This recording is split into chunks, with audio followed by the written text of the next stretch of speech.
Welcome to America's Day at the Races. So glad to have you with us on this gorgeous Saturday afternoon. We have a jam-packed, action-filled show for you. Live racing from Aqueduct Racetrack in South Ozone Park here in New York, as well as down the shore at Monmouth Racetrack, Monmouth Park as well. Plenty of stakes action to look forward to in Oceanport, New Jersey this afternoon. We can't wait. We're going to be previewing a lot of them, talking about a lot of the exciting stakes to come. We have our full team down there at Monmouth this afternoon. Here in New York, though, Acacia Coleman alongside Andy Serling as we're nice and toasty warm here, Andy, and looking forward to all the stakes action. You know, I would complain about the heat, but just how much it annoys Kinchin kind of makes it fun for me.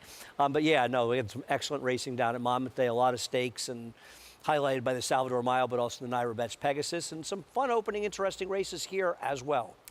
As far as stakes action is concerned here in New York, we're going to pay tribute to Cupicoy's Joy, a horse I know you were a really big fan of, and she was incredibly hickory as well. Really good New York bred, ran in the Kentucky Derby. How talented was she? Derby, Preakness, won the Mother Goose, won the Acorn, and here's her Mother Goose, where she just dominated. Trained by Alfredo Callejas, owned by Bob Perez, and people have been around a while remember Bob Silks. Very noticeable yellow and orange silks getting the job done. She was really quite a racehorse and had a terrific career. And I like when we name these horses out of those old horses. She's one of the early, you know, well-known New York breds. Is it possible she's being Versailles Treaty in this race? Or is that I'd going have to go back too and look far? at the chart, but I'm she not looks, sure. I'm saying it looks like those Cynthia Phipps silks in a gray. It's 1982. Yeah, I'm gonna have to look that up, the 82 Mother Goose, because Versailles Treaty may have been later, so I might be wrong, but I'm not sure. Anyway, she was a very good horse for sure. As we'll pay tribute to her with the New York Stallion Series division, Cupicoy's Joy for the fillies sprinting on the turf. And the interesting thing about this race is that nobody really has much turf form, including the horse that's 8-5 on the morning line. Likely will be even shorter with the scratch of the 2 Dancing with Destiny, who at least had some turf sprint form to go on.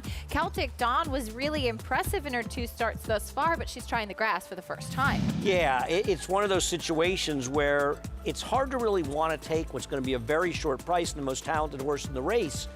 But I mean, if Celtic Dawn is able to duplicate her dirt form in the turf, and she has plenty of pedigree, she's going to all likelihood win this race, because the only other horse that has turf experience is the 6 who went long, and it wasn't that impressive a race. Celtic Dawn, as you said, has pedigree. She's by Honest Mischief, whose progeny can absolutely sprint on the grass. Dan was a 2-time turf winner. She won off the layoff. She beat Hot Currency on debut, too. It's turned out to be a very talented dirt horse. Yeah, no, she's pretty good. And it was actually another Cynthia Phipps horse that was eventual champion, Christmas Past. She was second in that race. They used to have a Christmas Past stakes down at Gulfstream. Really, probably for her. She was she was the champion filly that year eventually. Yeah. Well, I love that history. Leave it to Andy. He's who I would want to be my partner in racing trivia. Useless trivia. Monmouth Park today, plenty of exciting stakes action, as we mentioned. And Paul LaDuca here with us. Paulie, beautiful afternoon and a lot to look forward to today on the Jersey Shore.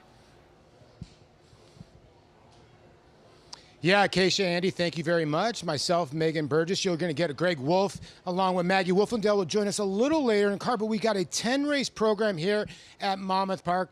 Like they were saying, the Naira Bets Pegasus will go as race number 5. We have the Eatontown as well as the Salvatore Mile, but a really good card here today. Now, the Naira Bets Pegasus will be race number 5. That will close out your early pick 5. Scratch the 5, Ponder and Dream. In the 4, Schoolyard Superman for Flavian Pratt and Chad Brown, 8-5 on the morning line. And this is a horse that in the last race, they kind of all ran against each other, right? Hedge Ratio and a couple other horses in here. And this horse was giant. Clicked a 99 buyer on this day, was 4 and 5 wide.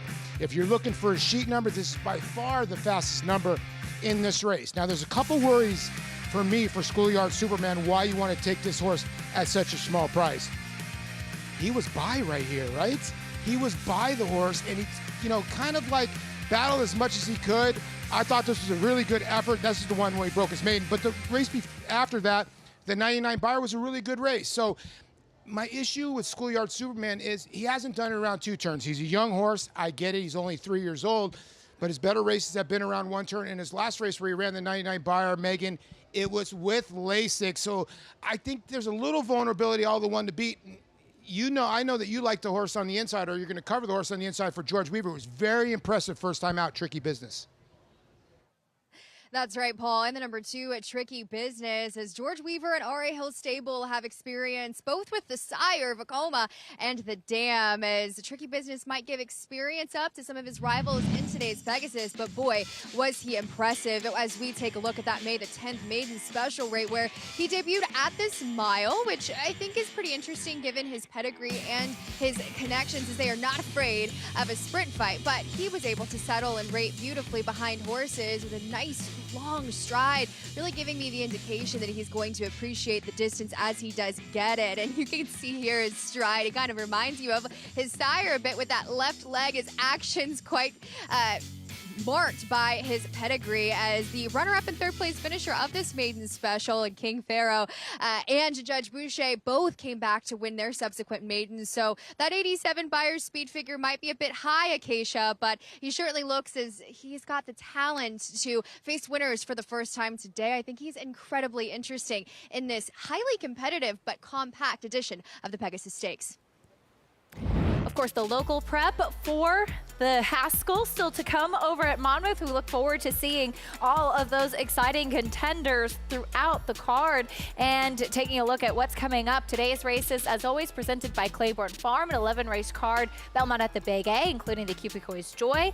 10-race card over at Monmouth. You heard the preview, the NYRA Pegasus. Salvatore Mile, really looking forward to that one as well. The Eatontown, jam-packed with stakes action, fast and firm in both locations. You can play along with NYRA Bets. Bet on any track, anywhere, anytime. Sign up today and get up to a $200 deposit match bonus with promo code MATCH200. Enjoy betting on over 300 tracks around the world and start winning today. Join now at NYRABets.com.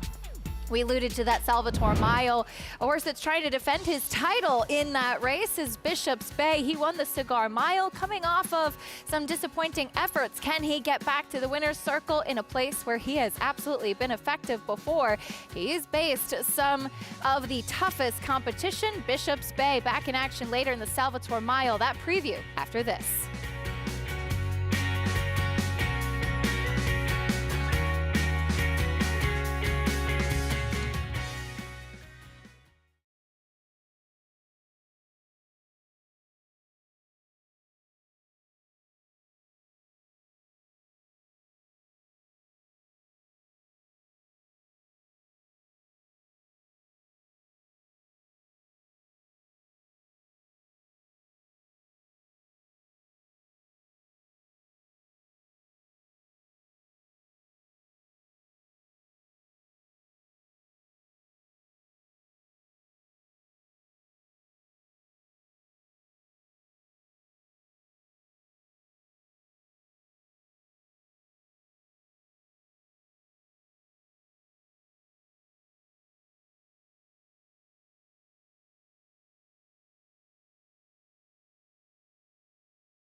I first came here in 1974 with my grandmother.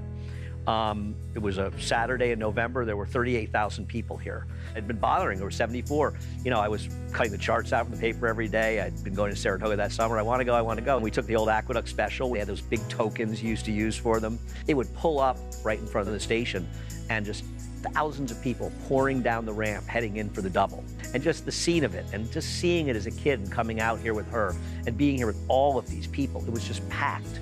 And it was really exciting for me. My grandmother was the world's greatest grandmother. She would do anything I wanted. So when I'm here, I think of my grandmother. I'm gonna miss the sight lines. Like, we're sitting here outside, you can see the entire racetrack. From our studio that we use in Equestris, you turn around, you can just watch the whole race.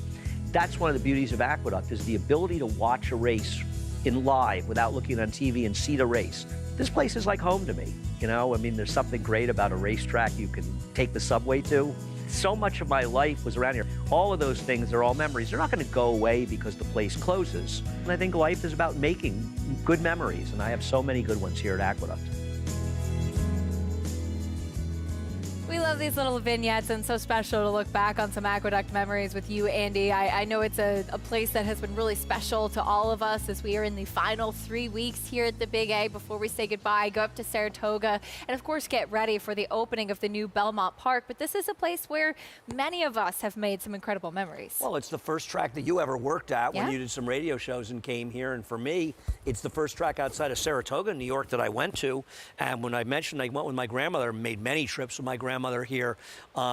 Even when I finally moved to New York, I've spent thousands and thousands of days here. It's been a great home for us while we've been rebuilding Belmont. And the history of Aqueduct is extremely rich. You know, it is, you know, some people would say it kind of plays second fiddle, but it didn't always, you know. I mean, there was a time at Aqueduct where it was every bit as big as Belmont, and there were some huge races here. I was just talking to a couple of guys when I was coming in. He said, I've been coming here since 1974 and coming to Aqueduct, which is pretty special as well. We love fans like that. Salvatore Mile coming up today at Monmouth Park. Bishop's Bay will try to get back to the winner's circle. This is his win in the Cigar Mile back in December. In fact, his last win. He went over in the Saudi Cup. And actually, all things considered, Andy, ran okay, finishing fourth behind Forever Young and Nisos, two of the best dirt horses in training right now. But he disappointed in the Westchester. He did, but to be fair, he's got too many back races to be dismissive. But I think you have to worry a bit about that Westchester. It was a subpar race. From I love watching this. I was in Jamaica. I bet the second horse at 14-1. We were all rooting for it in the simulcast area at the track. You could have been the hero of Jamaica there. It was. I'm already the hero. Come on. Don't lie. He is. I've walked around Jamaica with Andy. He's a hero there. We love Jamaica. We love going Yes, there. we do. But he's a good horse, but he's meeting some other good horses. This is a tough race. Yeah, he is, and we will get a chance to see a horse that won another big stake here in New York, Paul and Point Doom in the Carter. I think you can forgive his last performance with that tough outside post. Yeah, he just had a bad experience at Churchill Downs. I mean, I think him and the other horse, Grande, both didn't really have their best experiences at Churchill. But if you look at Point Doom, I think you got to elevate him a lot more today in the Salvatore Mile now that Otter Mischief has been scratched, because he brings a lot of speed to the party. And he's a horse that might be better around one turn, obviously. He won at Laurel going 7 furlongs. Then this was his, I guess, best win to date by far. He beat Bookham Dano, although he had run a 104 Beyer the race before that. He came back with 101. And, you know, after seeing Bookham Dano win on Belmont at Saratoga weekend, just shows you how game a horse Point Doom is. You hope that the last time he raced, it's not a thing that happens again. He's the kind of horse that will show a lot of speed, Megan. And I think he might be the horse to catch. Maybe the horse to beat might be the inside or the other inside horse in here, Grande, the 2. Right, Paul. Grande is certainly going to be a part of that early pace with East Avenue, who doesn't like to shy away from a fight on the front end. But Grande exits that Alice Sheba in a class relief of sorts, you could say. But this came up a strong rendition of the Salvatore Mile. As to me, Grande's in figure that 105 he ran in that allowance race at Gulfstream was a bit inflated. I don't quite believe it, especially when you take a look at this race back on February the 14th, or excuse me, the Ghost Zapper 2 back on March the 28th, where he got the better of Capital ID and Racing Driver, got the lead on his own in a glacially slow pace, and he just, to me, looked like he was really working to get it done in a lot of his races. I'm aware he's 4 for 6. He was second in the Wood Memorial before taking some time off before being scratched for the Kentucky Derby. Acacia, we'll see just how good Grande is, but I do find he's going to be up against it this afternoon.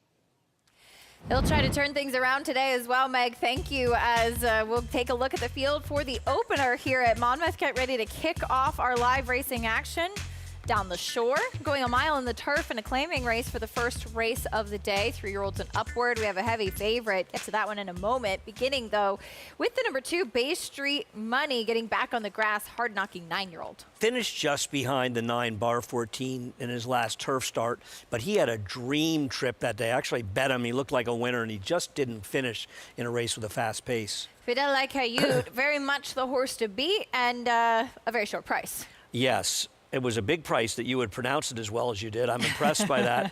The one knock, and we'll get to it, has got a little bit of a claim me sign. Yeah. The 4, Leo Monte, went by. The 5, Flat Top Box, went by. Big price on the 6, Rumaway. Yeah, Flat Top Box actually has races that aren't that bad. Maybe some of the second best turf races in the race. Rumaway is hard to make. Tiger Moon went by, getting onto the turf. There's the 8, Ohana Empire. Sort of a fringe player, I guess, for a piece. A big price for a horse with some okay turf races. And Bar 14, another New York bred we know quite well. He's the only possible upsetter to me because he could wire the field. I thought he ran really well last time in a race with a very fast pace. And today, Jose Gomez is supposed to simplify to set him the lead. If I was trying to beat the favorite, he would be the one. He's 9-1 right now on the board. Got back to the grass against a bit tougher last time out and ran pretty well to the outside. Now, a couple of New York breds in here. Let's go back to the 3, the favorite. As you kind of alluded to in the post parade, a little bit of a claim me sign. And I mentioned, because I saw him run it down at Tampa. I was surprised nobody claimed him down there, being a New York bred, to come back up here and run on the turf against the New York bred company. He's only a 5-year-old. It's not like he's an 8-year-old. I mean, he's got years left, and he's still in really good form. Yeah. He's run really well. He could run in sort of optional claiming New York bred races and at least get checks. Yeah. And now he's in for 12-5 here, and he's closer to New York. So it makes it easier to claim. I can't believe he won't be claimed. I mean, even if you don't want to run New York, and I just don't love heavy favorites with claim me signs. Having said that, he runs his race. He's going to win this race. It's a foregone conclusion, but it's got a little bit of a claim me look. 3-5 right now, Pauly, as it typically is that case with whatever horse Paco Lopez is on at Monmouth as well. Yeah. Yeah, that is true. But I think the 3 is a worthy favorite here at 3-5. But I'll start with the 5 in here, Flat Top Box. You know, Jose Gallegos takes over the train. He claimed this horse 2 starts back and had 1 start into this horse on the synthetic racetrack. And the horse kind of just gave way towards the far turn. Now, if you look at this horse's activity since then, I think this horse is primed for a nice effort. Not far off the horse on your screen, the 3 in here, Megan. Fidel Lacaille, listen, I think Andy hits all the right points in here. You got Wanavia, a very sharp trainer. You got Paco Lopez, the leading rider here and at Delaware. And as soon as Colonial Downs opens up, he might be the leading rider there. 3 racetracks in simultaneous running, which is crazy. But I think the 5 has got a little bit of a chance here. I know you like this horse as well.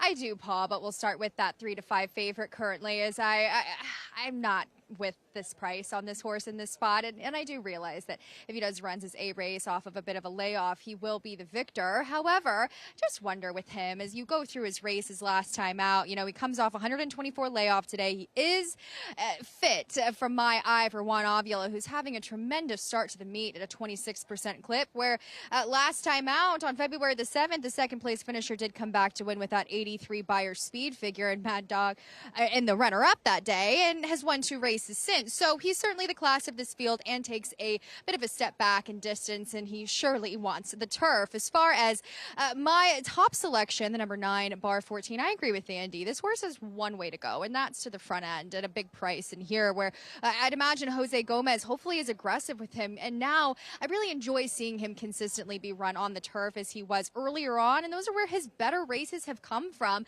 You just don't really see the opportunities over the winter at Aqueduct to get on the green stuff. Now he gets to. He's incredibly stout and robust. He's just a horse for me in this race. But as I agree with Paul as far as the number 5 Hat Top Box, I do find he can sit a tactical trip, especially if he can return to some of those 2 and 3 back races at Gulfstream Park.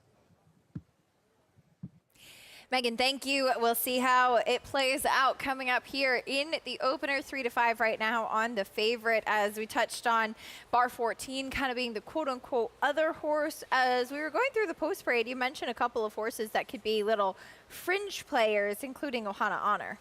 Yeah, I mean, Ohana Empire. Empire, I'm sorry. There is a horse named Ohana Yes, there Honor. is. No, I knew Yes. you were going. I do the same thing all the time. Well, I mean, he's got figures at least that are fast enough where I could see somebody using them for 4th of their supers, or throwing them in for a horse that's 40-1 right now. I'm not saying he's a player to win, and he hasn't run since last August, and he left in bad form. But he is a horse that's, won 4 turf races. He's run some decent enough figs to say he could get a piece at a big price. And I think if you feel like you've decided, I don't worry about the drop with the 3, I'm going to single to put this horse on top in multis, and obviously the 9 makes a certain amount of sense.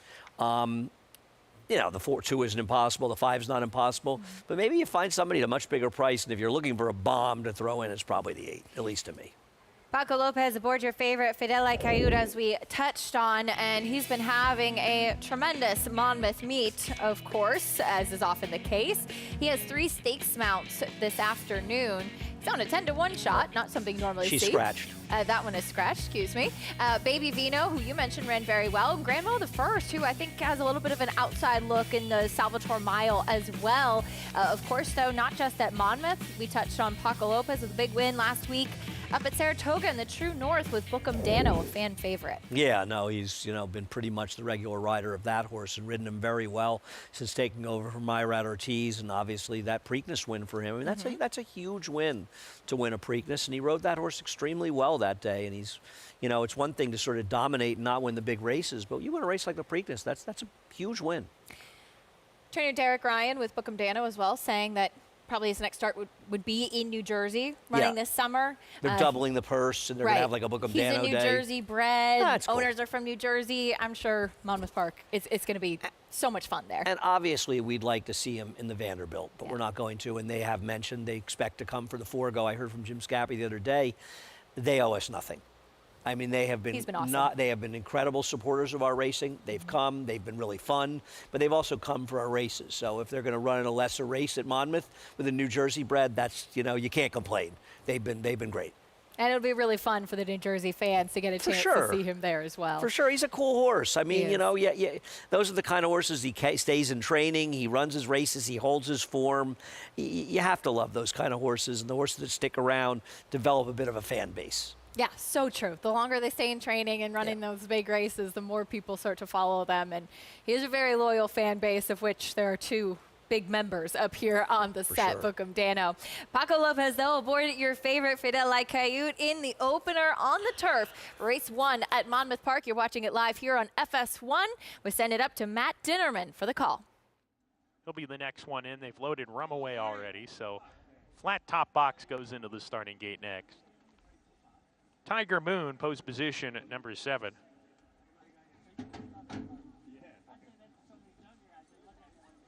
Two back, Ohana Empire. And to the outside, Bar 14 to round out the field. 10 races on the docket today, ladies and gentlemen. 4 stakes races, the Salvatore Mile, the Naira Bets Pegasus, the Monmouth Stakes, and the Eatontown. Good luck. We're ready to go.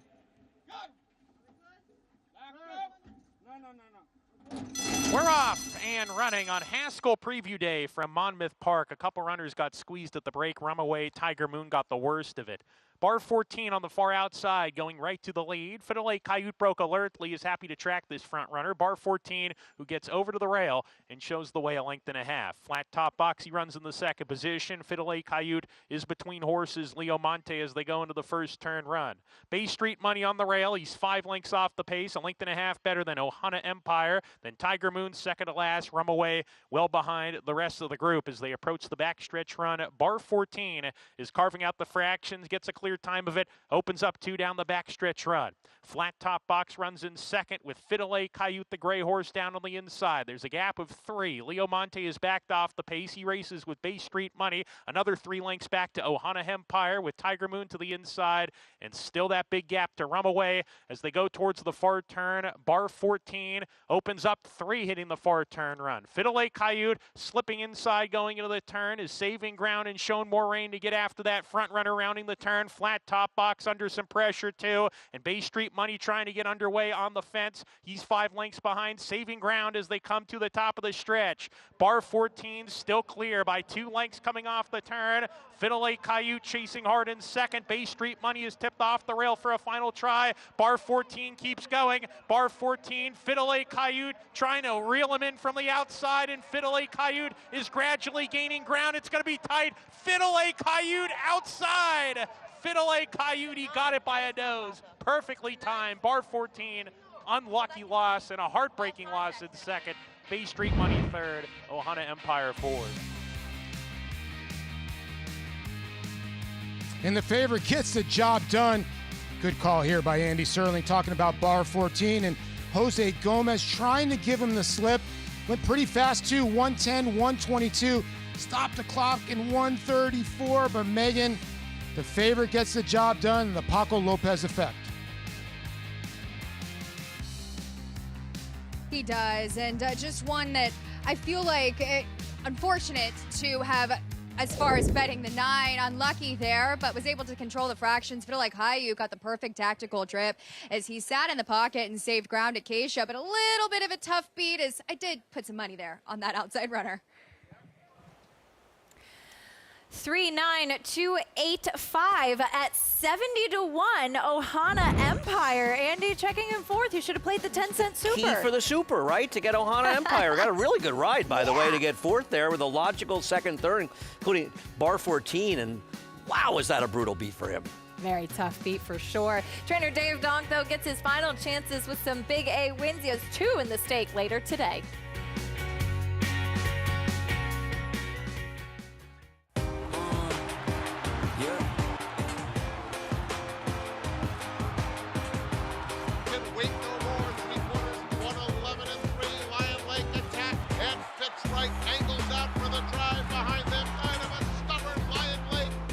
Charlatan is the leading second crop sire by stakes winners, graded stakes winners, and graded stakes horses.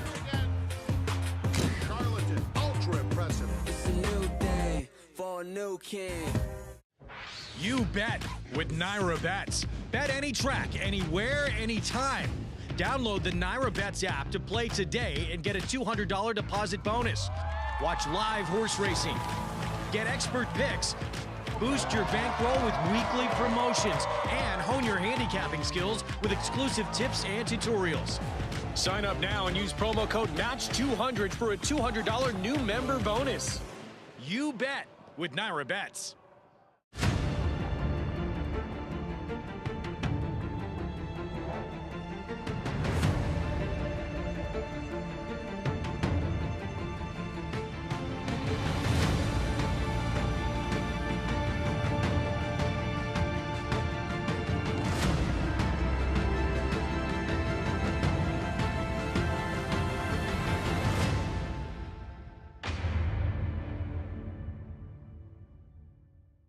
Tickets to A Day at the Track are on sale now. Reserve a table or secure seats for a historic summer at Saratoga Racecourse. Saratoga Summer begins with opening day on Friday, July 3rd and runs through Labor Day. Book now at naira.com/Saratoga.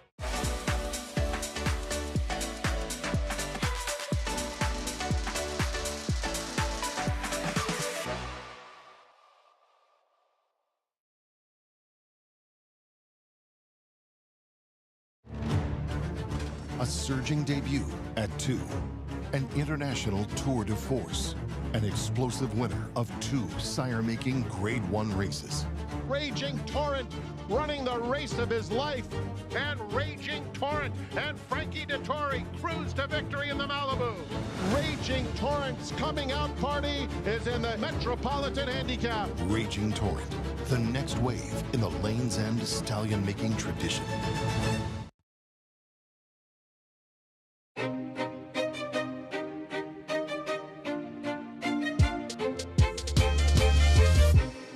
My favorite race is the Pilgrim of 1992. I'm going to run Dr. Elfus. It's with Eddie Maple. Jim Ryan calls me up the morning of entries and said, listen, I wouldn't mind running a wad in that race. And I'm like, really? And I said, well, let me see what I can do. You know, I remember having lunch with Mr. Drago. He said to me, I'd rather not be in an entry with another horse in a race. And I said, well, Alan, listen, he's still a maiden, you know, trying to get it checked, just trying to get a piece of it. I don't think he beats your horse.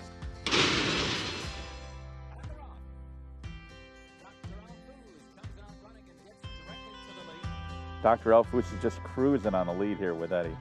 At this point, you know, I think I've got a great shot to win it with Dr. Elfus, but at the same time, Awad's running a big race.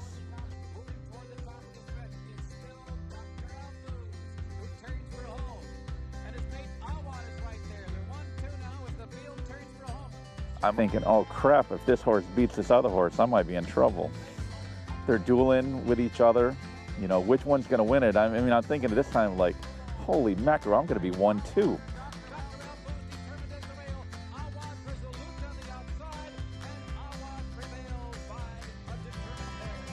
Now, I'm supposed to be elated. I'm walking downstairs thinking, I can't believe I just ran 1-2 in a stake, and I might have blown an owner over this. Because Awad was a maiden, nobody came for the race. Jim didn't show up or anyone. That was a turning point in Awad's career, and it went on to be bigger and better things. It was a defining moment in my career, winning the Pilgrim. I think a defining moment for Faye and I, that we could have a stable that could be successful in New York. Hello, you have reached the house that Awad bought. We're not here right now, so if you leave your name and a number and a brief message, we'll get back to you as soon as possible. He did so much for us. He did so much for my career. Those horses don't come around very often. And there is a look at trainer Dave Jonk. Always has the Jets hat on. Now that is a loyal fan. Yeah, Dave is allowed to root for the Jets. See, when the Jets ever make the Super Bowl and New York looks like it does now for the Knicks with all those people who never watched a Knicks game when they won under 45 games, Dave can root. He's the true Jets fan. They make the Super Bowl, we got to make sure that Dave is there. Oh, 100%. Of course, it may never happen, but he'll send out Magnum's macro burst in the opener, Belmont at the Big A. But first, let's go back over to Monmouth, bring you the prices as to what took place there. Fidel Cayute, the favorite, getting the win with Paco Lopez. Heartbreaking defeat for the runner-up in bar 14 as New York Breds run 1-2. Yeah, I've got to believe this horse was claimed out of the race. And you know what? I think he ran pretty well. Bar 14, when he runs his race, is pretty good. $3 winner, short price, but hey, if you had the 10-cent super with Andy's 8 and 4th, could have done okay. Yeah, my ridiculous 8 managed to get 4th in that race. Yeah. But tough beat. Meg like bar 14, tough beat for her. Ran very well in there as well. We'll take a quick time out, and when we come back, we'll learn a little bit more about jockey Manny Franco riding with all the momentum. Had a tremendous week during the Belmont Stakes Racing Festival, and he's kept it going here at Belmont at the Big A.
Hello everyone, Matt Chapman for Fox Sports once again, bringing you the latest news on the international horse racing scene. Last weekend, it was all about the Derby at Epsom, and it was shrouded in controversy. Benvenuto Cellini, the favourite for the big race, was eventually called a non-runner. He got his hoof up on a ledge in the stall, and the stewards called him a non-runner. Most people felt that shouldn't have been the case. In the end, though, it was a great result for Fox Sports viewers, because you'll remember we said Christmas Day would win. He did, and Maltese Cross would finish third with Benvenuto Cellini in second. Well, with Benvenuto Cellini out and Maltese Cross eventually finishing second, we gave you the 1-2, which was rather satisfying. It's Christmas Day on Derby Day. He wins the Betfred Derby. The international scene moves on to Chantilly on Sunday for the Prix de Dye in Longines. It's the French Oaks, and I can't emphasize enough, in France, whereas in America it's Kentucky Derby, Epsom, the Derby, the French Oaks is really important, really important. The odds-on favourite will be a horse called Diamond Necklace, trained by Aidan O'Brien by St Mark's Basilica. She won the Prix Marcel Boussac as a juvenile race. That is the sort of big French juvenile race over a staying trip. And she came back this season and won the French 1,000 guineas. She's going to be a strong favourite, very hard to beat. Two dangers, Felicitas for Ed Walker. She was second in the Musadora Stakes, a trial at York for the Oaks. And the horse that won that race was second in the Oaks last weekend. So the form holds up well. And there's a horse called Lilt I want to tell you about. The dam of Lilt is a horse called Dank. And Dank, back in the day, won the Breeders' Cup Filly and Mare Turf in America. So she'll be familiar to some of you. Look, Diamond Necklace should win. I suspect Felicitas is the danger. But we like to bring you all the international news here at Fox Sports. And the next big meeting coming up will be Royal Ascot. After it, I'll let you know exactly who were the stars. Plenty of exciting action coming up as we take a look at the field for the Prix de Diane. Coverage starts at 9:45 a.m. on FS2 tomorrow morning. And this is really, they call it the French Oaks, but it is the marquee race for fillies in Chantilly that you will see in just a spectacular day of racing. Yeah, no, I'd love to go to that. Me It would be too. a lot of fun. Didn't you go? I thought you went No, once. I haven't. Obviously, my entire family has been I many remember, maybe I times. think Charlotte went once, Yeah. was telling me I've about been to it, yeah. Chantilly, but not for the Prix de Diane. Let's meet the field for the opener. Belmont at the Big A, going 1 1/8 on the main track. It's a maiden claiming, beginning with the one Always Packin', going from 6 furlongs to 9 furlongs. Hard to trust this horse going long, but there is a pedigree to do it, and you and I are going to both try to wire the field with her. The next two contenders don't have much speed, including your favorite Baby Meanie. But what he does have is buyer speed figure last time, which lays over this field, and no knock on DeLeo Rivera. It doesn't hurt to get Ricardo. Dave Donk's runner, Magnum's Macro Burst. Problem with this horse is has absolutely no speed, and Always Packin' is so loose, and Magnum's Macro Burst, and even the two are not very quick early. Uncle Barry went by. There is Go Dharma, New Gelding. Yeah, I mean, listen, I guess based on the race last time on the dirt, this horse is a player. You don't have to have a lot of ability to win this race. 8-5 right now in the number 2, Baby Meanie. As we get ready for the opener, we welcome in our own Richard Migliori with us. Hey, Richie. Hi, Acacia. Hey, Andy. And we'll start right there with the 5, Go Dharma, who will be my top selection, running for the lowest level he's ever run for. If he can get a similar trip with this group like he did 2 back on the dirt, where he's stalking, not too much to do, he's a little bit one pace, I like Go Dharma. Also, buy Knicks Go. Come on. Go New York, go New York, go. Slam dunk right there. The 4, Uncle Barry, big price, 25 tries. We'll say Richard Medevere has this horse looking good. Really, dapples coming out from up underneath his coat. And then the 2 horse, Bay Meanie. Yeah, it makes a lot of sense. Has that buyer figure, does get Ricardo Santana. But also now is carrying 126 pounds, where last time got in with 113 with Dalila Rivera. You get that weight allowance for the inexperience of an apprentice. But a 13-pound swing, and I don't think that could be helpful going to 1 8. So it's all about Go Dahmer and Go Knicks. 3-1 right now. New Gelding, at least running at the lowest level that he has thus far. Faced better 2 starts back, though. Restless Renegade was not this kind of field, but he did disappoint coming back as the favorite yesterday. Yeah. for sure. That horse, that was a crazy even money shot. Yes. Crazy that Very price. surprising. I'm with you. I'd bet Always Packin', but Baby Meanie's the horse to beat. And I think Ricardo will be more aggressive and get this horse at least a little bit closer. 7-5 right now, and Baby Meanie load in for the opener. We send it up to Chris Griffin for the call of race 1, Belmont at the Big A. Go Dharma. Last to load.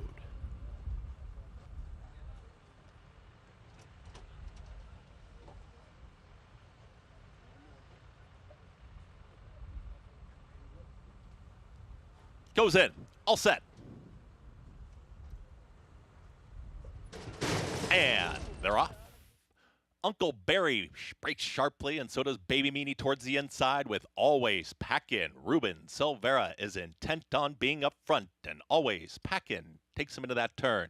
Baby Meanie's going to be a close-up second, and Uncle Barry is tucked in behind them in third. Little wide as Go Dharma is in the 4th spot, is comfortable on the far outside, and at the rail, the trailer. Magnum's Macroburst. Always Packin's got the lead. It's Always Packin' who's up by a length. Baby Meanie in close pursuit just to the outside of stalking second. 25.15, that posted opening quarter mile. Magnum's Macroburst has picked up a couple spots, and there's Go Dharma out in the center of the racetrack progressing too. The trailer is now Uncle Barry, as Uncle Barry has got to run down Always Packin'. Always Packin' still with a length in front. Catches a breather, but Always Packin' holds that margin. Magnum's Macroburst, ground-saving journey towards the inside, and in between horses the favorite, that's Baby Meanie and Ricardo Santana Jr. Ricardo asking for more here from Baby Meanie is in third, and Go Dharma out wider. Uncle Barry still the trailer, Always Packin' trying to take him all the way. Here at the rail comes Magnum's Macroburst is on the move, and Magnum's Macroburst has put a nose in front. Always Packin' is all in, trying to battle back towards the outside. Baby Meanie is dropping back, needs to find more as Go Dharma's towards the outside of that rival. They're third and fourth, and Uncle Barry is the trailer. They reach the top of the stretch, and Magnum's Macroburst turns it for home, is trying to sprint away. Magnum's Macroburst is approaching a final furlong. Baby Meanie is just grinding away, but starting to warm to the task now as they've got a furlong left to go. Uncle Barry down towards the inside. A final furlong for Magnum's Macroburst, still holding a comfortable enough margin. A 16th left to go. An apprentice no more. Dalila Rivera, Magnum's Macroburst. That's your winner. Uncle Barry up for second, then came Baby Meanie and Always Packin'. Big congratulations to jockey Dalila Rivera, who we've seen riding here in New York as an apprentice. When you no longer get that weight allowance, sometimes it's hard to keep that momentum going, and I'm sure this is a big win for her. Huge win for her first win as a journeyman, and a win for our man Dave Donk as well. And she gave this horse a very good ride and was able to keep this horse in closer attendance to what was a relatively moderate pace. She made an aggressive move on the rail, and this horse ran and won quite convincingly. Was best here. The pace was indeed set by the one Always Packin'. The distance had been the concern, and right around the turn, that seemed to show. Yes, for a lot of these. Uncle Barry got second in his 26th start. There you go. That kind of race. 5-1 on the number 3 Magnum's Macroburst was a player. Lack of speed was a concern in this type of field. Dalila did a really good job getting him into the race, and this often happens. We play a feature on somebody, and then they come back and win. So I am in no way insinuating I would have bet this horse, because I wouldn't have. Yeah. But I don't know how this horse was 5-1 and Go Dharma was 5-2. Yeah, generous price on Magnum's Macroburst. And yeah, we can see it a little bit closer here, but she was able to have him in pouncing position. So when the one started to fade, she was the first horse to take over at that point, and she was able to kick away. I'm impressed with the way she's ridden. And listen, it's not going to be easy getting even the mounts going forward, losing the bug. But we've seen her ride in the winter. She is absolutely the best female rider in New York. I mean, that's not even close. She's been riding really well. She rides with confidence. She really does. And I like the fact that she's gotten more aggressive. You know, you watch the way she's ridden. She was winning a bunch of races, wiring in the front end. She's good, you know? I mean, it's going to be hard for her here, obviously, and the competition in New York. But there's somewhere that I think that she can make a living and do well riding, because she rides well. Big congratulations to Dalila Rivera. 3-4-2-1. In race number 1, Magnum's Macroburst for trainer Dave Donk with the victory, best to break his maiden in the opener. Prices and more in a bit. We'll turn our attention back over to Monmouth Park, though, as we continue on with the field there in New Jersey. As we see Dalila Rivera and Magnum's Macro Burst in the winner's circle, getting their picture taken.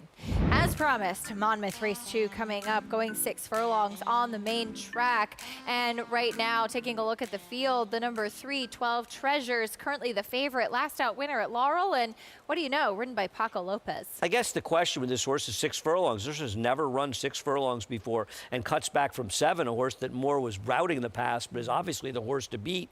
I thought the 6 was dangerous in here as well, but that horse lacks some speed. Can What's Up Bro wire the field? I am a little bit skeptical, but he can be very dangerous on the front end.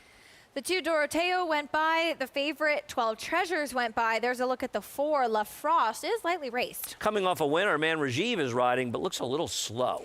Gianluca Be Lucky, the 5 at 9-2. Another horse with some speed should be sitting second. Kozaris 3-1. Yeah, and this horse does have some good races and is clearly a player.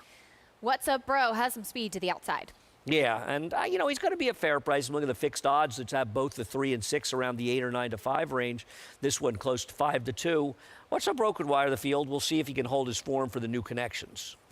That's the field for the second race. As we bring Polly into the conversation, Polly, a little bit more wide open race here in the second.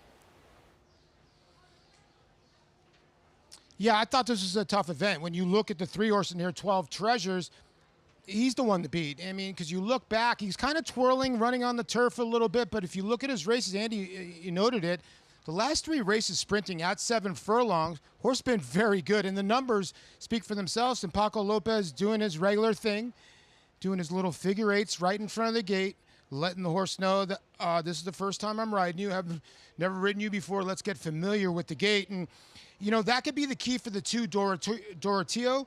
A horse that I thought figured in this race, but not a great gate horse, and a horse that usually kind of gets left a little bit and might have a little bit too much to do against a little bit better field, Megan.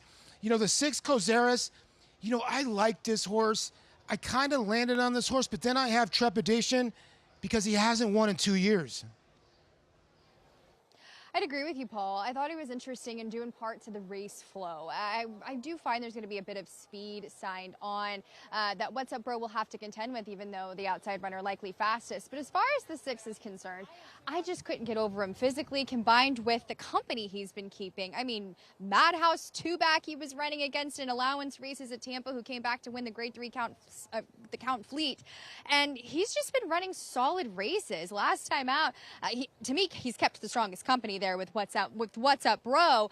As far as last time out, the pace came apart a little bit. It was a quicker tempo. We made that move around the turn, and he kind of tossed his head up. It was pretty one pace, but grinded along, extending late with an in-form winner. But I was incredibly interested just because of his ability to rate behind some of those speeds. I thought this could be quicker. But as far as number 7, What's Up Bro, I had no issues with him, and I do find he's probably going to be the price that you want, all things considered, as he does get back here to a fast track after it being a sloppy sealed one last time out, where he's been running again against the likes of John the Beerman, a graded stakes caliber turf sprinter, Commuted, who's been on an undefeated roll, and he's been holding his own. We'll see if he can contend with some pace pressure. He does draw favorably from that outside post. He, again, looks fantastic.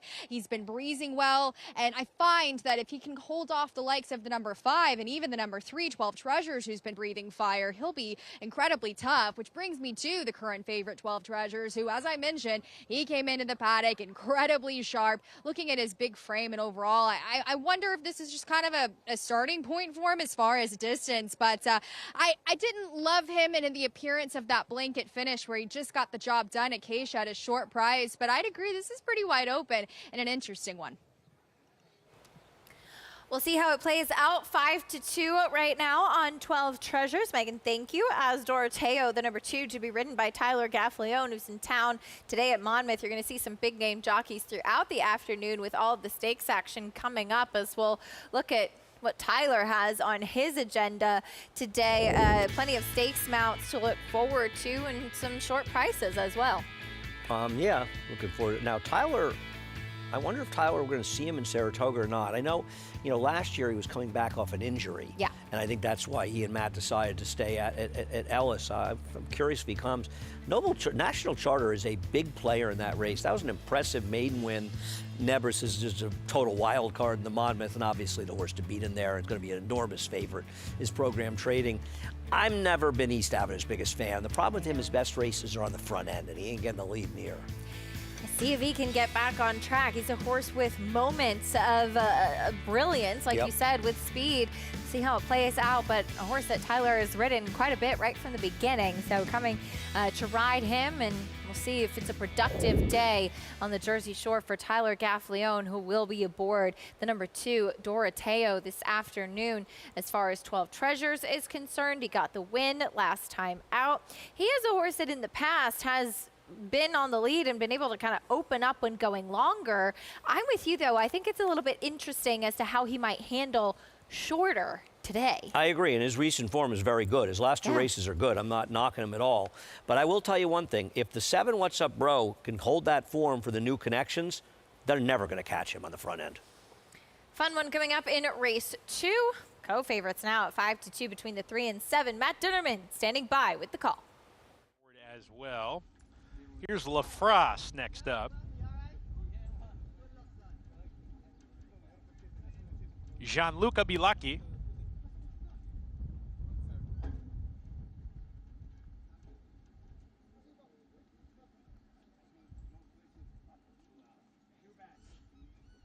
Gianluca Bianchi. Go again. Kozaris, post position number 6. And to the outside, What's Up Bro? 2 round out the field. Here's What's Up Bro. We're ready to go.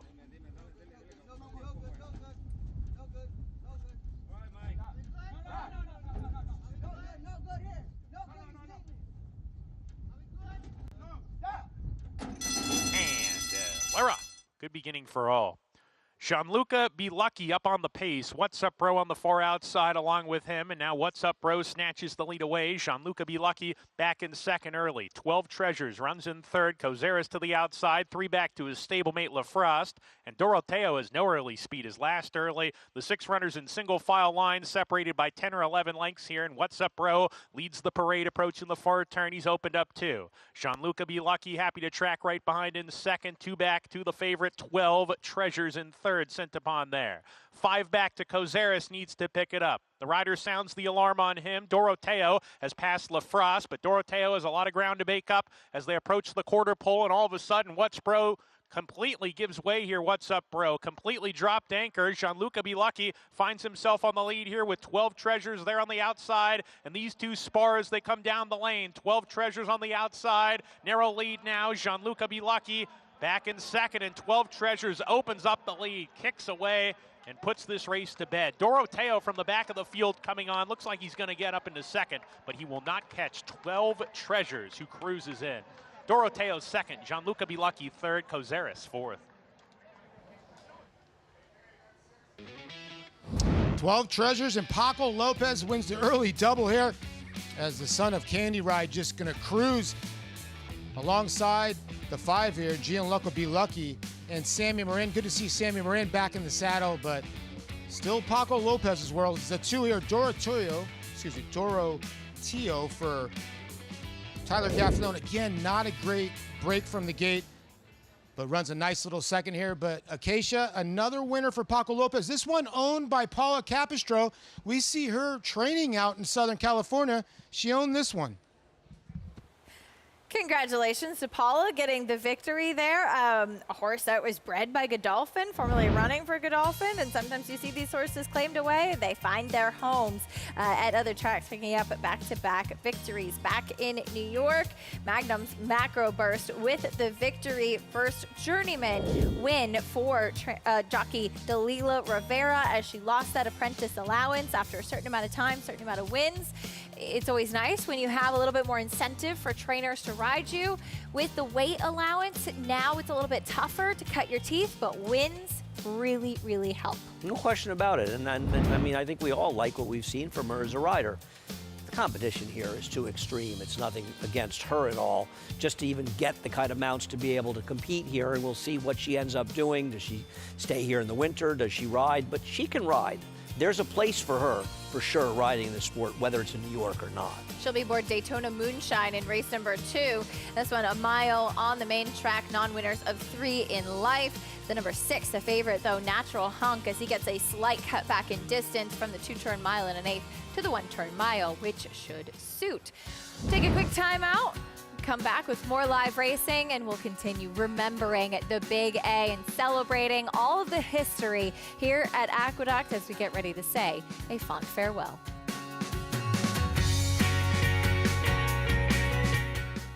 Introducing a stallion, as top class as they come. In 22 career starts, he won or placed in 12 graded stakes, competing in 15 grade ones, earning over $1.7 million. His undisputed speed is evidenced by 7 100-plus Spire speed figures, a 3-time Grade 1 winner, Raging Bull. You bet with Naira Bets. Bet any track, anywhere, anytime. Download the Naira Bets app to play today and get a $200 deposit bonus. Watch live horse racing. Get expert picks. Boost your bankroll with weekly promotions and hone your handicapping skills with exclusive tips and tutorials. Sign up now and use promo code MATCH200 for a $200 new member bonus. You bet with Naira Bets.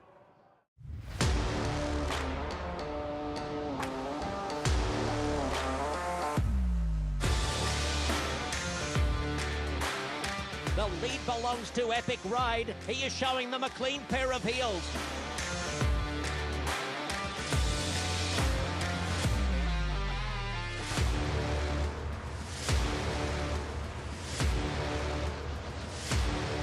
Eclipse champion Blame, standing at Claiborne Farm.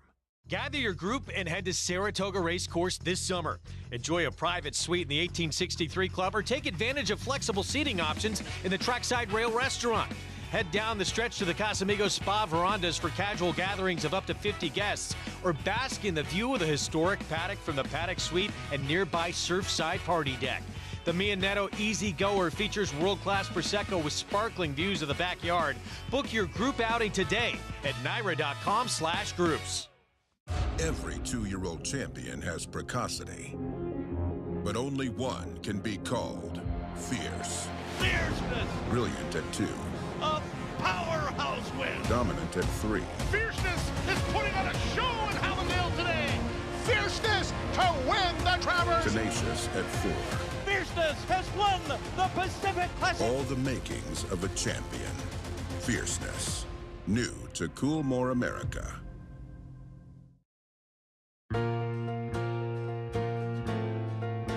I think that really ever since I started coming to the racetrack, the horse that so many pros that have been around for years talked about with reverence was Dr. Fager. And the race that was talked about probably the most, and you and I came around the same time in the mid-70s, was the 1967 Woodward, when Buck Passer, Damascus, and Dr. Fager all hooked up. And of course, Dr. Fager fell victim to not 1, but 2 rabbits in that race. And that is a race that has stood the test of time, still considered one of the great races of all time. Well, think about the 3 names you just said, 3 legends, Hall of Famers. And my Uncle Phil used to talk about Dr. Fager in those reverent tones, and he would say, they used to run Hedevar at him all the time. Hedevar was a crack sprinter in his own right. He would always get very, very passionate about Dr. Fager. But those 3 names, those are the foundation of what made me fall in love with the game, and I'm sure you as well. Oh, no question about it. You know, they were all still stallions when I started getting in the game. Yeah. So that's actually how I first heard of those horses, and all of them were efficient. And of course, Dr. Fager, as you say, is talked about in legendary terms. Damascus wins by 10 lengths. He had the rabbit to do it, though. He had won the Travers by 22 lengths. Buck Passer, another tremendous stallion running from the 5th stable. Just an incredible race. And to think that that race continually gets mentioned as maybe the greatest race ever run here at Aqueduct is pretty incredible when you consider all of the horses we've seen over the years. Some really great horses. Sure. And they get a little bit forgotten. You and I may not forget them, but not that race. No, that was unforgettable.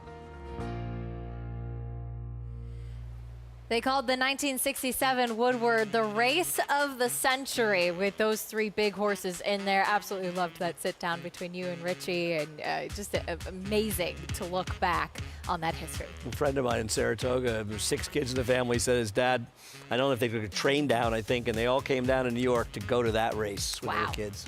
Well, let's bring Richie in. Of course, the winningest jockey here at Aqueduct, and that record will stand, Richie. But loved getting a chance to see you and Andy sit down and reminisce and talk about some of the big races here, because as Andy mentioned in that piece, we've seen some spectacular horses at Aqueduct.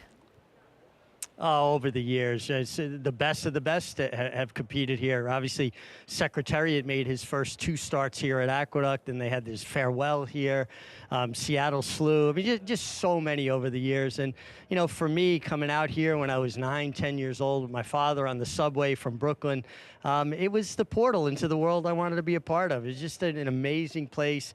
New York City's racetrack, a little blue collar, but really going to enjoy and drink in these last couple weeks because it's going to be bittersweet when it ends. And, you know, also, you were talking about those 3 horses, Dr. Fager, Buckpasser, Damascus. Little did I know that I would get to ride Offspring of all 3 of those as a kid coming up. My boss trained a lot of Buckpassers and Damascuses, that's for sure, guys.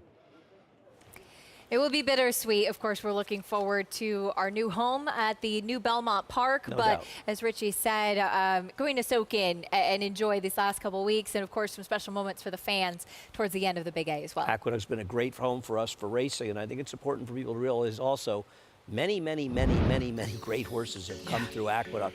It's not really the secondary racetrack. There were times when they talked about not racing in Saratoga and racing at Aqueduct during the summer. Think about that for a second. Pretty incredible. Saw the field there for race 2 coming up. Again, going a mile. We'll meet the field beginning with the 1 Superpower. Be interesting to see how aggressively this one is ridden, whether or not Lucas's Mischief gets the lead or Gonzalez tries to be aggressive. Speaking of Lucas's Mischief, there he is stretching out. You're trying to wire the field with this one, dropping down in class. Grand Commander, the favorite right now as he gets a slight cutback. I like him dropping a little and cutting back to the 1 turn. I think his 2nd and 3rd races back make him the horse to beat. That's why he's favored. There is Dreams of My Father trying to turn things around. Well, he is going to have to get faster to be competitive here. Number 5, Daytona Moonshine. DeLilo Rivera looks to sweep the early double. He's at best a fringe player that at times has run well enough to get a small piece. Natural Hunk feeling sharp, stepping on to the track makes sense as well. We both feel like the 1 turn mile a little better for him. The lack of pace may hurt him a little bit, though.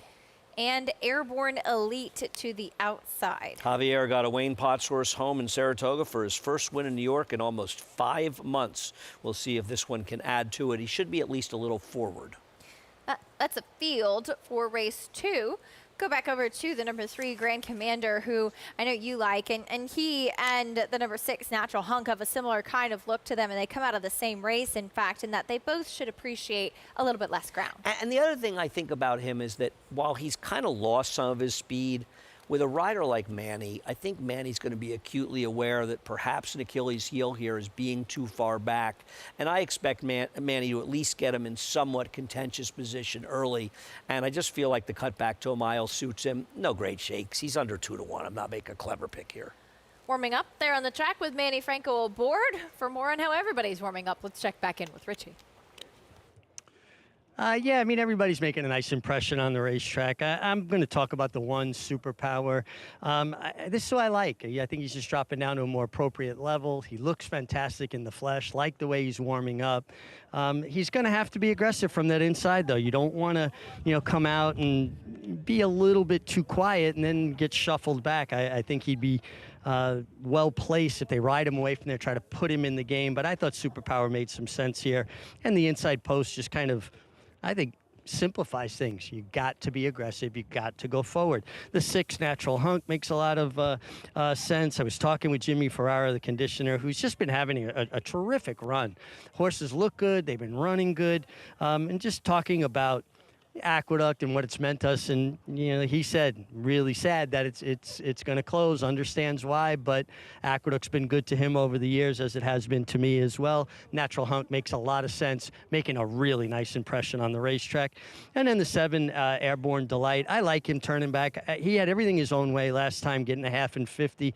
I just don't think he wanted any part of the mile and an eighth. And I think that might help him get the mile today. Javier Castellano rides him back. Javier is one of those riders that horses seem to run better for him after he's had some experience with them, so he has that last experience, and I look for him to get more of a outside stalking kind of trip.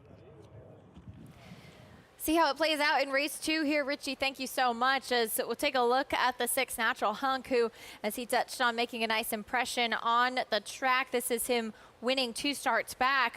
Daytona Moonshine in this race as well, as they'll have a chance to rematch. But Natural Hunk kind of emphasizing what you were saying with the mile being a bit better. This was his last win. Yeah, these closer types are usually better in the one-turn mile races because the paces are usually a bit quicker.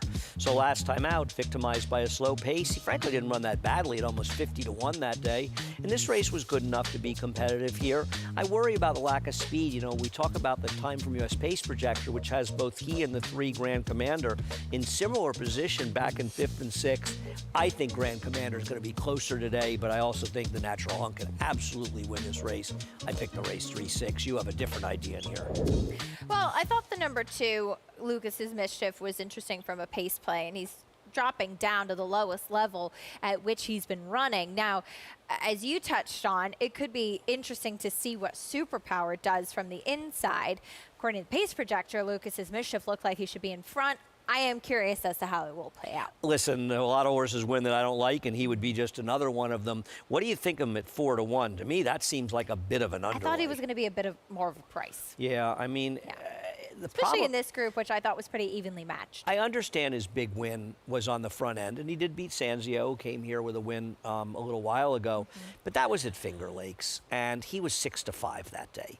If you look at all his other dirt races, they're just completely uncompetitive. Now, listen, maybe he gets the front and he becomes a different horse. That's possible. A lot of that's going to depend on whether or not Superpower gets out of their gate and how aggressive Gonzalez is. But he is faster than those horses just naturally. I won't disagree with that. Have a pick 4 kicking off here as well in the second. Belmont at the Big A. The number 3 Grand Commander continues to be the favorite. And Ilkay Cantermasi sends out 2 here with Superpower and Grand Commander, and they kind of have complementary running styles as well. Listen, the Cantermachis have horses and they run them. And they are the friend of the racing secretary. So, you know, I don't think this horse is impossible. There are no killers in here, but I do think that Grand Commander, if he runs back the race, and I realize he was with Bruce Brown, now he's with Ilkay, but he ran a mile and 1/8 last time, a tougher spot, didn't have everything go perfectly for him. I think in a mile he's much better suited. And I don't love betting 2-1 shots, but I couldn't come up. I just thought he could be more forward in the 6. I like favorites in here, the 2 and 6. 3 and 6, excuse me. I don't have anything clever to say. Moving towards the gate for the second, Belmont at the Big A. Still plenty of stakes action coming up over at Monmouth Park as well. Was there any race in particular you were really looking forward to? Well, I mean, it's interesting to see Gimme Another coming back in the Eatontown, where she's going to obviously have to beat Whiskey Decision and even Grayosh. I think the Pegasus is a fun race. Yeah. I mean, I think you have to realize that Englishman, based on his race in the Woody Stevens, is the best 3-year-old in the country. Dazzling. But he's a sprinter. All due respect to Golden Tempo, has been terrific, and in no way am I mean to knock him, but these horses are not running such fast figures, no matter what figures you look at, to say there isn't room at the top.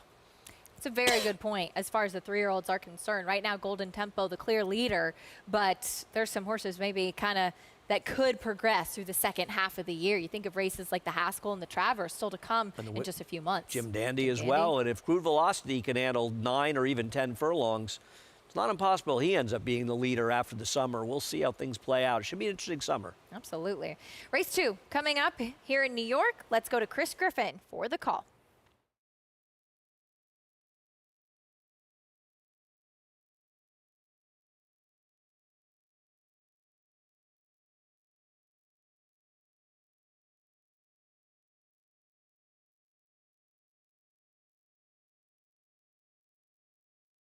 Last to load, Airborne Elite.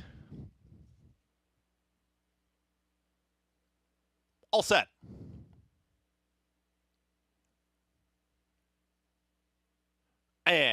they're off.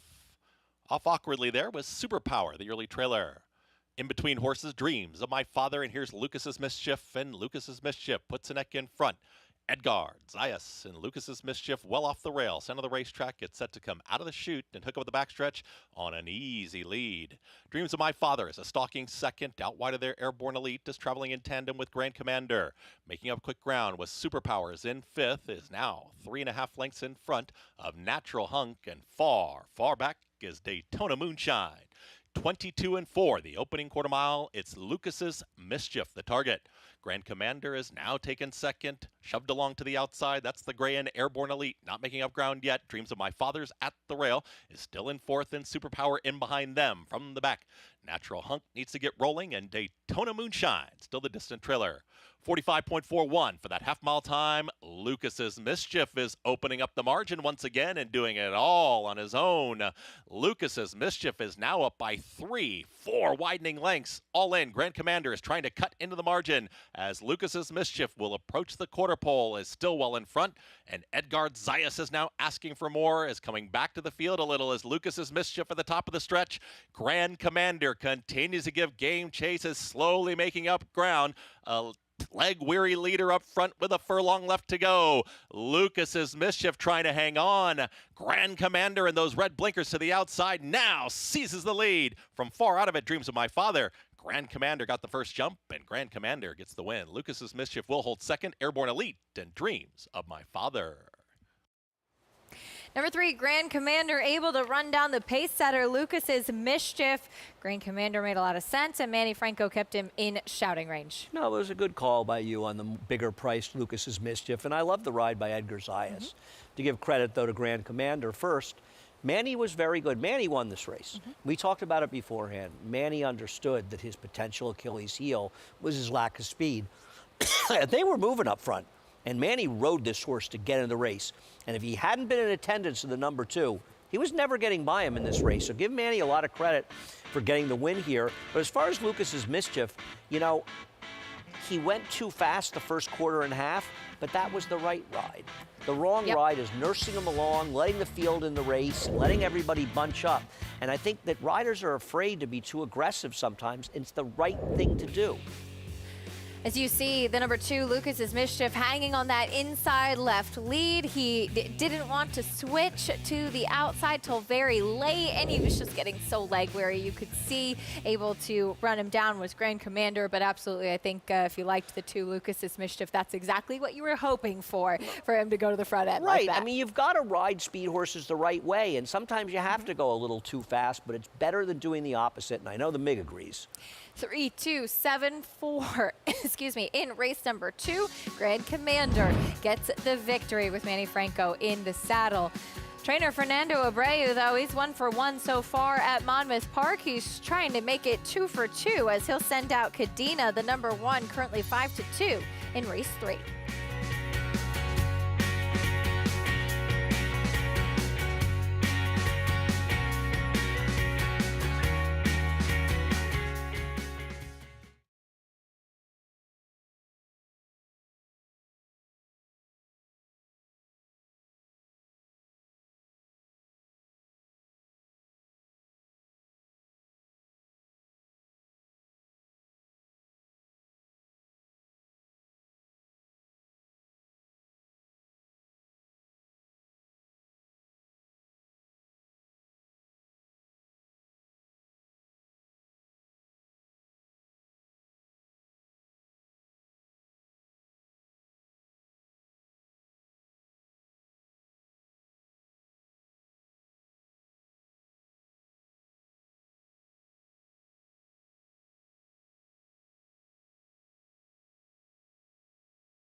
We're back on America's Day at the Races, brought to you in part by Claiborne Farm. 100 years of doing the usual, unusually well.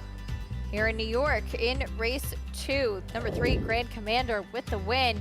And as you were just kind of commenting to me, Andy, if Manny was not aggressive with this horse to get him into the race, odds are he wouldn't have won. And Manny Franco's riding in exceptionally good form right now. He really is. He's, you know, I think you watch him evolve as a rider. He's gotten so much better as a turf rider. And even a situation like this, it's easy to say he was the 2-1 favorite, supposed to win, but Manny made sure to do everything right to get that win. 6:22 on Grand Commander, 3:27 in the second. Back over to Monmouth Park, race 3 coming up next, going 6 furlongs on the main track. Fillies and Mares in the spotlight. 4 to 5 right now on the number 4. She's a Gamer. Paco Lopez aboard, of course, looking for another one, and this one does have early speed. Yeah, so switching around, I agree, but I think that Cadena is supposed to try to wire the field. Yeah. Cadena, who looks like a big player for Fernando Abreu, who is 1 for 1 at Monmouth so far. Let's head over to Monmouth, though, and check in with Paul.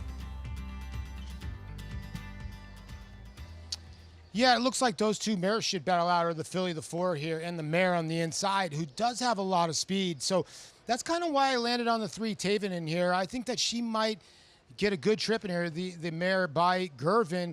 And if you look back, she is a horse that checks in at second-itis, probably a little too much with her 10 second-place finishes.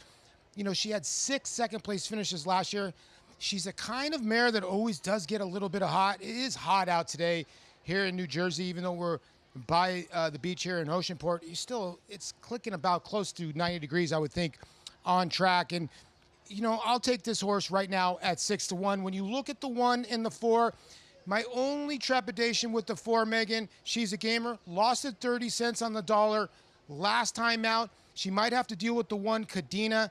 Do you want to really take that 4 to 5? Thanks, Paul. I want no part of taking 4 to 5 on She's a Gamer, as it is a hot day, and I didn't find anybody who was getting overzealous as far as the lathering up here, being able to see them up close. But as far as the number 4, She's a Gamer, I just find she's on a completely different class level when you're really comparing the field she's run against when looking and cross-referencing her races with the number 1, Cadena. And yes, she does have that speed, but I do find Cadena from the inside is one way to go and will be a tick faster. But, you know, as far as She's a Gamer's last race, she was involved in that pressured pace before taking control and just couldn't fend off the winner, considering she sparred with Laird on the front end, and Tick and Time Bond managed to sit that tactical trip. So I will give her credit. She ran well. I just find she's a bit of a cut below Cadena. And I find that, especially with the price disparity, given the Paco money that the 4 has taken, I want the 1 all day. And in terms of Cadena as a physical standout, boy, does she look absolutely incredible top to bottom from in the paddock now, getting a nice warm up here on the racetrack, where she's been in against tougher. Last time out, I give her a little bit of credit that day, where it seemed as if she kind of got into chase mode on that good sealed surface and managed to kind of weaken that day. But if you really go back through her races, I just find she's better than these. And I do agree with Andy. She is supposed to wire this field from the inside. I thought a fringe player that was interesting was the number 3. And Tavin and Pompeo Gomez, it seems that all of his runners, his small sample size, have been running here at Monmouth, where she is kind of that Parks outside fray, but she has brought her form here to lesser fields. I wonder, though, is she going to get the right setup if the 2 speeds and the 1 and the 4 tend to smoke each other out on the front end? We'll see how it plays out, but she could be sitting in the right kind of tactical trip at a nice price. Megan, thank you. We'll see how the pace does materialize in this upcoming 3rd race between the 4, She's a Gamer, and the 1, Cadena. But as Meg touched on with Cadena, we know her game, and especially with the inside draw. And Louis Rivera Jr., I think, has been doing very well at Monmouth, and in large part with being aggressive. No, I agree, and he has no choice to the rail, assuming she breaks. She's got to go in this race. Now, the 4 can run outside of her, but I understand they overbet Paco a lot, and he wins a lot of races. I get it. But and you're looking at the fixed odds, you're likely to get close to 7-2 on Cadena by post time, and you're going to probably get closer to 3-5 on She's a Gamer. And if you look at the PPs, and I'm not favoring this horse, Cadena, because she ran in New York. That's not what I do. She's been running against significantly better horses. I don't know why the 1 isn't favored here, to be honest. I think if you put Paco on the 1, she'd be a big favorite. I totally agree. It's not jockey we see racing. it happen a lot of times, though. You know, we saw it a lot in New York with Irad Ortiz. You see it with Flavian Pratt aboard, and you really see it at Monmouth with Paco Lopez. If they all run their good races, Cadina's going to win this race. She's going to be the only thing will happen. The 1 and 4 set it up for somebody else, which I guess is the 3 that they're talking about, and that's always a possibility.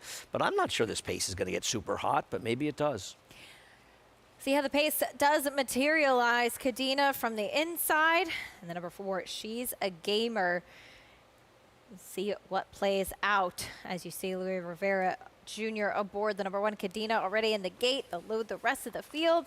Getting ready for it. Race 3 coming up from Monmouth Park. And when this race finishes, there'll be stakes action time over at Monmouth. Race 4. The Eatontown Grade 3 event on the turf for fillies and mares. Looking forward to that one. But first, the 3rd coming up. Matt Dinnerman has the call.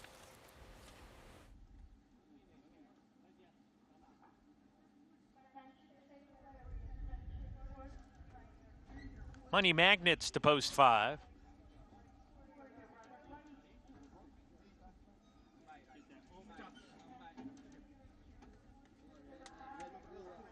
Gridlock, post position 6.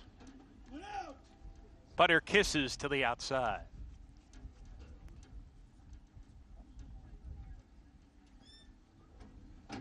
We're ready to go.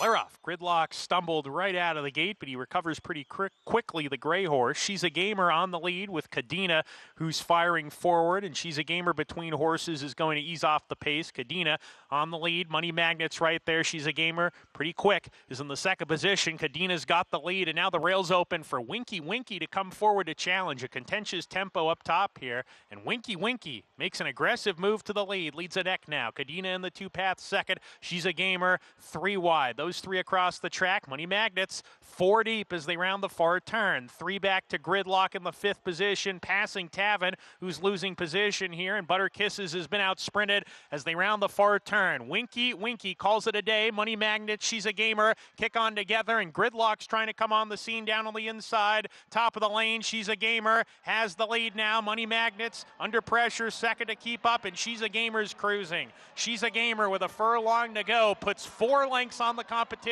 with a burst of energy as she runs away from the competition. She's a Gamer, putting on her A+ performance today. 3 wins on the card for Paco Lopez to start Haskell Preview Day. Gridlock 2nd, Tavin was 3rd, Money Magnets fades to 4th.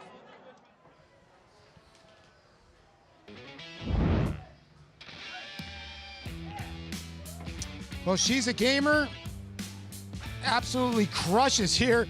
Lost on 30 cents on the dollar, and she made 70 cents or 80 cents on the dollar. Looked like an absolute gift today. Looks like the gray Gridlock runs 2nd here, the mare by cross traffic. But sometimes things just stay the same, Acacia. 3 races here at Monmouth Park, 3 wins for Paco Lopez. And like I was saying, he's the leading rider here in Delaware. When Colonial Downs opens up, could he be the leading rider at 3 racetracks running simultaneously?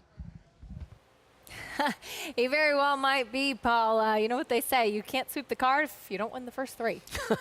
And boy, Cadina was absolutely awful in there, throwing in the towel about a 1/4 mile into the race, and Source did win like a 3 to 5 shot should, and it does feel like you probably want to be off the rail at Monmouth. As you mentioned, stakes action coming up. I'm stepping aside at least for a bit. I will be reporting, and I'll be back hosting a little bit later on, but Greg Wolf is coming up at Monmouth. Matthew Wolfendale there as well, and you're sticking around here. I am. I'm going to be moving near the air conditioner. Yes. Andy will be holding down the fort here in New York. We'll take a quick time out. Trainer Chad Brown has a big afternoon coming up at Monmouth. Plenty of stakes chances, including coming up in the Eatontown with his Chance Whiskey Decision, trying to win this race for the 2nd year in a row. Perennial leading New York sire Central Banker, sire of a $325,000 2-year-old colt in 2026, and the leading New York sire of stakes horses again, including Hot Currency. Hot Currency up by 4, 5 widening lengths, approaching that final furlong. No catching a geared down, dominant winner of the 4-star Crook. Give it to Hot Currency. Central Banker, standing for $7,500 at McMahon of Saratoga Thoroughbreds. Get with the New York Bred program that supports farms across the state and puts more babies on the ground. The program that lets your New York Bred race against other New York Breds on the same tracks where Manor War won the Travers and Secretariat completed the Triple Crown in the Belmont Stakes, but at a beautiful new facility offering the new Empire Trillium Series. Get with a program that respects thoroughbreds from the foaling farm to the starting gate to the second career.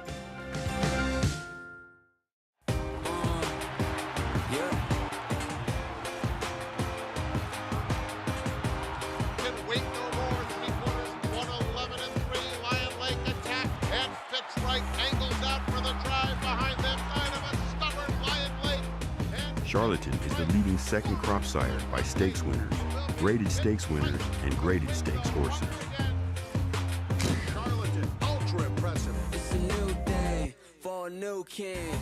Announcing the Empire Trillium Series, a multi-year $3.2 million 14-race program at the brand new Belmont Park and Woodbine Racetrack, restricted to New York or Canadian foaled horses. This new event kicks off the day after Christmas with 4 two-year-old stakes races on Belmont's new Tapeta surface and continues all spring and summer through late July at Woodbine. The Empire Trillium Series. To learn more and enroll either New York or Canadian breds, go to NYRA.com/EMPTRI.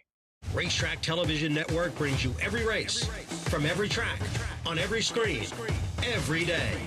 With monthly packages starting as low as $5, RTN gives you great value and access to more live HD streaming and race replays than anyone. Visit RTN.tv today to sign up and watch on almost any device, including Roku and Amazon Fire. RTN has packages that start at $5 per month.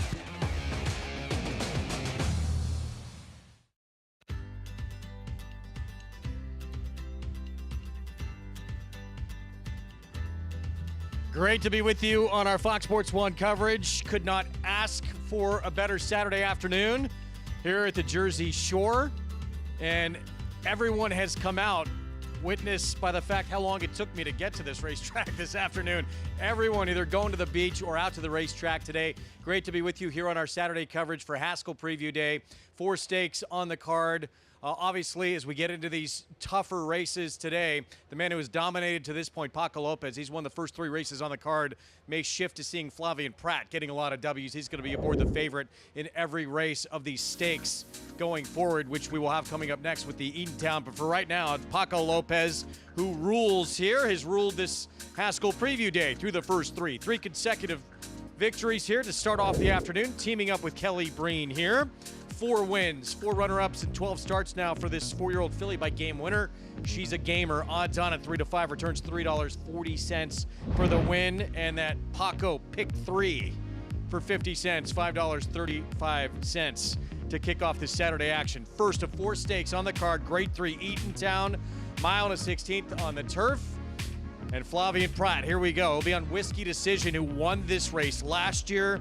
This is going to be a tougher field to try and win this one again, though. Give me another very difficult competitor from the inside post. Graham Motion Trains, 2 to 1 on the board, but that one coming in off the bench. 6-year-old Miro hasn't raced since early September of last year. NYRABET's Pegasus, top 2 finishers from that Pegasus earn a berth into the Haskell on July 18th to face just an absolutely loaded field that will be lining up on July 18th. Napoleon Solo, Preakness winner, Further Ado, Crude Velocity, potentially Hedge Ratio, won the Long Branch. So that is shaping up as one of the premier races of the summer, and we'll see. Likely we'll get 2 out of the Pegasus who will earn that automatic berth this year. Back-to-back Eclipse Award-winning rider Flavien Prat, first of 4 favorites in 4 stakes to come. He'll be on the defending champion of this Eatontown, Whiskey Decision, looking to go back-to-back in this race for trainer Chad Brown and Alpha Delta Stables when we come back.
Welcome back to America's Day at the Races. A nice quiet scene in an often busy Central Park.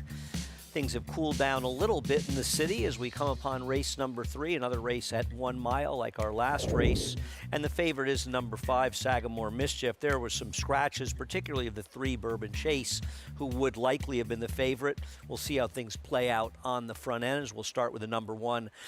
Metatron's Muse for Ilke Cantermachi, a horse that's dropping down to a bottom level after being claimed at Oaklawn, hasn't run in just about 3 months.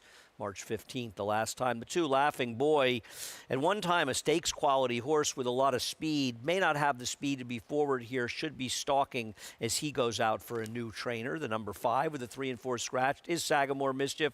Hasn't won in a while, but he is probably the horse to beat here at the bottom level. I prefer the 6, Expensive Cut, who has not raced this cheaply, coming in from out of town for connections that are very often dangerous here. Centavo, the number 9, goes out for Nightball Chatterpole, who trains both the 8 and the 9. Centavo's a horse that's a little unreliable. When he's good, but frequently he's not. And the number 8, First Trumpet, with Jose Lezcano, has races good enough to win this race. Can he hold that form for these connections as he plummets down to the bottom level? I don't have any argument against Sagamore Mischief being the one to beat and probably the one to catch, but I think Expensive Cut with Ruben Silvera should be stalking him on the outside as we're still looking at number 9. I took Expensive Cut, the second choice, over Sagamore Mischief. Let's find out what the MIG is thinking. Yeah, Andy, we'll start down on the inside with the 1. Metatron's Muse has not run in the 3 months you talked about since being claimed by Ilke Cantermachi. This is a horse that I was familiar with from Oaklawn. And I have to say, from a physical perspective, I've loved the way he looks. He looks a lot better than he did over the past winter. And his better races have been on the 1-turn miles. 2-turn miles, not as much. Some horses are just better around 1 turn where they get into a better rhythm down the long backstretch. You know, particularly here at Aqueduct, we have a half mile to the far turn before they really got a jockey for position. I thought Metatron's Muse was a little bit interesting, especially because horse just looks better than I remember this horse looking previously. The 5 horse Sagamore Mischief makes a lot of sense. Should be forward, should create his own trip. Don't like the fact that he has 6 wins, 14 seconds. It's just too many seconds to win ratio for me. And I landed on the 6, Expensive Cut as well. I just think this horse has been in good form.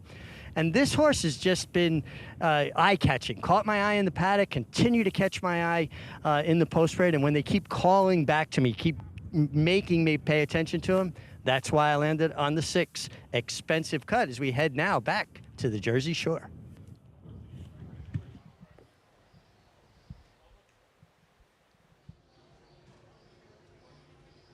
Yeah, thank you, Mig. So we'll get back to the start of that pick 5 coming up at Belmont on the Big A in just a little bit when we get into, Paulie, our graded stakes action here ahead. As I said earlier, Paco Lopez dominating the day so far, but it looks like we're getting into the portion of the program that Flavien Prat may take over here. Yeah, I think Flavien Prat and Tyler Gaffalione will have a couple good mounts to go to as well. And, you know, Flavien's going to be the heavy favorite with program trading. He also has, obviously, a big shot here with Whiskey Decision, who's going to be the horse to beat. Besides the rail horse, but you're right, I think Flavien has a couple really live mounts. Paco Lopez got scratched out of the main race with Pink Ruby, so maybe Paco will slow down a little bit. Meanwhile, loading up this 3rd Belmont of the Big A, start of a mandatory pay pick 5. Sagamore Mischief, Gustavo Rodriguez, Manny Franco, the 9-5 favorite. Let's go to Chris Griffin for the call. And Jose Lezcano and Centavo, Omar Hernandez Moreno, last to load. All set.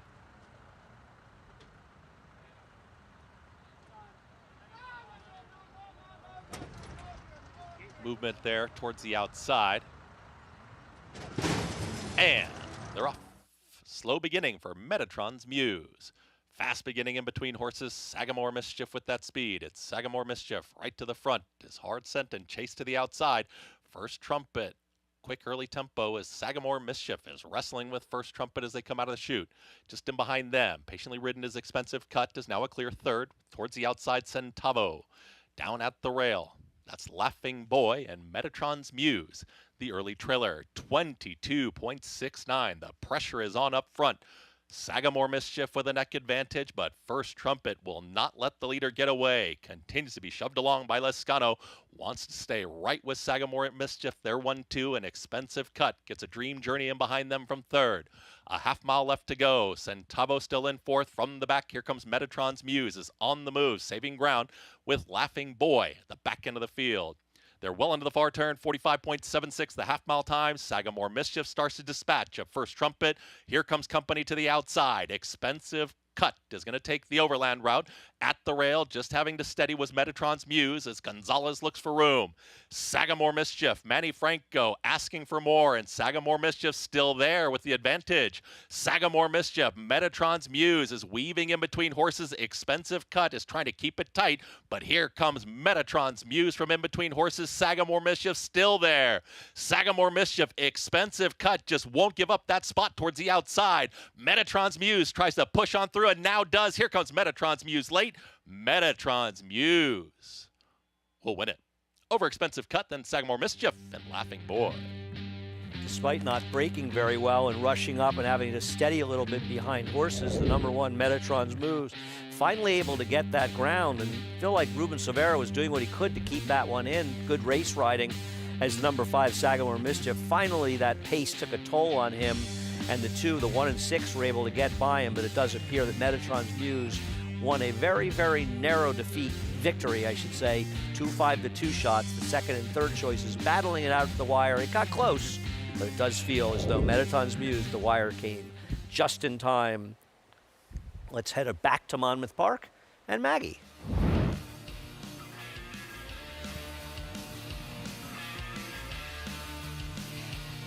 Andy, thank you. It's a pleasure to be here on Haskell Preview Day here in the paddock as we are on top of the Grade 2 Eatontown. We'll start by talking about horses who are coming off of respective layoffs, and that conversation would begin with a horse that is at 2-1 on the inside, and Give Me Another, as she'll go out for trainer Graham Motion. Now, obviously, I've never seen her before, not obviously because she did run at Saratoga, but I didn't cover that race. She didn't run that great over that yielding turf course in the New York, but in her last, I thought she was very impressive, beating some horses that are pretty nice, including Mission of Joy and Medoro there in California. She is a big, broad type of mare. Obviously, she's Southern Hemisphere, so she's got a little bit of an edge as far as age is concerned. You know, I don't know her, so I don't want to be too critical. My blind eye would say she's going to benefit from this race. Just slightly soft around the edges. Like I said, I respect her. She does have a little bit of tactical speed. We'll see how that plays out going a mile and a 16th, which she did run going a mile in her native South Africa. I'm wondering if this is more just a stepping stone to keep her, to get her season going. Now, as we move on to a horse that could be the speed if there weren't some other horses in here that just look as though they don't belong, including the 2 and the 8. But number 4, Don't Jinx It. She has been kind of a little bit of a Larry type of horse when she's able to steal things on the front end. We'll see how aggressive Sammy Marin is in the irons for Miguel Clement, who I just talked to about this race yesterday, and he said, man, I really wish the 2 and the 8 weren't in here because I'd feel so much more confident. But what I can say is, looking at Don't Jinx It as she comes back as a 4-year-old, she's done very well from 3 to 4. I love seeing this physical progression, especially with this age jump. She's really filled out. She's become just a very beautifully balanced filly that is fairly keen and sharp here in the paddock. So I like that disposition for her. We'll see what kind of trip she's able to pull in here, but painting the right kind of picture here in the paddock for the comeback. Greg?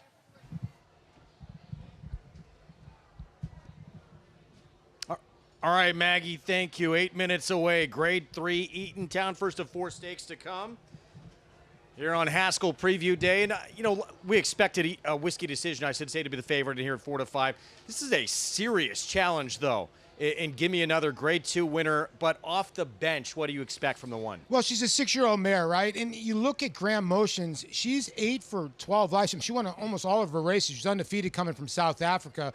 And her race off the bench in Hillsborough was very good.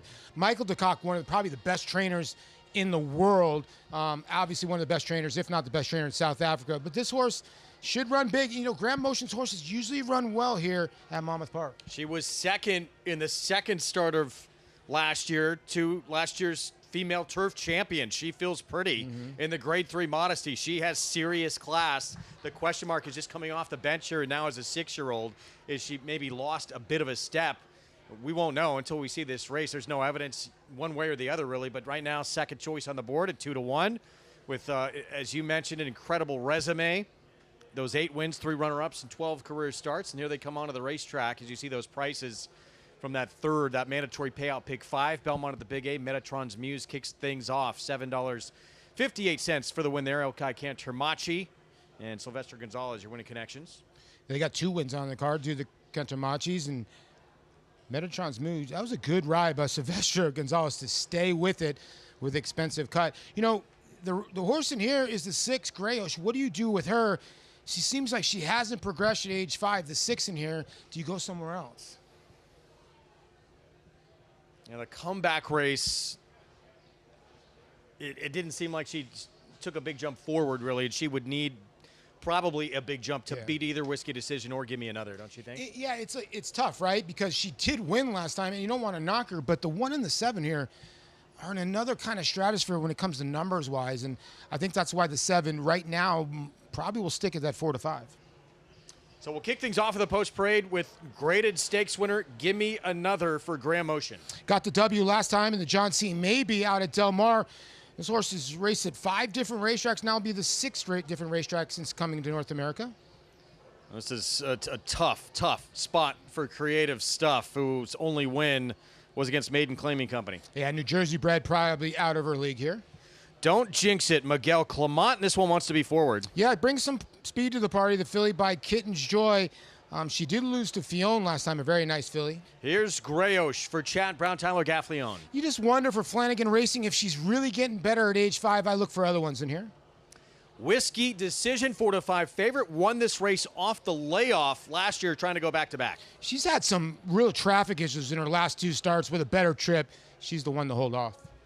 And 31-1, Ree Wall, who's only trying on turf, came 5 furlongs last year sprinting at the Meadowlands. Yeah, Joanne Berton sends out 2 runners in here, New Jersey bred. She has caused the biggest long shot of this meet, but that was in a New Jersey bred race. 4 minutes to post, our first of 4 stakes here on Haskell Preview Day, and the defending champ of this Eatontown trying to go back-to-back Whiskey Decision. Currently the 4 to 5 favorite. You can play all the action by getting signed up right there at Naira Bets. The offer, there it is. $200 deposit match, new customer bonus when you punch in that promo code at sign up for new customers. Match 200 right there at NairaBets.com, and bet any track, anywhere, anytime. So Whiskey Decision, the Modesty last time out. Kathy and Marissa Gazora, your Breeders' Cup winner from last year. I mean, there's just no other one in this field facing the kind of competition that she has as we look at the other Chad Brown runner in this spot, Grayosh, who will have Tyler Gaffleon aboard. You know, Grayosh won last time. She was a little bit under 2 to 1. Her last win was when she won with Flavian aboard in the Lake Placid. Now Flavian will be aboard the 7. You can't miss her. Her name is Grayosh. She's the gray. If you look at her races, it's almost like the same movie, Greg. She kind of runs the same number. And you wonder, can she really step up? I think she has to pass 2 fillies in her, 2 mares with the 1 and the 7. But, you know, at age 5, this was a nice little effort here, and you wonder if she's going to progress anymore. Yeah, look, we talk so much about Chad Brown. It's unfair to him, but he's such a good trainer. We expect the top A-plus effort off the bench from all of his runners. But sometimes, especially as you maybe get a little bit older, with Grayosh here, a 5-year-old mare, maybe we can see a little step forward here the second start back. Yeah, you could. She's a grade 2 winner. I mean, she's got a lot of class. I'm just wondering if Give Me Another off the break, the 1 and the 7 Whiskey Decision, the other Chad Brown, if there's just a little bit more substance there. So even money on the other Chad Brown and the one that the public is backing here, trying to go back-to-back in this Eatontown. Let's go back to Maggie.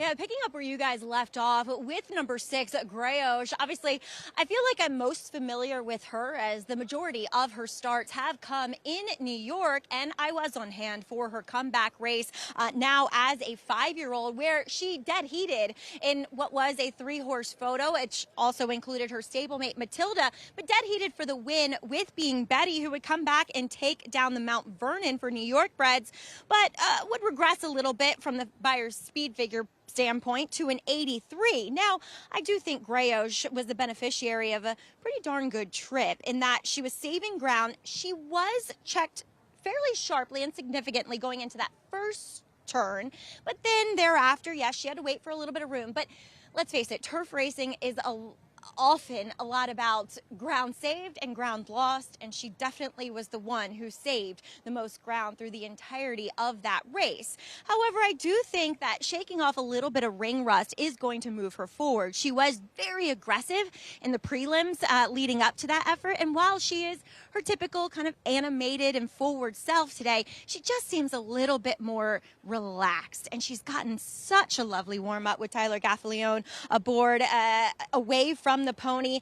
I don't think she is as good as her stablemate, Whiskey Decision, but I do think there is a reason to believe she will move up from that effort back on April 24th. Now, number 7, Whiskey Decision, she was able to win the Eatontown last year in what was proverbially a bog. I can attest I was absolutely miserable last year on this day because it would not stop raining. We were able to get that race on the turf. It was the 11th race, so I know it was listed as good, but I'm a little suspect of that, but she's shown an ability to run on any turf course thrown at her. And last time, as Polly kind of alluded to, I thought she got a little intimidated when she was in tight down the stretch. Gazora was kind of trying to make her move to the outside of Whiskey Decision, and you could tell Whiskey Decision's head came up, and she just looked uncomfortable. She really didn't set herself down to finish out that modesty. So I think it's up to Flavien Prat to, yes, he's going to sit back and bide his time, but get her out in the clear. That's how this mare wants to run. And Greg, she was sold for $1.5 million going back to last November to this ownership, and they're looking for her to get to the winner's circle, I would assume, to maybe recoup a little bit of that, but obviously bought for breeding purposes.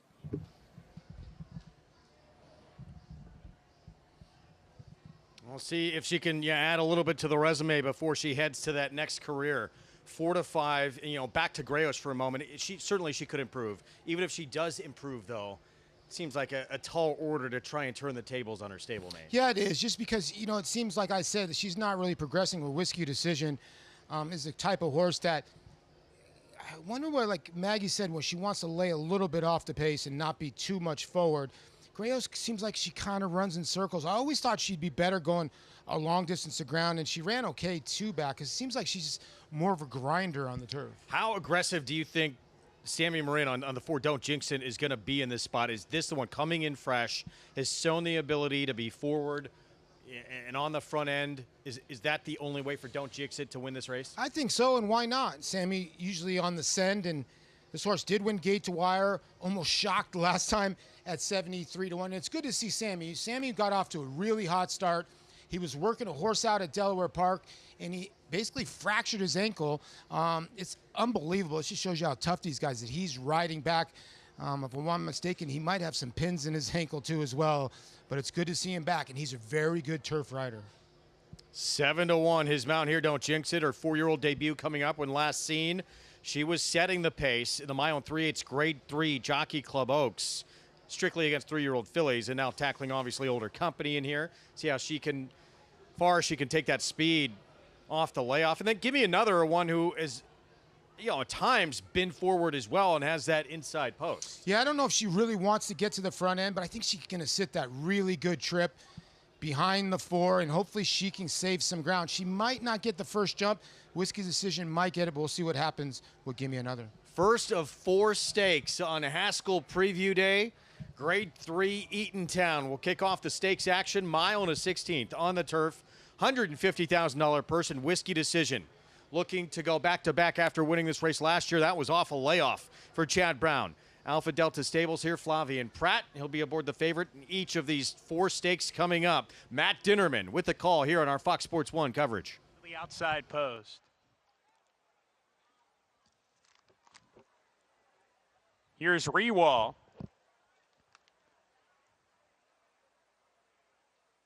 We're ready to go. And we're off. Rewall drifted out away slowly at the start, drops to the back of the pack.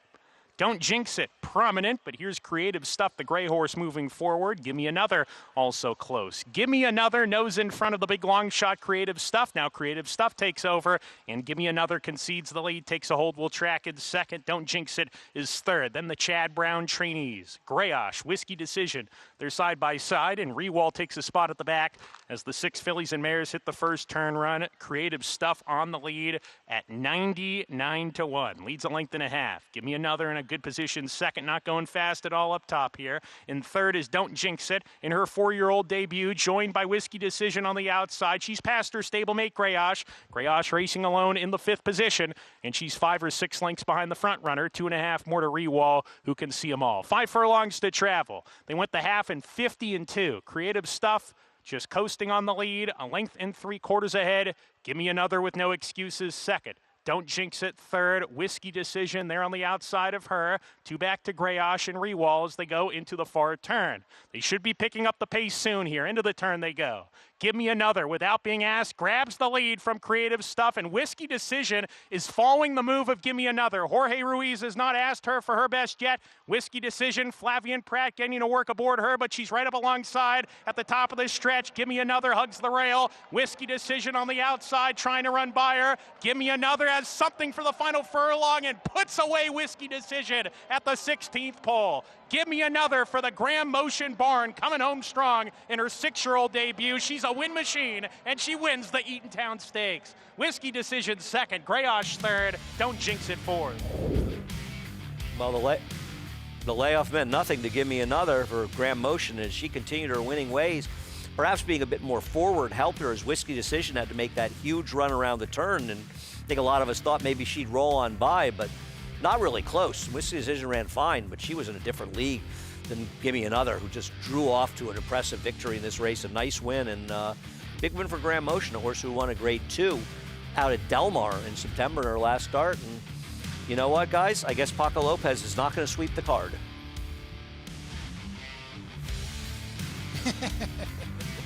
We thought, yeah, that might come to an end. We talked about this race for, Whiskey Decision being tougher than what she had faced last year, primarily because of the presence of the horse who just won this race. Give Me Another. This is a class mare, now multiple graded stakes winner here in the U.S. Graham Motion, obviously one of the top trainers in our sport, just much the best here. Was much the best. You can see Jorge Ruiz right out of the get-go. I don't think he really wanted the front end, but he let the 99-1 shot.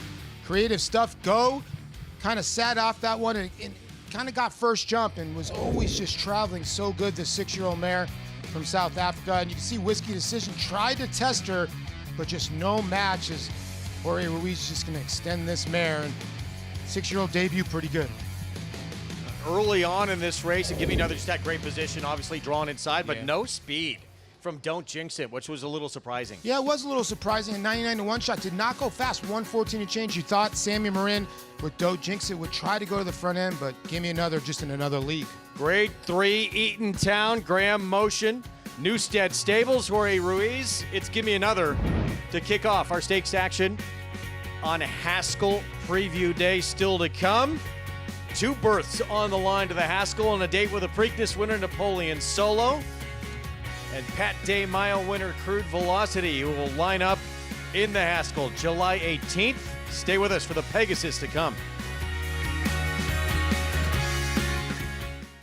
Say hi to our new stallion, Highland Falls. From his winning debut to that spectacular Jockey Club Gold Cup. It is Highland Falls. He wins another one, this time the Jockey Club Gold Cup. Even his buyer was high. The race his sire made his own by a widening 4 lengths. A host of Grade 1 winners far behind. High and goodbye.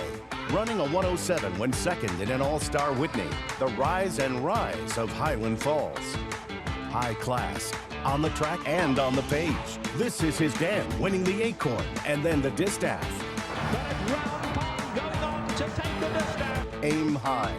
Breed to a well-bred son of Curlin. Highland Falls, new to Darley. The official Belmont Stakes Barstool Sports Collection is here. Check out the hottest styles of the summer. Shop this limited drop before it's gone. Get yours at shop.naira.com. You bet with Naira Bets. Bet any track, anywhere, anytime. Download the Naira Bets app to play today and get a $200 deposit bonus. Watch live horse racing. Get expert picks. Boost your bankroll with weekly promotions and hone your handicapping skills with exclusive tips and tutorials. Sign up now and use promo code MATCH200 for a $200 new member bonus. You bet with Naira Bets.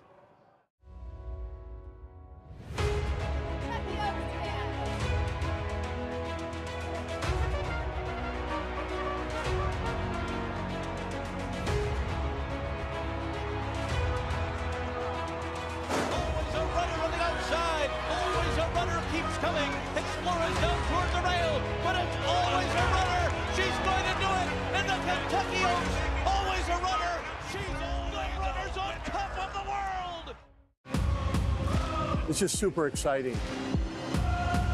This is a real immersive experience. It's the respect from the outside that they get, but along with the way that you feel when you're part of it. High-class horses, really big races. We want you to be behind the velvet rope. The bar that they set is different than everybody else, and it needs to raise everybody together.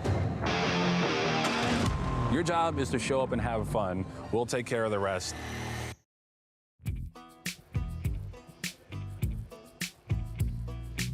Back with you and a look at some of the great champions that have graced these grounds here in the Jersey Shore, back on our Fox Sports 1 coverage on America's Day at the Races, and our first of 4 stakes on Haskell Preview Day. And it's Gimme Another. It will not be a Pratt sweep, as he's aboard the favorite in all 4 to come. Gimme Another kicks things off. Graham Motion, Jorge Ruiz for Newstead Stables, and this 6-year-old mare winning off the bench. Her last time we saw her was early September out on the West Coast at Del Mar in a Grade 2 victory. Her first win and graded stakes win at that here in the U.S. And now adds the Grade 3 Eatontown as well to kick off her 6-year-old season. It's showing she has a little more left in these legs. Excited to see what comes next for her as we go to Maggie Wolfendale. So please be joined here in the winner's circle by Ian Wilson, assistant to Graham Motion. And Ian, picking up right where she left off. She was sensational today, and even cutting back a little bit in distance, she was very handy.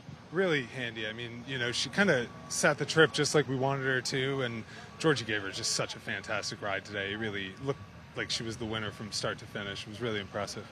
Jorge Ruiz, your rider who you're talking about, Graham has had so much luck with him.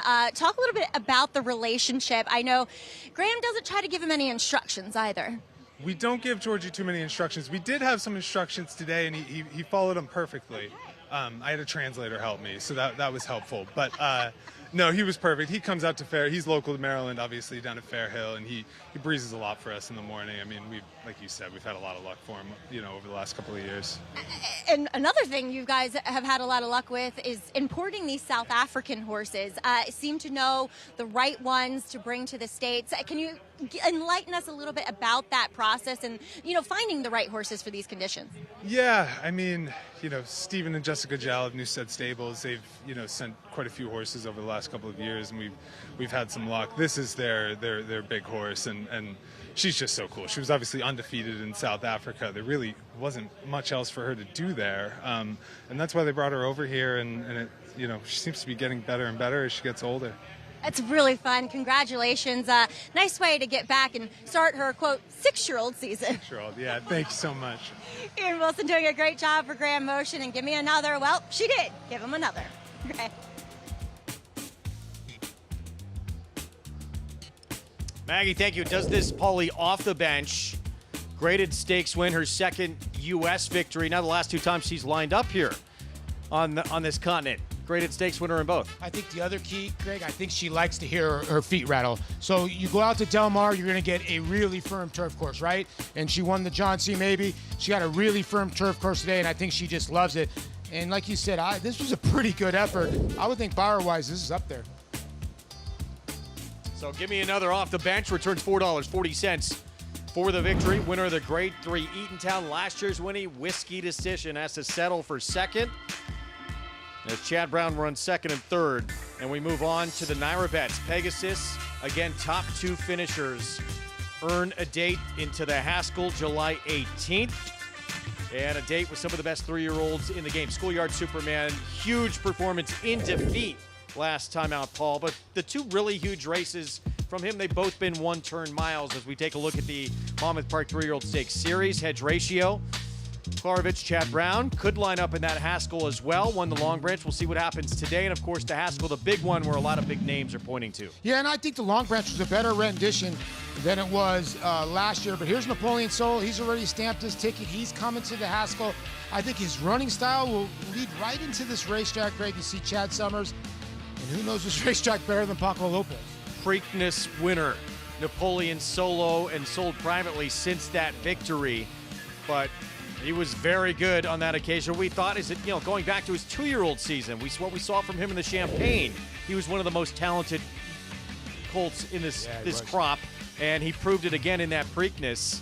As you take a look again at what's to come, and of course, Crude Velocity, Pat Day Mile winner, who rolled by Englishmen. He was perfect until Belmont at Saratoga week and the rematch of the Woody Stevens with Englishmen, who just ran off the charts that day. But Bob Baffert said afterwards, we're not going to line up against that horse ever again. Can he go longer? We'll find out on Haskell Day. That's the question, right? I think he needs to solve the gate first. So going a little bit longer distance, maybe the gate won't be a biggest emphasis for him, but going shorter distance of ground when you're running against fast horses like Englishmen, you just can't give that up early in the race. But it's going to be very interesting to see him in the Haskell. I think the Puma, if he gets healthy, will come back. The Haskell this year has the makings of a nice race. Further ado, Bluegrass winner. As we showed you, potentially hedge ratio as well. Looking like a loaded field. Again, top 2 finishers from this Pegasus will earn automatic berth into that Haskell as we send it back to Andy Serling in the studio in New York. Thanks, guys. As we're heading to the gate for race number 4 here, I've been waiting quite a while for the number 10, Light Fantastic, to come back. Last ran in late July of 2025 in a race where she didn't get out of the gate at all and rushed up into a fast pace. And she may or may not have won that race, but she certainly would have been second, or he would have been, I should say. Peter Pugh, who trained before, is retired from training, I believe, and Barclay Tagg now as the horse, and Barclay's terrific, so I don't mind. And she's fast. With a clean break, she's going to be in front of this field, especially with the scratch of the number 8 here, Mr. My Money Talks, who can move. I don't want to bet her at 3-2. It's just too short a price for me off the layoff, but I think she's going to take a world of beating as she drifts down to 7-5. I mean, Mykonos is okay inside of her and ran a very good race. Should be forward, but let's get more from Acacia. Yeah, as we'll get to Mykonos in 1 second, as he's being a bit obstinate out there on the track. But wrapping up thoughts on the number 10, Light Fantastic, who you were discussing, Andy. Yes, quite a trip last time that he did come to the races off slowly with the big move. Maybe they thought he got a little bit keen with the blinkers that day, so they do come off in here this afternoon. Looking at my notes from him from last summer and comparing to today, he is a big, good-looking individual that has grown and filled out. He's now a 5-year-old, and he is dropping in class, so his age could be why we're seeing the drop. I do think he's could benefit from a start, maybe just from a fitness perspective, just to tuck up a little bit, get a little bit more refined. Now, as I alluded to with the 9, Mykonos was being very obstinate out on the turf course. Looks like Ricardo Santana got him going now, but it took an outrider pony and a regular lead pony to try and encourage him to go forward. He was freezing on the track, which I have not seen him do before, but like I said, looking like he's moving now. I think maybe he just saw something that he didn't like, and was not feeling it. But like I said, Ricardo's got him going. He was really touting himself. I thought he ran very well last time out, doing all the dirty work, had pressure, and dueling down to the wire. We'll see if he can do one better, turning things around today. Those two make a lot of sense. I took a small shot with the 3 high leverage. He is dropping in class for the first time as he went to the lead last time out. I thought he was a very sharp individual that has the demeanor of a sprinter, a little bit more subdued today, but it is much hotter than it was the first week in May, and at least this is his first time running at this level. Andy? Thanks, Acacia. Yeah, I'm not trying to beat the 10, obviously with the scratch, particularly of the 7, but even the 8 made this horse a much shorter price. 21 Red, the 6 at 9-2 isn't the worst gamble. This is a turf sprinter. If he can ever get back to his debut and build on that, he could be a player in here, and he just went too long last time, and it's been a long time since he's been able to sprint on the turf. But like I said, I think Light Fantastic, he lost to King Puck. It was better than these. His first race, he showed a lot of ability. And with a clean break by the 10, it's very unlikely he's not going to be in front. And in my opinion, fairly unlikely if he can run coming off the long layoff, and it has been 10.5 months. He's going to be tough to beat in this race. But listen, I'm not telling you anything you don't know. He's 6-5 as we head upstairs to Chris. And Ricardo Centeno Jr. and Light Fantastic. Kendrick Carmouche, last to load. Light Fantastic. All set. And they're off. Mykonos broke sharply, a little awkward, and also breaking inward was Roccolino, the early trailer. Mykonos with the speed, and here comes Until Last Call to join that early leader. Until Last Call puts a neck in front. Mykonos is a stalking second. Light Fantastic is in third in the pink cap. At the rail, that's high leverage, and behind them, 21 Red. Doesn't want to let the leaders get away, is in fifth, right in behind this leading group. It's a big gap of 4.5 already to Deemer towards the back end of the field with Drayden and the trailer, Roccolino. 22.06, the opening quarter mile. Until Last Call at a big number is into the turn, is up by a full length. Shoved along is Mykonos, not cutting the margin yet. High leverage. Manny Franco is just gliding right in behind the leader. It's Until Last Call, who's backing up into high leverage, is going to have to wait for room as Mykonos is ready to pounce in. Light Fantastic, nobody out yet. High leverage is moving towards the outside with 21 Red. Until Last Call has led throughout. Until Last Call, Light Fantastic in between horses. Here comes Mykonos. High leverage, still looking for room. Maybe sees a seam now. Light Fantastic has taken the lead. A 16th left to go. Now lunging late is High Leverage, trying to get to Light Fantastic. Light Fantastic almost there. It's gonna be a photo. Photo finish. Light Fantastic and the oncoming High Leverage. Then came 21 Red Until Last Call. Light Fantastic didn't break as sharply as an aggressively ridden Mykonos, as well as Until Last Call. Kendrick was happy to sit behind those horses in a good stalking position. And at that point, it was a question of whether or not he could be his effective rating and whether or not he could come back and run his A race. Now, I don't think he ran his A race. It appears he won this race by a desperate, I would say, a half ahead as the turnback High Leverage, second off the layoff, ran a very good race to finish a likely second with Manny Franco, but it does appear as the favorite, Light Fantastic, from a stalking position, gets the job done in race number 4 with the number 6, 21 Red, finishing a narrowly beaten third as we head back to the team at Monmouth Park.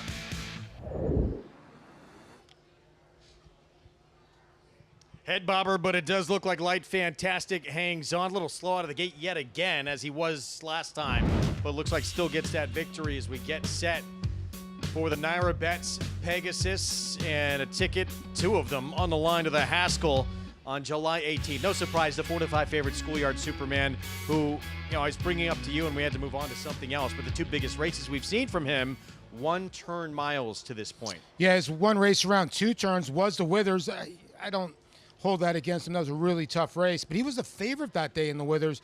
Came back and franked that effort, but you make a good point. Around 2 turns could be a different story. Approaching the 10-minute mark to post. Big one coming up in this 3-year-old division as we get to Maggie. Fried chicken.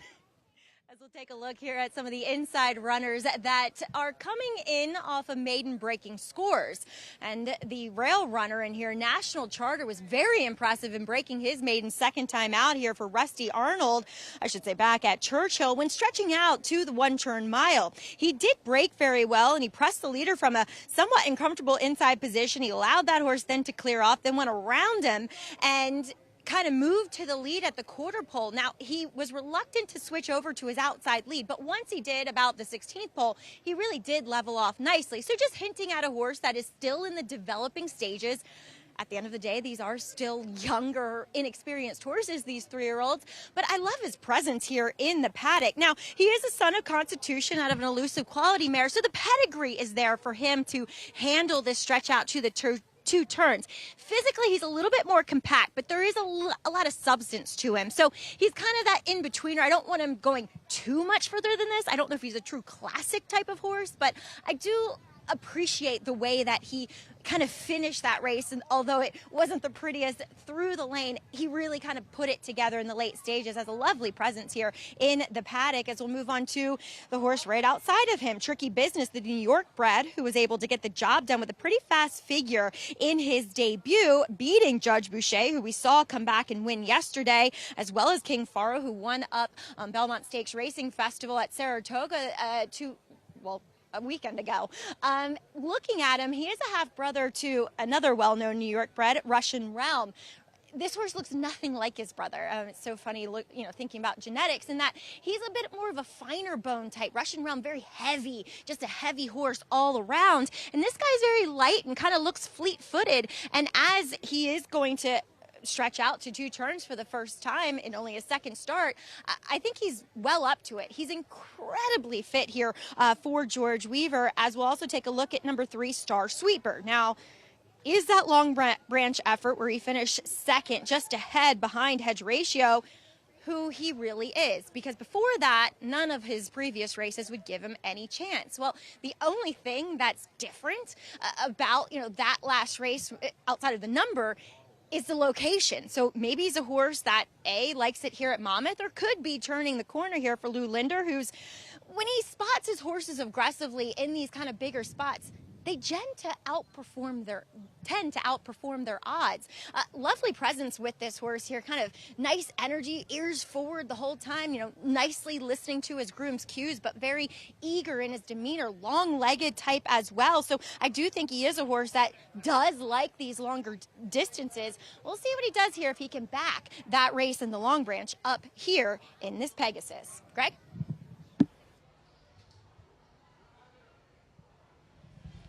Maggie, thank you. Interesting horse, that 3 Star Sweeper. Big move forward last time out. Was it a one-off, or can we see it again?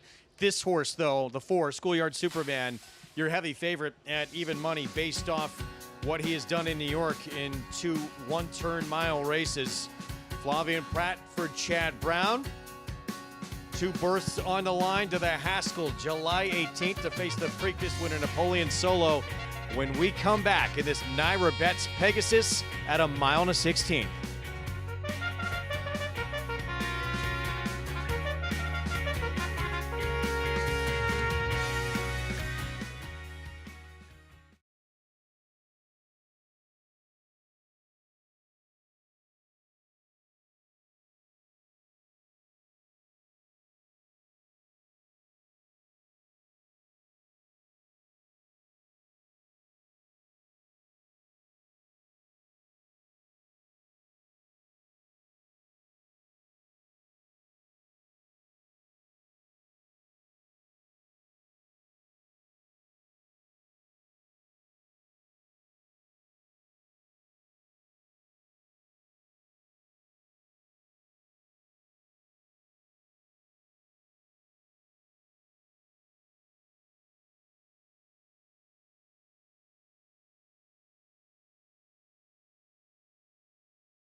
Good to have you with us on our Fox Sports 1 coverage, brought to you in part where you can play it all at Naira Bets. Bet any track, anywhere, anytime. A gorgeous Saturday afternoon here at the Jersey Shore with the Naira Bets Pegasus to come. And your top 2 finishers moving on to the Haskell July 18th to, among others, face the Preakness winner Napoleon Solo. Right now, Schoolyard Superman, even money favorite, based off, obviously that win at Aqueduct, that was impressive to end his 2-year-old season, but based off a runner-up finish in his most recent start, but that was a 1-turn mile. We'll see what it can do here at a mile 16th coming up. We start with National Charter, some lightly raced horses on the inside, but with big talent, seemingly. This one for Rusty Arnold. Yeah, this one comes in from a maiden win at Churchill Downs. Been training at Keeneland. Draws Tyler Gaffalione. I thought this colt had a big shot. Tricky Business. George Weaver, first out winner. This is start number 2. Big ask, but he was impressive. He was in a New York bred race, but like you said, a good effort at 87 Beyer. Been training up at Saratoga.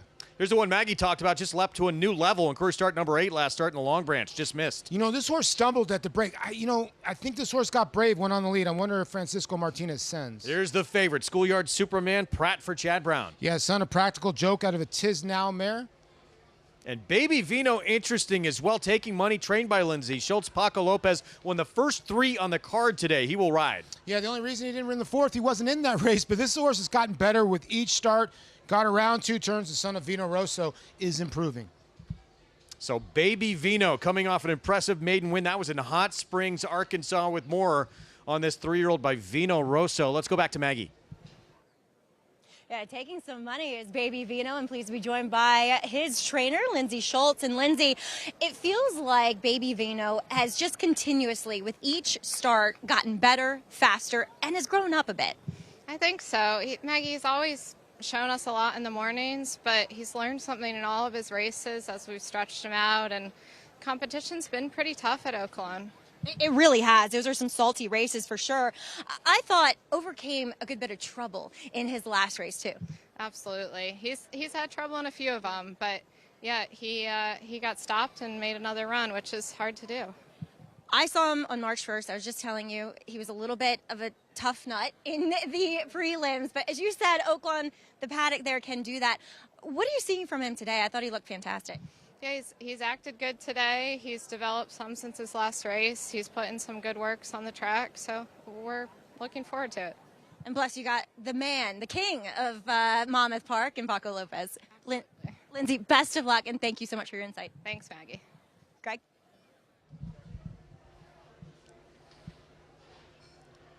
Baby Vino did some growing up, certainly last time out. That maiden win at Oaklawn, and now in Stakes Company trying to book a ticket to the Haskell in one of the most important 3-year-old races of the year. Some lightly raced horses, certainly more lightly raced down on the inside with this 1 and 2. National Charter, Paulie. Career start number 3 coming up. Another one coming off a maiden win. Did it at Churchill for terrific barn. Has Tyler Gaffalione, terrific rider aboard. What do you expect to see from this horse? It's very interesting. This horse has shown speed in his 2 starts. Showed some speed first time out at Keeneland. Gun Range is a nice sort. I know he was well meant first time out.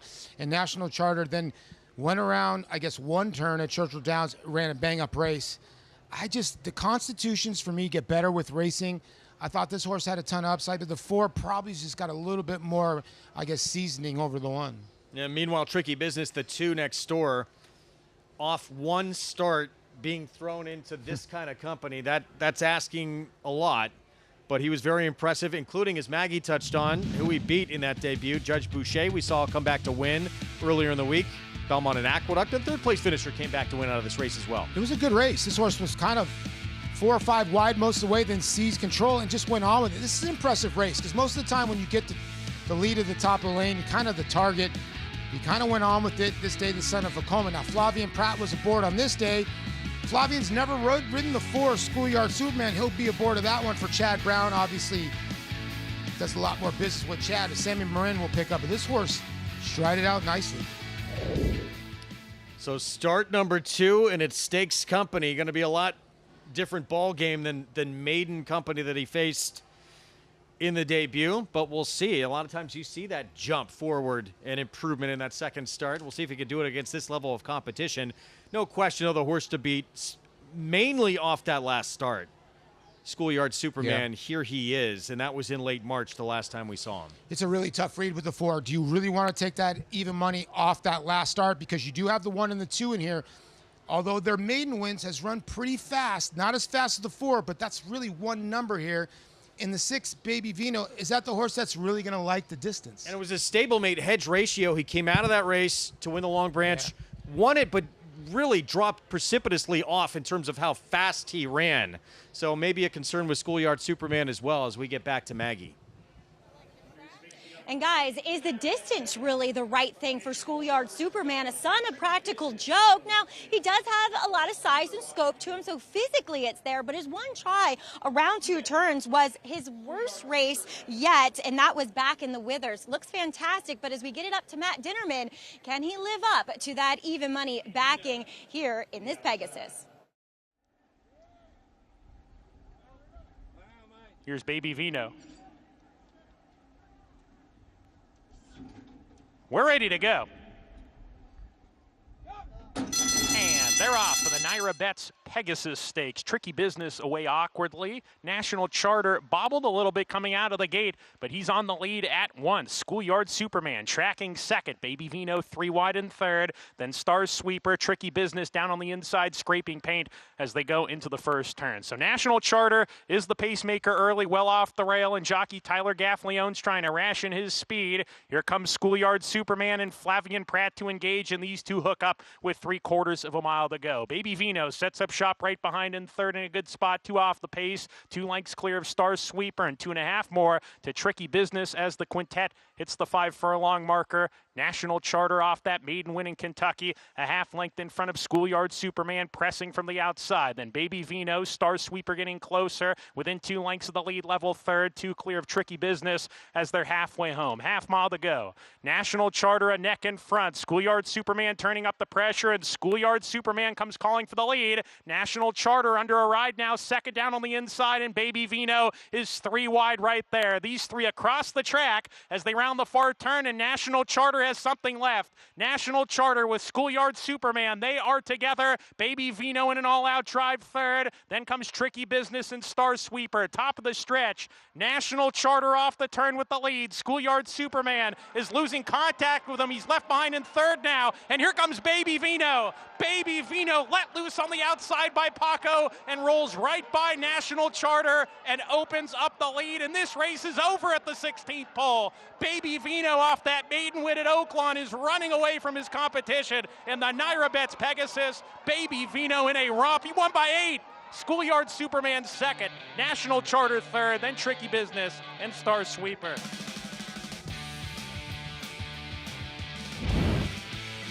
Baby Vino absolutely dominates in this Naira Bets Pegasus. 4 starts for Paco Lopez on Haskell Preview Day and 4 trips to the winner's circle. This horse not only punches a ticket to the Haskell on July 18th, he might be a contender. He easily handles this field. Yeah, and the distance is not going to be an issue. You can see he was 3 wide most of the way. Now the 1 National Charter giving Tyler Gaffleone a little bit of problems on the first turn. Schoolyard Superman, they kind of went to the far turn. You're kind of thinking that Baby Vino's kind of stuck out wide, but my goodness, got unleashed. And good interview by Maggie talking to Lindsay Schultz, saying this horse is getting a little bit better with each start. And the distance not going to be an issue. And Baby Vino, you know, Vino Rosso, his sire, got better with racing. This horse seems like he get better with racing as well. Each and every start, they feel like he's learned, he's developed. You see that his speed figures, he has gotten faster each race as well. What a job Lindsay Schultz and company have done with this 3-year-old son, as you mentioned, of Vino Rosso, back out of the beginning of the race. Keep your eyes on the 2. Yeah, the 2 got off to a bad start, and the 1-2 as well kind of broke a little bit stutter step there, but be able to pick up his feet. And you watch right here, if we keep it going, watch the 1. Head starts getting really high at the turn, causes Tyler Gaffleone a lot of problems right here. But the 2 Tricky Businesses lost all chance at the beginning, but nobody was beating Baby Vino. What a performance. It's, you know, we love the Triple Crown. It's hugely important to this sport. But this second half of the year, once the Triple Crown is in the books, and it just concluded last week, Belmont at Saratoga. We start to see some of these 3-year-olds growing up, changing, and we start to see some new players in the division, and now maybe we're seeing that here. Yeah, and this is a horse, like I said, I thought the Long Branch was a good race, and maybe the Pegasus this year could be a nice stepping stone to the Haskell. Baby Vino, impressive victory here in this Naira Bets Pegasus, earning a berth in the Haskell July 18th against Preakness winner Napoleon Solo. What a performance for the barn of Lindsay Schultz.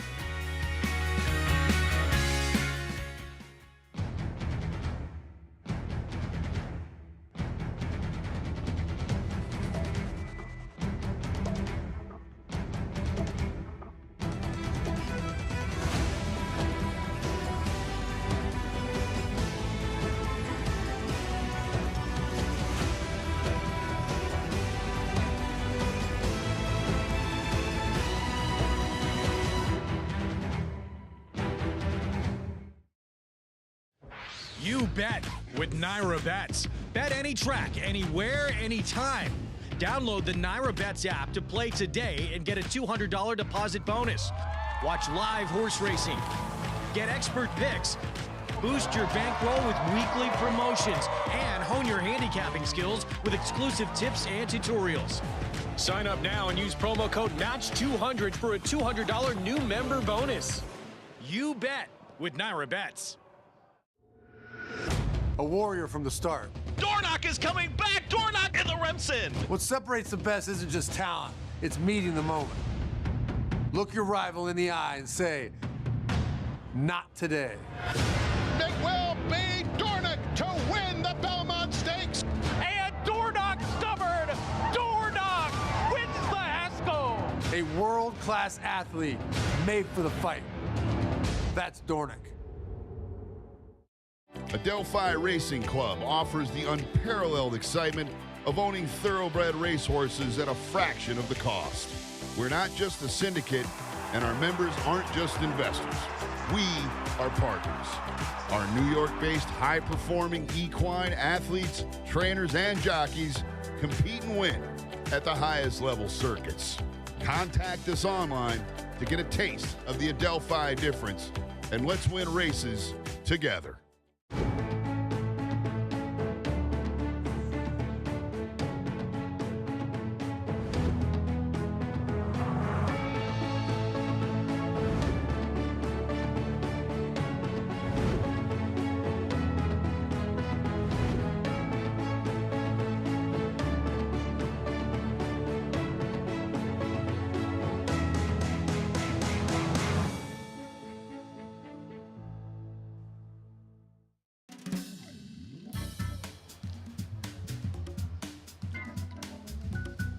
Good to have you with us on our Fox Sports 1 coverage. Baby Vino off just a maiden victory, tackling winners for the first time in a stakes race with a berth on the line to the Haskell, one of the most important races for 3-year-olds on the calendar.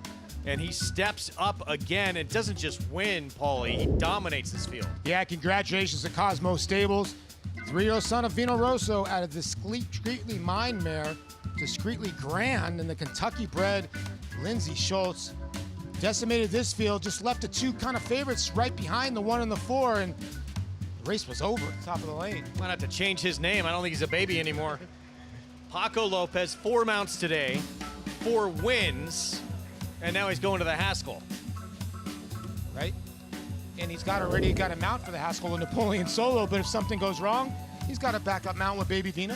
Yeah, I would think this one might be Lindsay Schultz's phone ringing often and early. I would think so, yes. Trying to get a replacement here as Baby Vino returns $7.80. Schoolyard Superman, a very distant second. Top 2 finishers, though, do earn a berth to that Haskell on July 18th. Let's go to Maggie. Paco throws him pretty well. Here with Marcus Osborne and Crystal, owners of Baby Vino from Cosmo Stable. And Marcus, what a performance we saw from him today. I thought last time with a trouble trip at Oaklawn, he really showed his stuff, and he just really stepped forward. Absolutely. I don't think this today may have been the first clean trip that we got, and every time that we saw him, he dug back in for more. And so we're so thankful to Lindsay and all of our connections, and she's been great. Kevin Knowlton-Meyer in Kentucky, just several people, and Paco, absolutely. And of course, we can't say enough. Thank y'all for hosting us and letting us be here with y'all. Absolutely. And as I said to Lindsay in the pre-race, you got the king of Monmouth Park on his back, and Paco really delivering today. Is this a step forward to the Haskell? We hope to see him there. We hope he remains healthy. And we're going to do what Lindsay asked us to do, but guess what? We hope to see him there. Well, you guys enjoy this Pegasus and this win here at beautiful Monmouth Park. Thank you so much. We appreciate you, Maggie. All right, happy owners as they should be, as Baby Vino, that's open lengths, Greg, with the utmost ease, taking down this Pegasus. And Paulie, in terms of moving on to that race, and you win this race, this 3-year-old division this year, there's been no standout. Obviously, Golden Tempo wins the Kentucky Derby, wins the Belmont Stake, takes 2/3 of the Triple Crown, but not, in doing so, not some dominant performer like we saw with Sovereignty, who became your eventual horse of the year last year. Yeah, I think this is the first time where we have a Derby winner and a Belmont winner, and everybody's still skeptical about Golden Tempo because the numbers have not been that giant, but he's passed every test. And we're kind of looking for some other horses that kind of step up. We were looking for maybe Crude Velocity coming to the Haskell. He sort of got beat up against Englishman. Will he be better a little bit longer distance? And then you have the horses like the Puma and maybe this horse haven't really been seen. Further Adu's. We'll see how they race a little bit going forward. But yeah, I think everybody's still looking for the best horse besides Golden Tempo. July 18th, Haskell and perhaps Baby Vino with a new pilot, Andy. Of course, Paco Lopez, rider of the Preakness winner Napoleon Solo, will show up as well as we're 3 minutes away from race 5.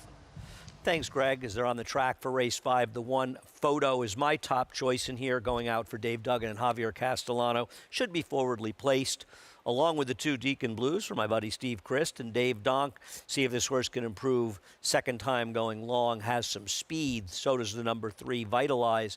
Hard to know if Vitalize is still competitive. If she is, or he is, he's the best turf horse in here, but he leaves as some big question marks. Sicilian Dancer ran fine with a bit of a wide trip last time. It is a square price at 6-1 for Michelle Nevin and Kendrick.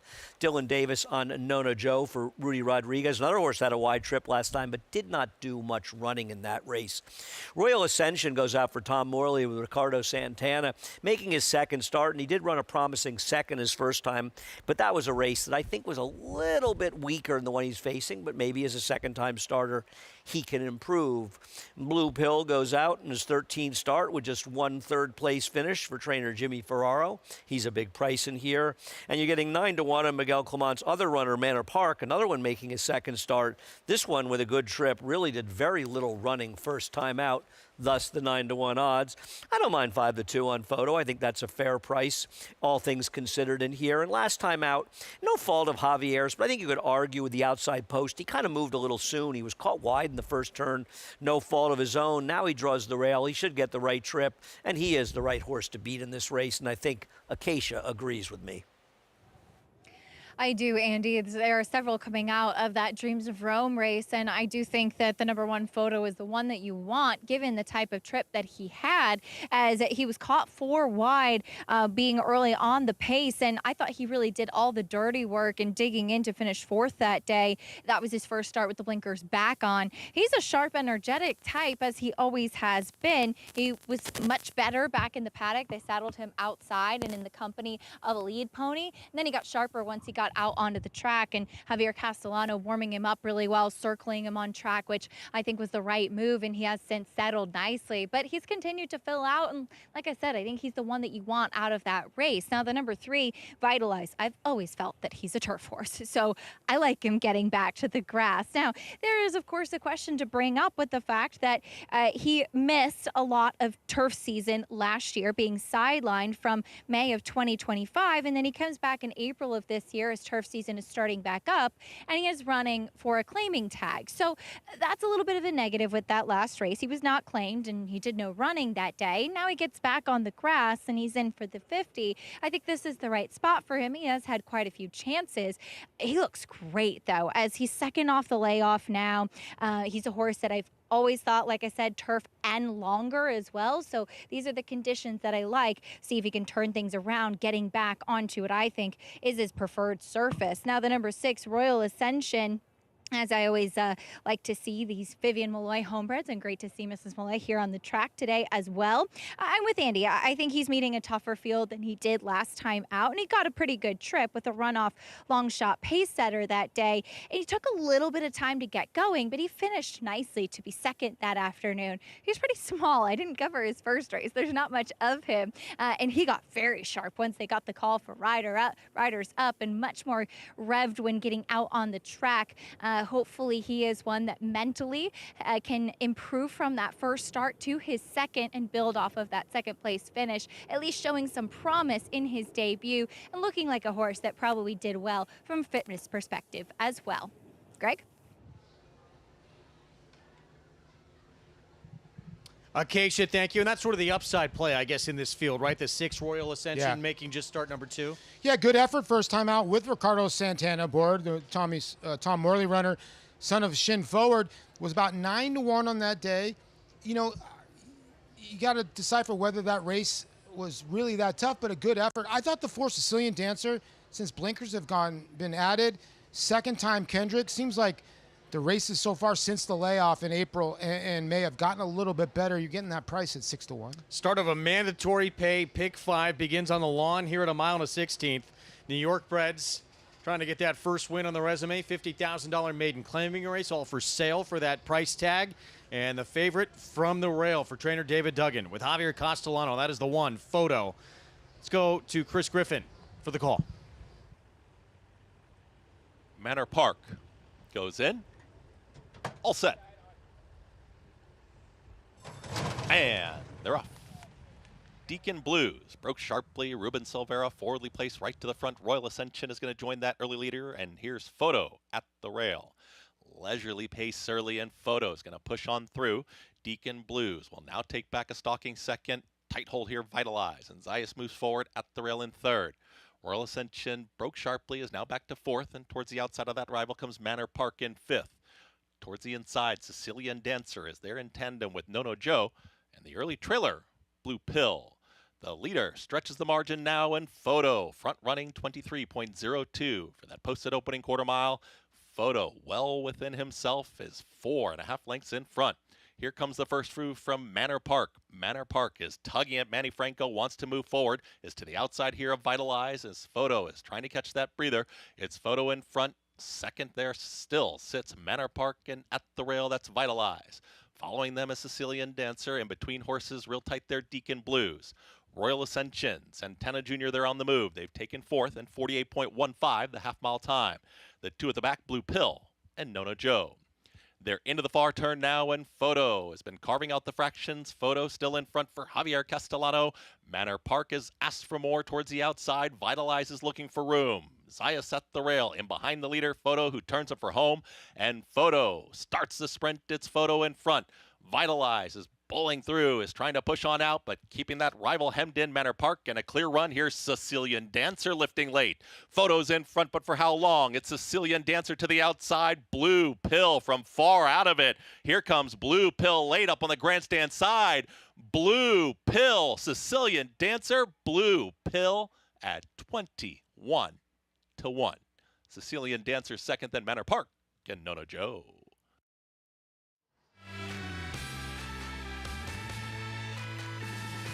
Blue Pill 21-1. Jimmy Ferraro Barn had been 0 for 10 on the lawn to this point and only hit the board once. Fernanda Villapini, you see this horse about in 5th place starting to wheel out, and it looks like the 4 Sicilian Dancer to get the job done, but they're all starting to hang. And Blue Pill, this horse should be larger than that 20 some odd to 1, but it's going to get there in time at a giant price here, 21-1, 7-4. Blue Pill, Tribone Stables. Incredibly difficult one to come up with here. Wow, what an upset. Blue Pill. Overall, that was the 13th start, so lucky 13th time the charm for the Jimmy Ferraro Barn. And yeah, as you mentioned, Tribone Stables here. Blue Pill, 4-year-old Ridgeling with a victory. We're going to take a timeout. We will be back. More stakes action featuring this man right here, Miguel Clement. Radari did not run at all in the Grade 3 poker.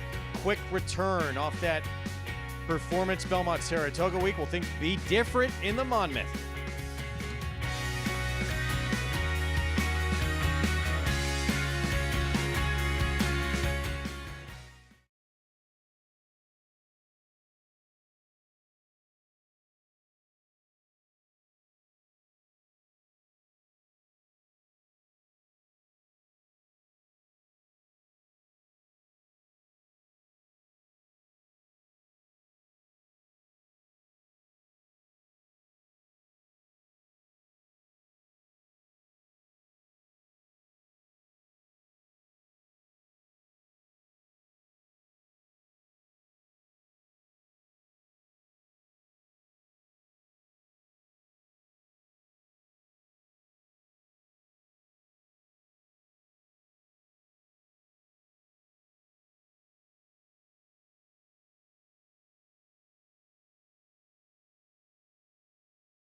Back with you on our Fox Sports 1 coverage. You're watching America's Day at the Races.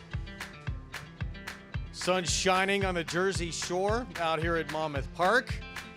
Great atmosphere on Haskell Preview Days. The stakes action continues with the Monmouth Stakes. Mile and eighth on the turf. 3-year-olds and up. We saw Going to Break, a shot at Miguel Clement. Rodaria, I thought a horse had a huge chance in that grade 3 poker. Did not run much. Another very quick return just 6 days later here at Monmouth. Let's go downstairs to Maggie. Taking a look at the two Chad Brown runners in here, we'll begin with number 4, Program Trading, who is looking for his first win in over 2 years. Now, partly that's because he had a over 13-month layoff to contend with, and I have not seen him since coming back from that layoff. Now, he is pretty wound up here. They could not get the tack on. They had to do what we call a makeup, where the valet and the assistant here puts the tack all together, puts it on their back, and just puts the girth on kind of as quickly and prudently as possible. Now, he looks good physically, but I don't love how agitated and just kind of overall fizzy he's acting. So it's not something I observed from him, at least going back to 2024. Moving on to the other horse in here for Chad. That's a horse making his stateside debut, number 8, Nebraska, who is coming in from England off a bit of a layoff. Now, he's a little bit of a heavier sort, but that kind of comes with the territory given his bloodlines, and that he's a Dubawi. And all Dubawis I see, they very much have that Dubai millennium, back to seeking the gold. And they're actually, they're American bred horses if you go back several generations, so you're going to get get those bigger types comparatively to the other European breds. Now, in those races, he did wear cheek pieces, and he's been a horse that has been prominent in those aforementioned races in England. So while he's very calm and subdued here, I'm wondering, will we see him break efficiently, A, and B, be prominent as he has been in those European races, which admittedly are run in a little bit of a slower fashion. But I do like what I'm seeing from him here, and it does look as though he's working decently heading in to this stateside debut, Greg.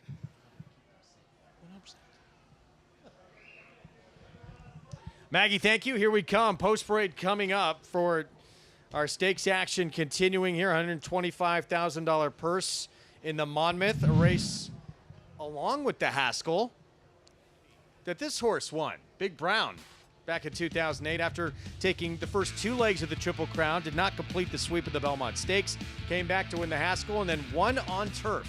Yeah, a lot of people forget that, Big Brown's debut was for Patrick Reynolds on the turf, and the horse won by a pole. So he was originally a turf horse. He always had that kind of bottom on him. Obviously, he turned out to be a superstar horse as he won in style for IEH Racing and Michael Ivorone. Michael Ivorone, obviously the owner of Ben Tornado and the Puma. So he's had his taste of some good horses. Pretty special horse. Won from Post 20. Right. In the Kentucky Derby when they had the auxiliary starting gate as well. He was talented. He was so super talented. Probably should have never run in the Belmont Stakes, and stuff happens. But Big Brown, the son of Boundary, was a really fast racehorse. So 5 minutes away from the Monmouth. It's obviously changed on the schedule where it's run from the days that Big Brown won it. We start off our post parade with Sandpipes, Lindsey Schultz barn. Paco Lopez, 5th mount, looking for a 5-bagger. He's going to have to really step up in this race. Free roll here for Lindsey Schultz, coming off that Pegasus win with Baby Vino. Here is Radari, Miguel Clement, and a group winner, multiple group winner overseas. Yeah, Group 2 winner in France. This horse has not seen his best so far, but obviously a player in here. Eldest Son, some big numbers with runners who have run some very credible races on the grass. Yeah, horse is 18 for 40 in the Exacta lifetime, so very consistent. Grade 1 winner on the turf. Here's program trading. The one to beat. The best numbers in the race, and you do allure Flavien Prat. Naptown, blinkers go on. Yeah, this one for Jorge Ruiz, looking for another one. Like you said, the blinkers go on. Hasn't had the blinkers in his 19-race career. He actually has. It was at New York last year, one of the fastest turf runs of anyone in this field. Yeah. And then Chad Brown, State's debut, Nebras. Tyler Gaffleone will be aboard. The 2 and the 8 are really unknowns in here, right? The 8 horse we have not seen. Good races over Synthetic at Lingfield, going to make the debut here. Raced in February, so running right off the plane. Let's go back to the 1-2 favorite. Chad Brown, Klarovich Stables, and Flavien Prat. There he is, $1.6+ million in earnings. And we'll go back to October 4th last year, Keeneland, Grade 1 turf mile, and just misses against Rhetorical. Yeah, and brilliant birdies in this race. I mean, the time after this in the Breeders' Cup Mile, the horse didn't have the best of trips. So, Maggie alluded to this. The horse hasn't won in a couple years, but there's a long layoff there. But if you just look at raw numbers, he really draws a field. If he runs this race, he's going to be really tough to handle. He draws a field that he should beat.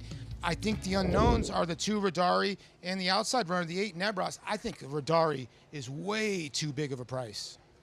Class of the field, though, it is this one right here. No question. Program trading 1-2.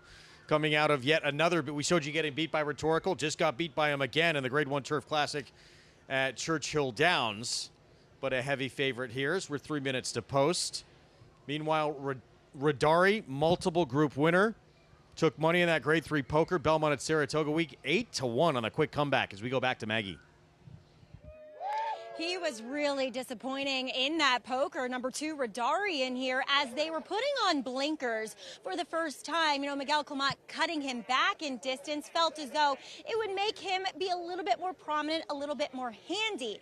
But sometimes, and I didn't actually get to talk to Miguel about this, sometimes when you put headgear on a horse, they'll be reluctant to kind of proverbially run through it. They won't really put their head down and run on because, well, they're just a little hesitant. You take away their sight line and some horses just react negatively to it. Now, the quick rest says to me that's probably the case, that they felt as though he really didn't put forth his big effort that they were hoping for in that poker. Now, with the quick turnaround, energy's great, weight's great. I see no reason why this horse can't run effectively off the week's rest. Again, he's a bad pony horse. He thinks the pony is there for his, well, amusement, to maybe date. So they keep him away from the pony. And, he's being his normal self here, as we do see Sammy Marin in the irons. And obviously, those blinkers coming off, in which he was a little bit keen early on, too, as he gets a little bit more ground to work with going back out to the mile and eighth, which he ran well in the Fort Marcy, being third behind his multiple Grade 1 winning stablemate Deterministic. Lindsay Schultz looking to go back-to-back here with Paco Lopez with number 1 Sandpipes. And I think it's a nice little progression for this horse who got a little bit of a freshening from February to April for Lindsay. Came back and ran third behind Neat, who I thought was very live in that cliffhanger, the kind of prep for this Monmouth Stakes in this series that Monmouth has here. And if anything, looks a bit better. I just think better in his coat, better in his conditioning, gets that nice cushy inside post position where he's a horse that's tactical enough. He could be the one, Greg, that's sitting the right kind of trip in here. I'm scared of Sandpipes. He's a decent price at 5-1, but I'm going to try with number 8 here. I just liked everything from this horse, Nabras, who's making his first start in the States. And I'm intrigued to see how he breaks from that outside post because, like I said, in Europe, he was pretty quick away from there.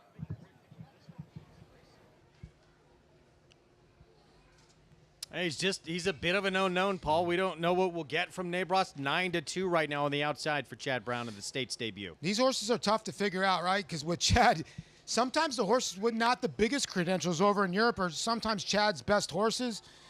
And since, the 2026 races, or right towards the end of 2025 is when this horse got a lot better. And you wonder maybe the distance at 1.25 miles, back-to-back 1.25 mile wins, this 1.8 miles should be right up his alley. Is it going to be too short? 1-2 on that horse center screen right there with that KS for Klarovich Stables. Is that price too short, or with his back class, multiple Grade 1 winner, does he deserve to be that price? He probably does. In this race, 1-2 is really tough to say. You should take that on anybody, but he's the one to beat. You look at a lot of his numbers, and you go back to, there's like 5 or 6 races that best any of these horses in here, unless the 2 and the 8 really jump up. Yeah, let's not forget, as we go back to the 2, Rodari, yes, that was a no-show performance in the poker, so he comes back 6 days later from Miguel Clement. The start before that, his States debut, and he had been a multiple group winner overseas. He was third to Deterministic, who just showed us again, winning back-to-back editions of the Manhattan. He is one of the very best turf horses in the country. Yeah, and you wonder what his running style is. Since he's come up to North America, blinkers were off, and they put the blinkers on. He got a little keen. And, them wheeling this horse right back, I would think, is, I guess it's got to be a sign of positivity. You wonder what Sammy Marin's going to do, because you look at the races, this horse actually was better from way back, and I'm wondering with the style of racing here, he's kind of been up front. That's why they start blinkers. I wonder if Rodari sits way back and tries to make one run today. Well, ran pretty good in the States debut without blinkers. Then they put him on for that poker where he just didn't show up. Now they're off again. So will we get a performance like we saw in that States debut? If we get something to that level, he's in the mix here, and he's a big price at 6-1, but no question your favorite, although 1-2 is awfully short. Program trading, multiple Grade 1 winner for Chad Brown. Flavien Prat will be aboard. The Monmouth Stakes on Haskell Preview Day. We send it upstairs here on our Fox Sports 1 coverage. Matt Dinnerman with the call. Eldest son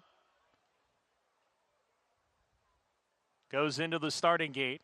Next in will be Program Trading, your heavy 1-2 favorite.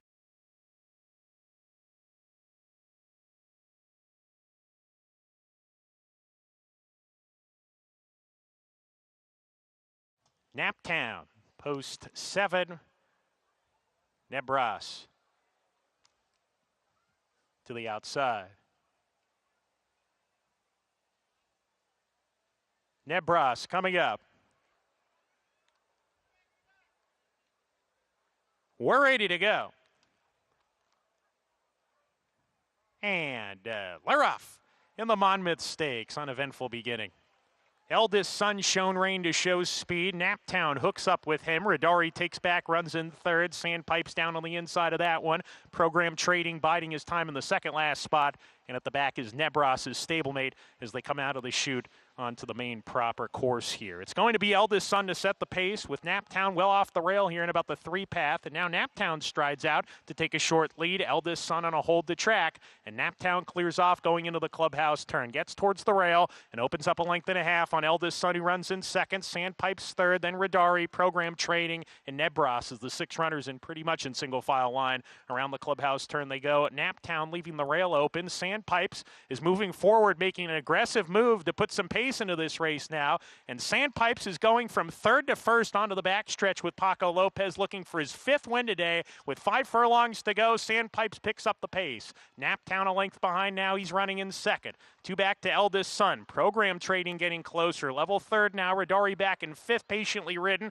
He's 4 or 5 from the top and 2.5 clear of Nebras as they go towards the 4 turn. Sandpipes into that turn, 3 parts of a length ahead. Now it's a half. Naptown coming back on again to come and challenge here, and Program Trading is 3 wide right there with those leaders rounding the 4 turn. Program Trading moving up as they hit the quarter poles. Sandpipes, Naptown, and a 3D Program Trading are all off the turn together with Radari chasing hard on the far outside. They're down the lane. Program Trading has to go, and he kicks on now. Radari second, Sandpipes alongside of him, 16th to go. It's Program Trading clear. Program Trading opening up 2.5 lengths, and his class is shining through. Program Trading back to winning form in the Monmouth Stakes. Nebras rounds out the Chad Brown Exacta, then Sandpipes, who was third, Radari was fourth.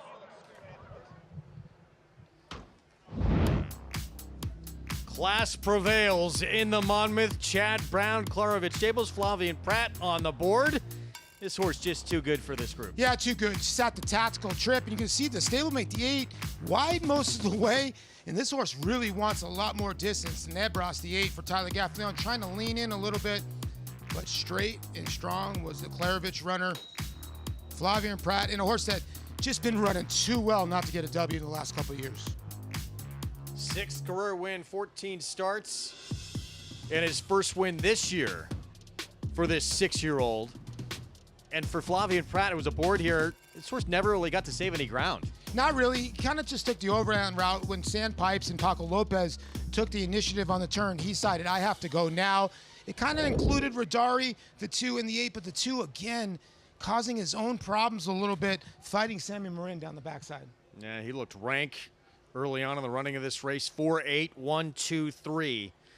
And wow, you did not even get 1-2 in the end of this one. 1-5 on Program Trading when the gates opened. And he looks like it as he wins convincingly. So Program Trading with the win of the Monmouth. Still to come, former Carter winner, Point Doom. We will see in the Grade 3 Salvatore Mile. Impressive at Laurel as well. For Tim Kreiser, stay with us.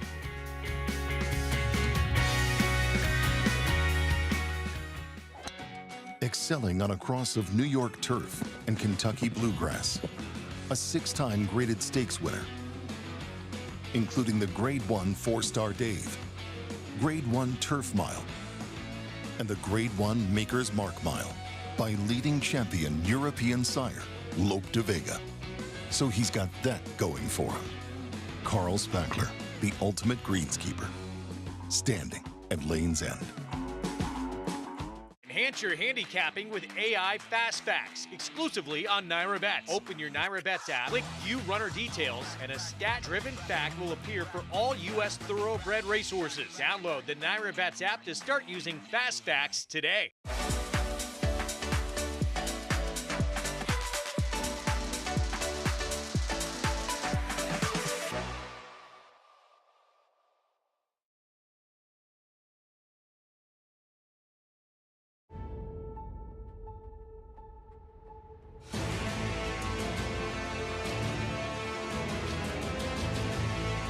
They come on for the finish in the Pilgrim Stakes. Annapolis by a head. It is Annapolis in front. It is Annapolis to win the Coolmore Turf Mile.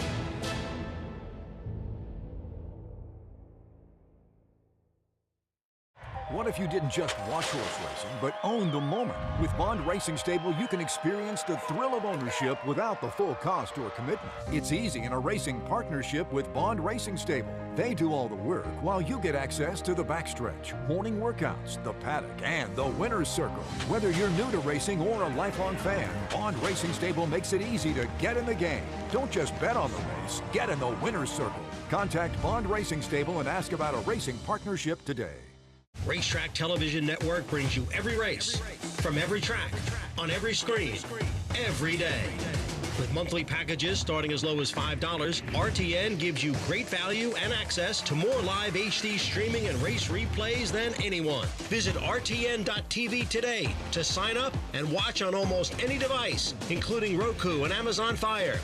RTN has packages that start at $5 per month.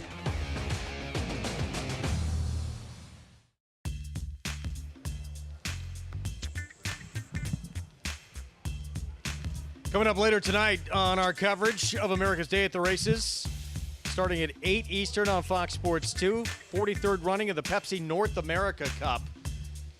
And the rematch of Odds On Mambo is considered right now the best 3-year-old pacer in the country. And Bo Jangles, last year's U.S. and Canadian Horse of the Year, who was coming off the first defeat of his career. That was in last week's elimination against Odds On Mamba. Had been 15 for 15 up to that point. Pretty incredible. That's coming up tonight, 8 Eastern FS2, and then 10 to 11 on FS1. Program trading, multiple Grade 1 winner, 1-5 winning the Monmouth here for Chad Brown-Klarovich and Flavien Prat. Yeah, congratulations to the connections here. Get the job done. The Lope de Vega, the Oasis Dream Mare, Dreamlight, blinkers off, W. Let's go down to Maggie. After a steady diet of Grade 1s and a Grade 2, program training back in the winner's circle for the first time in over 2 years. But Flavien, you've been aboard him so many times. It really just seemed like he needed a bit of class relief and to get his confidence back up. Yeah, I think it's that's the main thing, just get some confidence, and coming back to the winner's circle hopefully might help him.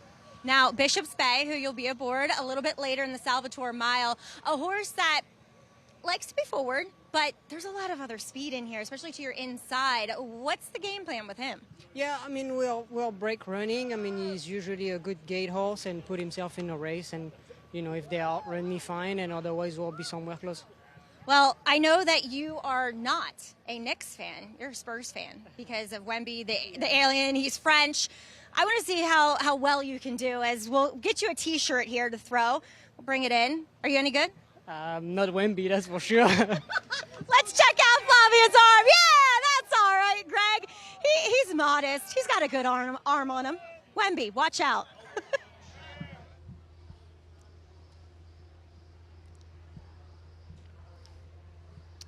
And a lot on Wemby's shoulders tonight, as he'll try and keep that series alive for the Spurs, facing an elimination game in the NBA Finals, as New York is on the edge of their seats, trying to get a first championship in 53 years. Not a bad throw there by Flavien. He maybe took some notes from Jose Ortiz when he threw out the first pitch in the Yankee Stadium. It was pretty good, him and Sheree DeVoe. Some similarities between Wemby and Pratt. I mean, next level skills for Wemby. True. Just incredible, and you could say the same about Pratt.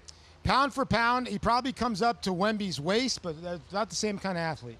Skill level, just unbelievable. What we've seen from Pratt on the board here with program trading. We're going to send it back to the studio now with Jonathan Kinchin. Hi, guys. I'm here all by myself. It's very lonely, but at least I get the whole AC to myself. There's an AC right here, all to myself. Acacia gets here, I got to share it. I'll be happy to have Acacia take over, but I'm going to miss the air conditioner. Let's jump on this post parade here. We've got 2 minutes to post here in race 6. We've got $16,000 claimers. The scratch of the 5, Always Angels, kind of opened it up. The 1, Princess Becca for Ilkay Cantermasi, down on the inside, one that has shown some speed in the past. The 2, Flo J. This last couple races have just not been very good. Why? You're getting 31-1 on the board. The 4, Jackie the Joker, was very impressive last time, opening up by open lengths. I would assume the game plan will be the same here today without a ton of early speed in the mix. the 6 City Blocks. This horse hasn't won since last summer. Did so in wire-to-wire fashion, though, so it could be very interesting what happens between the 4 and the 6. The 7, Open Soul Autism, another one in here for Ilkay Kantarmachi. This horse is 24-1 currently. The 8, Whistler Style, a one whose style of being a closer on the dirt is not one that I typically love. Will need some help in front. Might get it with the 4 and the 6 hooking up. In the 9, Curlin's Magic. Last time couldn't catch the 4 in here who's taking a lot of money, Jackie the Joker, while Jackie the Joker got loose. But even though there was a wire-to-wire winner, I still want to point out that the 9 Curlin's Magic had some pace to close into because that was a fast pace. I'm going to land on the 4, Jackie the Joker.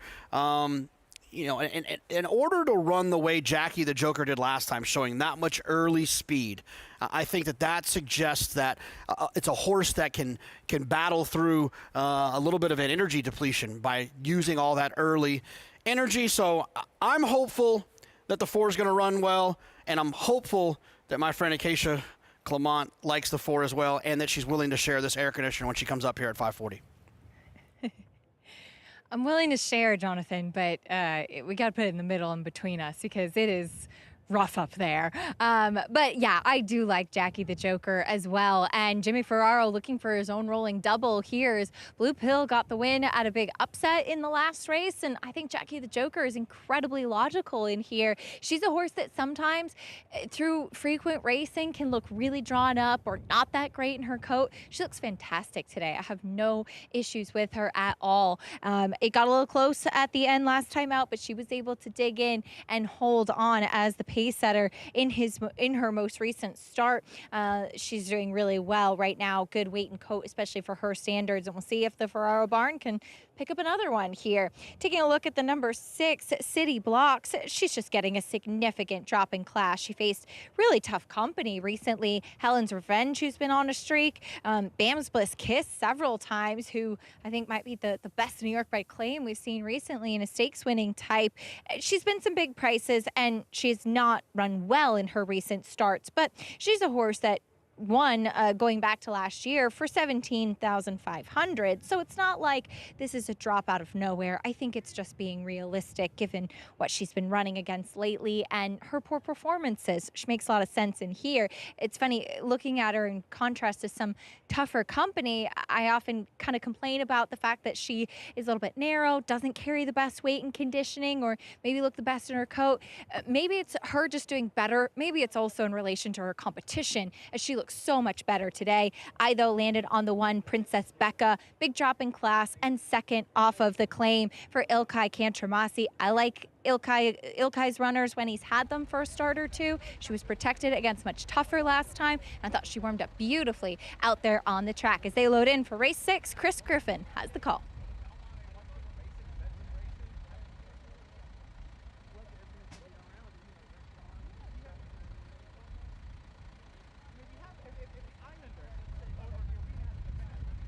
Whistler Style. Curlin's Magic to the outside.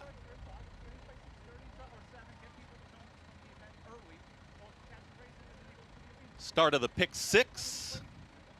All set.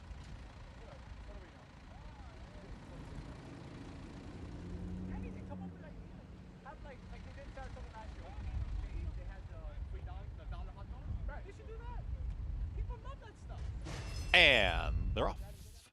Jackie the Joker broke right out on top. It's Jackie the Joker right to the front, and City Blocks is in pursuit of stalking second.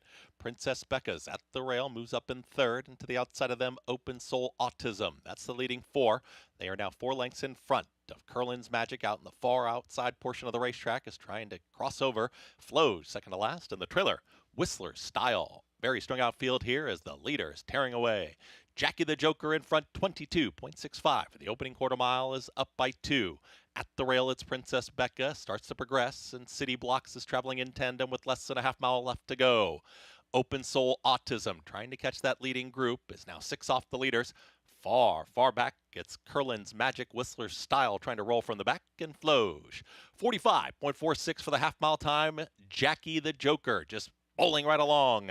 Jackie the Joker, Jose Lescano approaching a quarter mile left to go. City Blocks asked to do more from Ricardo Santana Jr. trying to run down Jackie the Joker, who's still well clear. Jackie the Joker at the top of the stretch approaching a final furlong. City Blocks continues to try and cut into the margin as less than that furlong now. Jackie the Joker still way out in front. A 16th left, front running. Jackie the Joker will win this one dominantly. City Blocks second. Up late for third, Curlin's Magic, and a photo, Whistler Style and Princess Becca.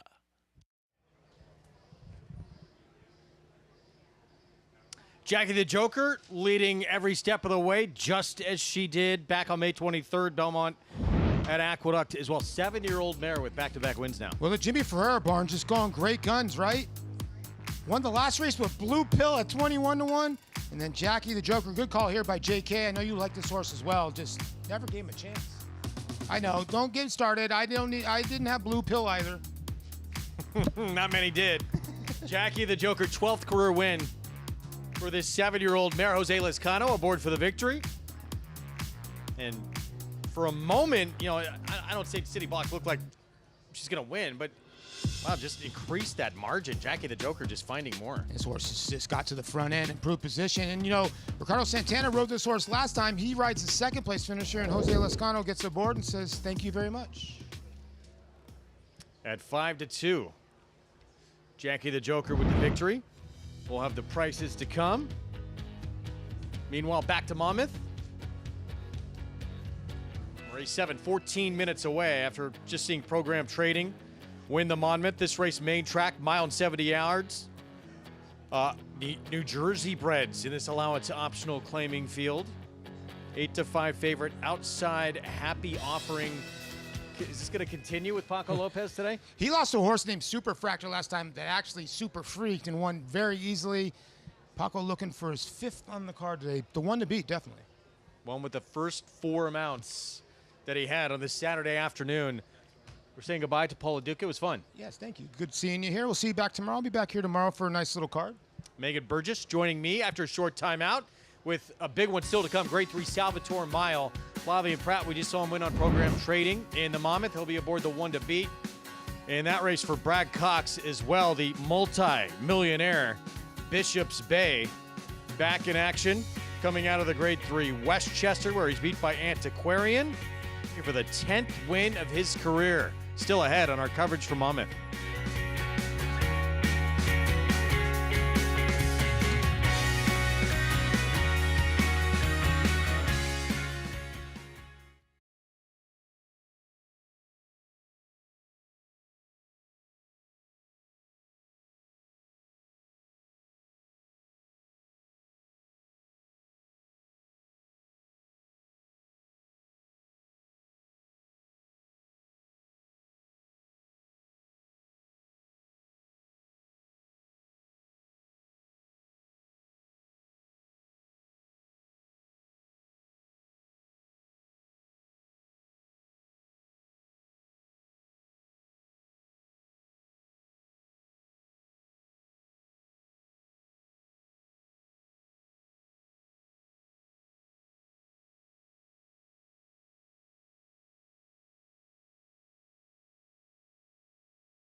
Back with you on our Fox Sports 1 coverage. Jackie the Joker leading every step of the way, just as she did in her prior start back on May 23rd. Back-to-back wins for this 7-year-old mare. Picks up the 12th victory on her resume here, and doing so pretty convincingly. Jimmy Ferraro Barn having a big Saturday afternoon with that huge upset back in race 5 with Blue Pill, and now goes back-to-back here. $7.10 with the win here. City Blocks, Curlin's Magic complete that 50-cent trifecta. Stakes action coming up next over the outer turf. 6 furlong sprinting in the New York Stallion Series Cupicois Joy Division, $150,000 purse. Celtic Dawn, 1-5 favorite, brings in a perfect resume. 2 for 2 for Carlos Martin, but is yet to get on the lawn. The debut meant to be on the grass was washed off. So turf debut coming up, but not scaring away the betting public as we go to the studio with Jonathan Kinchin. Wolfie, I appreciate that. Yeah, I mean, look, you look at the board right now. Celtic Dawn comes in at 1-5, starts off at 1-5. You look at the Will Pays and the double. Horse is likely going to be bet in here. I just think that there's some other opportunities to try something a little different here. I'm going to go with the inside horse, Galilean's Girl. It's a horse who hasn't been on the dirt yet. Ran a nice figure last time, sprinting on the dirt, wire to wire. I love speed in dirt sprints, turf sprints as well, obviously. But the one thing that I do like about this one is that there was a sibling that ran probably 7 or 8 times on the dirt. First time they moved him to the grass, that horse won on the ledge.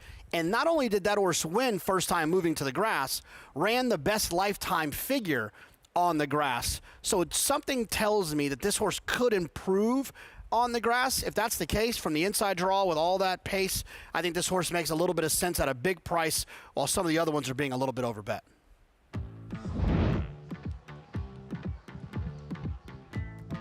All right, JK, we look forward to it. We'll get back there in a bit. Race 7, meanwhile, here at the Jersey Shore, I welcome in Megan Burgess as we're 8 minutes to post in this New Jersey bred allowance optional claiming race. Good to see you on set.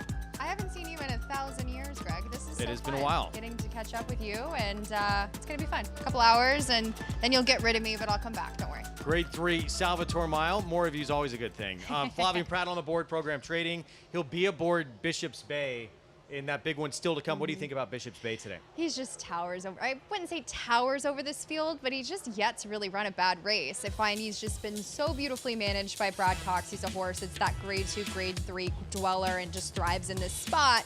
And he does get some pace to run at. He's been one that is going to be a part of that early pace now, second off of the layoff. We'll see how it materializes and if he can kind of take that rating position. We'll see how Flavien Prat plays it as he's looking for his second win on the card. Been his best distance too. 4 wins and a runner-up in 5 tries at the mile distance for Bishop's Bay. As you look at that resume, 9 victories, 4 runner-ups and 15 starts. Good for over $2.5 million. He has danced a lot of big dances, including internationally. Just 2 starts back in the Saudi Cup against the likes of Forever Young and Nisos. Didn't even run badly in that Saudi Cup whatsoever at a distance that's probably not his best. And you go through his form lines. I'm hoping that he can really develop into a horse maybe we see in the Breeders' Cup Dirt Mile later on in the year. I mean, that's just, to me, perhaps, now he's a 6-year-old. This could be the last year we do see him on the racetrack, and he's just been one of my favorites every step of the way. Likely good news. Won't have to deal with the likes of a Nisos who won it No, last year. I no. guess they're targeting, you would think, going to the Classic. Yeah, and I think that that's probably what's best for Nisos at the end of the day. I know me and Andy Sterling kind of take turns disagreeing on if the Classic distance is maybe what he is ultimately best at. I do believe him to maybe like the mile a little bit, but Bishop's Bay just seems like that kind of horse. It's probably where he's going to end up, maybe all systems a go, but again, he's got a beautiful pedigree. I feel like he's just going to be able to, we'll see what kind of, if he becomes that stallion type where he lands up, if this is ultimately his final year of racing, we'll see. But he's just been a sturdy, incredibly cool type to follow. That's to come. Race 9 just after 5 o'clock Eastern time, that grade 3 Salvatore Mile. First things first, race 7 coming onto the track here shortly for this post parade. Again, for this state-bred race at 1 mile and 70 yards. Still the 10 outside Happy Offering, who is the favorite in here on just a monster Saturday. You're used to seeing this for Paco Lopez, but a huge day like this, he just shows up again, went with his first 4 mounts on the card, including in that Pegasus. But of course, that one will likely need a new rider. Likely. He'll be Likely. aboard Napoleon Solo in the Haskell. Here's a look at the 2 Clever Charlie. Has some early speed in that off the turf race last time out. 15-1 next door. He's fully committed. It's going to take a lot for him to kind of measure up to these. He's just going to have to run better than he's ever run before. Coming off a maiden claiming victory, Bond Courage. Huge price last time out, 36-1 there with Chantel Sutherland, who remains aboard. Here's Last Romance. Yeah, he's one that's tactically man. He has the races to be in the mix in this one. Doing this. Has speed. He does have speed. We'll see if he can control in this one. Stretching out from a couple of sprints. Here's Holiday Express. Ben Perkins Jr. trains. Another one that's just been really far back in his races. He looks to me on paper as a 16-1 he currently is. Sir Newton's Law, we skipped. Here's the 10. Happy Offering's going to be tough for me to get around, and I mentioned some of the others having speed. He looks to be the controlling speed and does draw favorably in order to do so with races that just are better than these. Paco Lopez aboard, the favorite at 6-5, looking for his 5th win on this card through just his 6th mount of the afternoon. Let's go downstairs to Maggie. Yeah, we'll check in with your favorite in here. That is number 10 at 6-5, Happy Offering, as he is a horse that ran very well in his last start for Chuck Spina. He did not switch leads, though, down the lane. And this is a horse that shows up wearing front wraps for the first time. So I always, I'm a little cautious at taking a short price horse when that is occurring, especially given the fact that he didn't switch leads. So he looks good otherwise, but it's pushed me elsewhere, to say the least. And it's just pushed me not too far away when it comes to the odds to your second choice in number 6, Last Romance, who returns to State Bred Company for the first time in a while. But look at the work that Last Romance has done against fellow New Jersey breds. It's his best work. I know that he hasn't won, and he hasn't won in quite a while, since actually the claim by Cal Lynch. But those numbers, those races do make him very competitive in this spot. And he's the one horse that feels really true to the distance, a horse that is going to appreciate and be able to be successful at this 2-turn mile and 70. And last time we saw him at Delaware, it was an incredibly wet racetrack. Now, he has run well over wet surfaces in the past.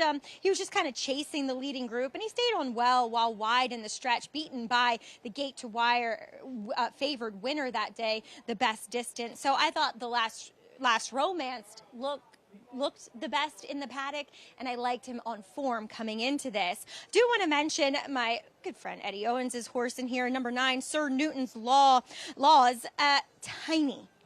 Tiny horse. I mean, he's barely 15 hands, this guy, but he is incredibly well turned out, as Eddie's horses do tend to be. So I'm kind of, caught between, do I look at him from a physical perspective and judge him on how he's going to handle this distance, or do I kind of go by his form / his pedigree? Now, he is a 3-year-old, so he's tackling some older company, obviously, here. But he's run well, at least at the 1-turn mile at Gulfstream Park against some tougher horses.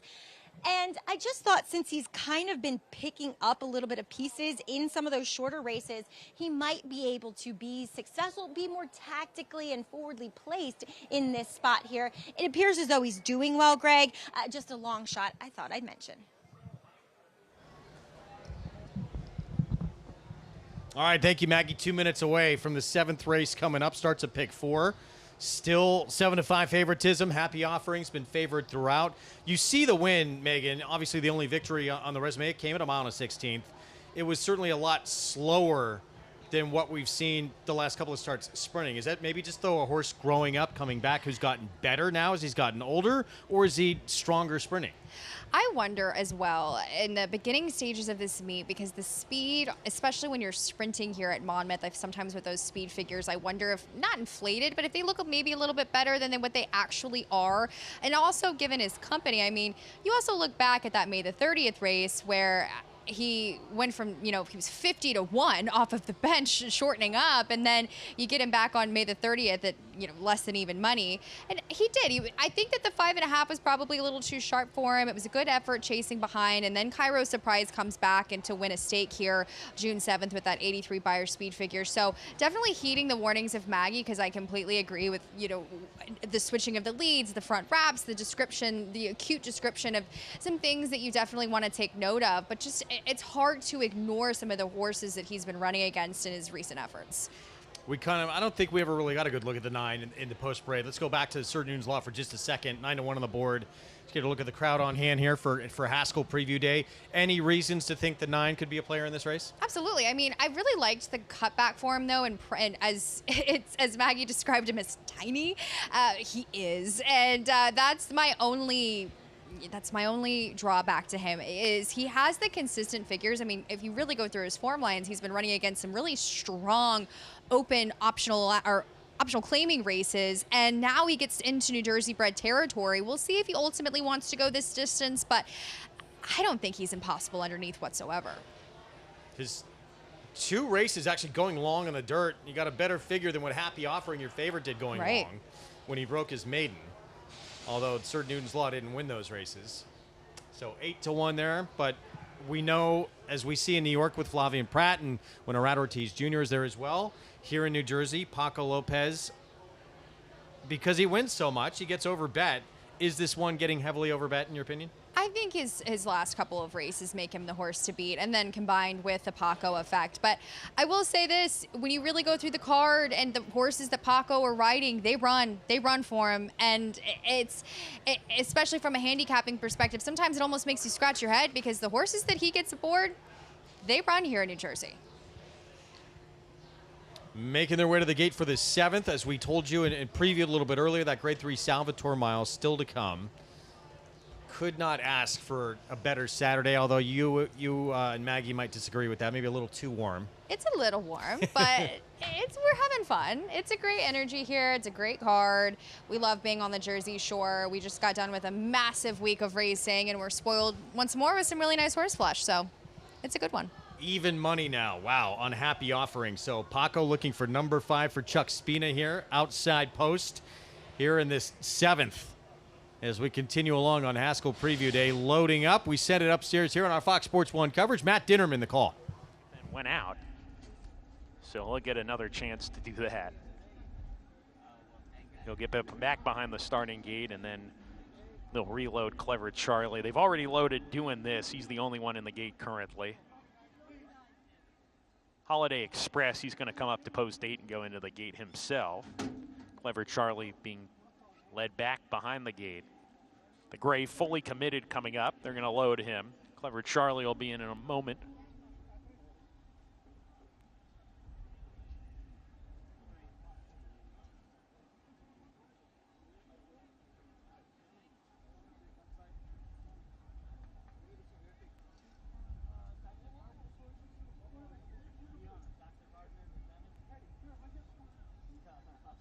Clever Charlie goes into the gate.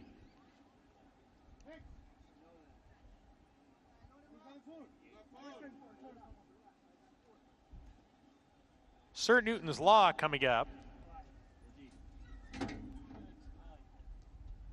Bon Courage, post position number 4. 2 back.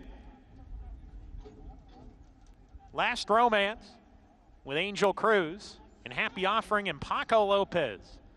The rider of the day so far today draws the outside post with this one. Goes in. We're ready to go. And flare up. Slow break from Fully Committed. No problems from Bon Courage, who strides in front. Happy Offering put into play, and Sir Newton's Law is there. Clever Charlie down on the inside in a little bit of a tight spot. He's going to ease off the speed going into the first turn. Doing this joins him as they corner. Holiday Express on the outside, third last, 2 ahead of Bon Courage and Fully Committed at the back of the pack as they round the clubhouse turn. Pretty contentious pace here. Cert Newton's Law in the middle. Happy Offering in the 3-path comes calling for the lead, grabs it, and opens up a length and a half on Sir Newton's Law. Bon Courage takes back in third now, being joined by both Doing This and Holiday Express to the outside. Then Clever Charlie, Last Romance, is in the green. He's only about 4 behind, 3 lengths clear of Fully Committed as they start to pack up a little bit here, approaching the half-mile pole. Happy Offering, the 4-5 favorite, clear a length and a tail. Holiday Express second. Sir Newton's Law shown more rain and shoved upon from that third spot. Last Romance going okay all the way into third. He's advanced position, 3 wide as they sail into the far turn. Fully Committed is trying to make a dash from last on the outside of horses. He's all the way into fourth now, but he's hard ridden to do it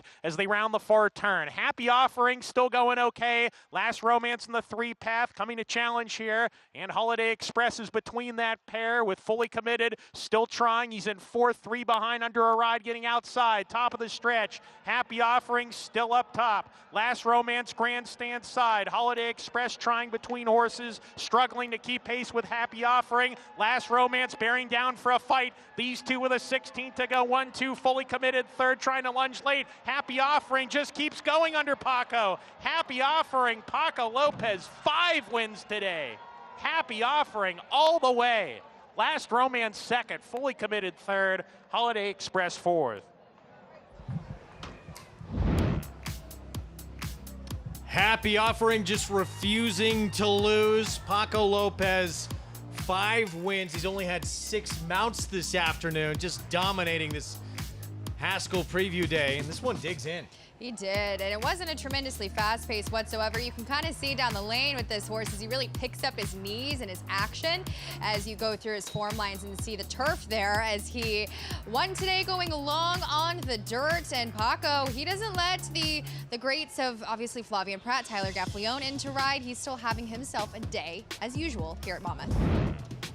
And very likely not done. He's aboard the morning line favorite of the next race, Salvatore Mile on Grand Mo the First, who is a contender as well, not to mention what's to come in that finale. As we get back to race 7, New York Stallion Series, Cupicoy's Joy Division, and the one to beat, Celtic Dawn, bringing in that perfect record, 1-5 on the board for Carlos Martin. This race, of course, named after one of the very first New York-bred Grade 1 winners in the sport. In fact, won the Acorn and the Mother Goose in that 1982 3-year-old filly season. That was a year after Fiorito had become the first ever New York-bred Grade 1 winner, winning the Whitney.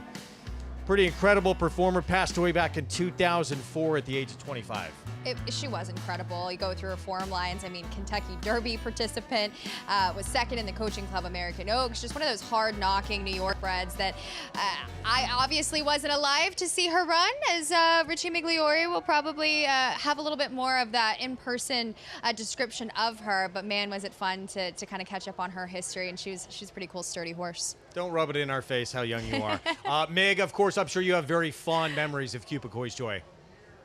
I do, and even though I'm at an advanced age, my memory's still intact. I actually did chase her around quite a bit. I was had lost the bug in 81 and 82. I was chasing around, and the big thing that stands out to me is obviously a New York bred, wasn't a very big filly, but had a heart as big as the state of New York. And Angel Santiago riding her. I looked up to Angel Santiago so much. One of the strongest finishers that I ever competed against. His nickname was Yuki, and I really was a big fan of her rider and of hers as well. And we got horses heading out to the track, guys, so I'll throw it back to you for the post parade. But actually, I'm going to throw it to Jonathan for the post parade. Jonathan? Thank you, Richie. I appreciate that. Yeah, let's do a post parade. Why wouldn't we? We've got horses getting ready to run in a semicircle, and you can wager on it. First coming out, the 1, Galilean's Girl, where I'm going to land. A horse that I think is going to appreciate getting to the grass. There was a sibling on the ledge. First time they tried the grass, they won, and was also a lifetime best figure. The 4, Miss Jane Hathaway, one who'll be getting to the grass for the first time. Another one that has some speed, a weapon that you'll want in these types of races, turf sprints. Coming up next, the 5, Celtic Dawn, the favorite right now, 1-5, which seems a little ridiculous. I'd imagine maybe a slight drift up. Most likely winner, but I think there's too many interesting things going on in here to take 1 to 5 on this one. And the next couple of horses are going to try to test my accent. Encantar. I'm from Texas. Yeah, this one for Dave Donk, I thought ran well last time. I wouldn't have a problem with this one winning in this spot either. And then we've got another Dave Donk runner to the outside. Carmen, is it Amalia? I'm going Amalia. Carmen Amalia. Look at this. I'm just, basically, where's Lafitte when you need him? We got 5 minutes to post until the 7th at Aqueduct. We're sprinting on the turf. We'll see you right after the break.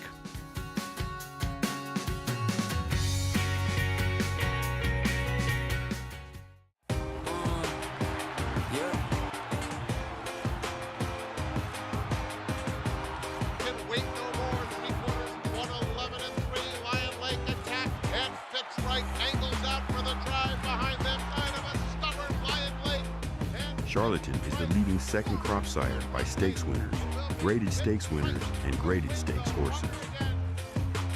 Charlatan, ultra impressive. It's a new day for a new king. You bet with Naira Bets. Bet any track, anywhere, anytime. Download the Naira Bets app to play today and get a $200 deposit bonus. Watch live horse racing. Get expert picks. Boost your bankroll with weekly promotions and hone your handicapping skills with exclusive tips and tutorials. Sign up now and use promo code MATCH200 for a $200 new member bonus. You bet with Naira Bets.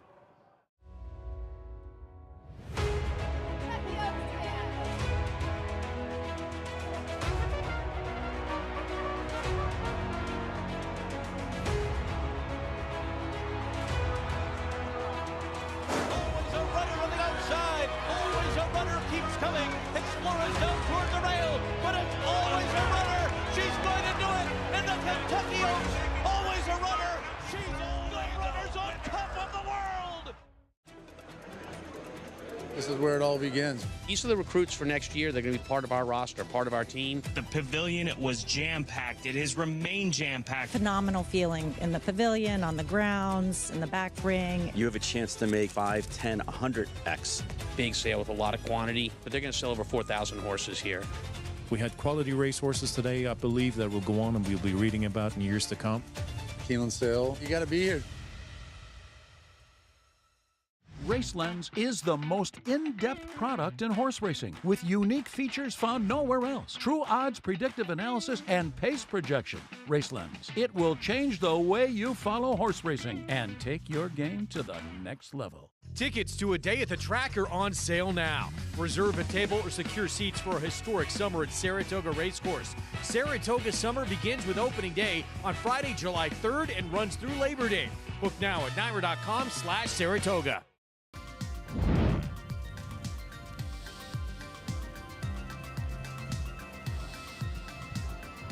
America's Day at the Races is brought to you in part by Resorts World Casinos in New York City, Catskills, and the Hudson Valley. It's a world like no other at Resorts World Casinos. Go to visitrw.com for more information.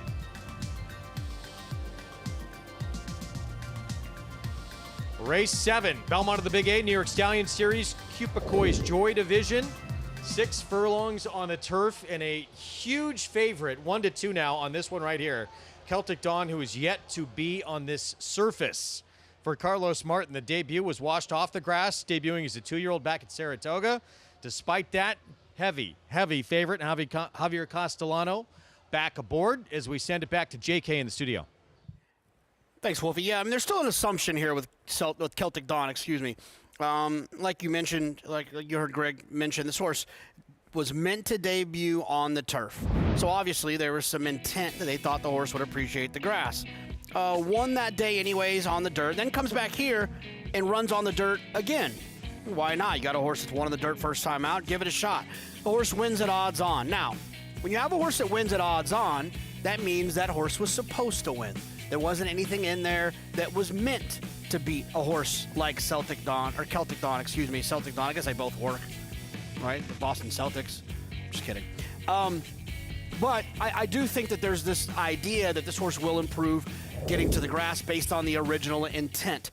But we're still guessing, and I don't like guessing at 1 to 2. That's why I'm going to land on the 1. There is some guessing with me with the 1. I'm hoping that the horse, just like the sibling on the ledge, appreciates the move to grass. I'm hoping the horse runs better and improves on the grass.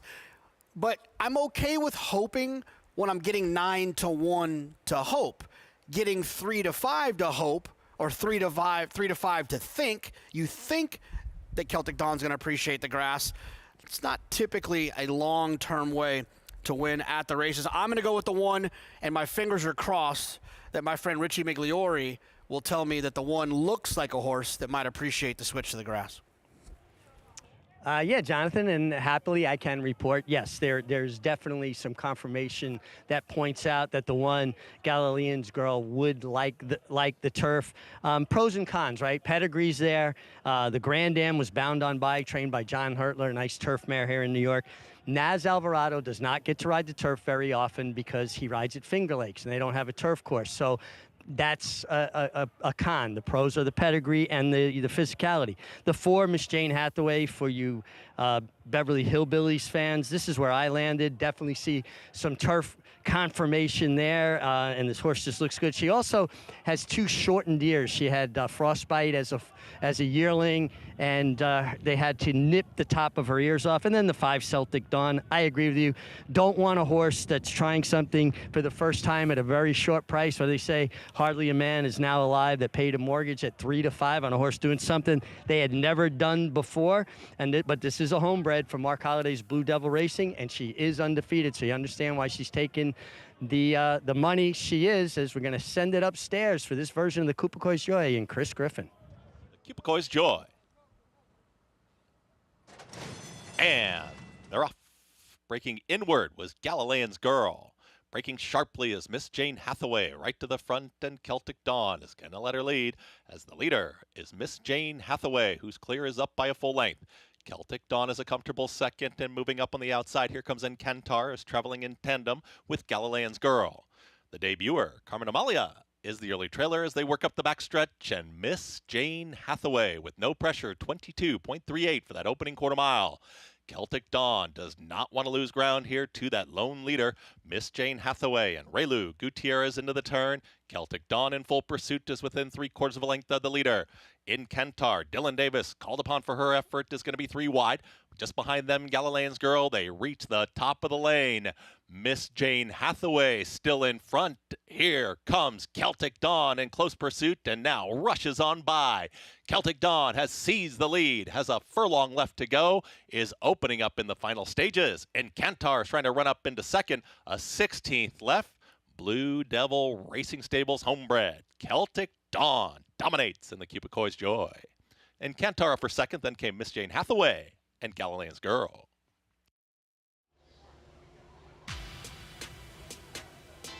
No need for concerns on the lawn for the first time, and it looks like Celtic Dawn, where they wanted her to run in the debut, it got washed off again at Saratoga in her debut. Looks like she's even better on the grass. It does, and Mark Holliday's Blue Devil Racing with the score here. They were patient with her. She had a setback after she debuted in Saratoga last summer, faced Olders last time, was much the best that day, and put away this field. You almost had cause for concern with the speed in this race, Greg, but she handled herself beautifully, pressing right off of the number 4 and got to the green stuff today. It was no issue, her first and second dam, winning on the grass as well. Worth the wait to get on the lawn. Celtic Dawn now 3 for 3 wins at 3 to 5, Mig, and some real options ahead after this impressive performance on the grass. Yeah, I mean, she can run on an off racetrack, she can run on a fast dirt track, and obviously she can run on the turf. She looked like a winner every step of the way. You could see Javier Castellano had 2 handfuls of horse, and when he asked her, basically the race was over. It was a nice effort by the runner-up and Kantar that turning back in distance, just second best here. And Miss Jane Hathaway, got to root for this filly. Just love her demeanor, her tenacity, but no doubt about the winner, Celtic Dawn. Just much the best. She was bet like the public knew she was a winner. She sure made it look easy.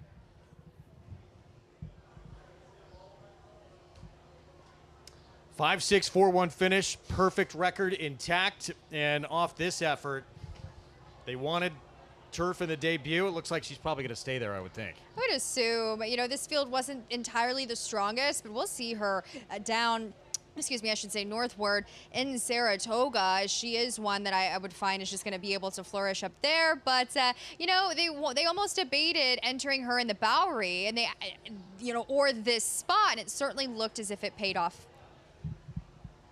So Celtic Dawn, impressive in this Cupicoy Joys division of the New York Stallion Series. Runs her record to a perfect 3 for 3. Meanwhile, back here at the Jersey Shore, Grade 3 Salvatore Mile still to come. Purse of $150,000, 2-turn mile, and Point Doom, Grade 2 Carter winner. 2 starts ago at Aqueduct. Looking for the 12th win of his career, maybe the one leading the way. Stay with us.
Back in our Fox Sports 1 coverage, impressive performance. Celtic Dawn now 3 for 3.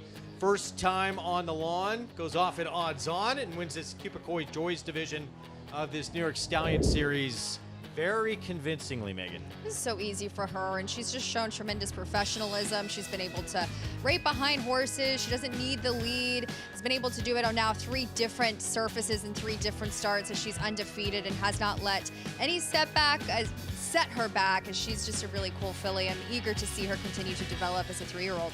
Homebred for Blue Devil Racing, and Mick standing by with someone who has been instrumental in bringing about the new home we'll be moving into when the new Belmont Park opens as well.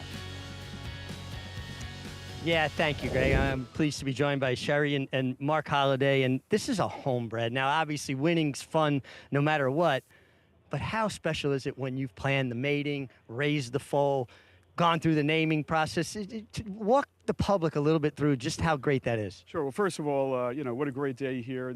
We're coming up 15 days until end of the meet, end of live racing, and to win here today is very special for us. And with a homebred, like you said, Richie, is even that much better. Is it more special? It's like 3 or 4 times more special because we didn't just have the dam; we had the Grand Dam. So the first filly I ever bought at auction was Ride On Josephine. Daughter was Tapalia, and the daughter, here today, Celtic Dawn. So this is 3rd generation, and it's a thrill to be able to develop that kind of lineage and parenting and be standing here today. That's fantastic. A lot to be proud of, too, building that broodmare. Ben, who does the naming? It is a group process, and it is a fun one. I can't tell you how many different types of names each horse potentially has, but it's a fun process. What she's not saying is she's got veto rights at the end of the day. Well, I'm married 40 years. I completely understand. So special for Carlos and Javi, who's a long-time jockey for us. Yeah, it's another thing very special for us is when it's winning with Carlos Martin. He is a hard-working trainer out here on the New York circuit, and we've had a great success over the years. And Javi's been riding for me for many years, so this is a nice way to get the win.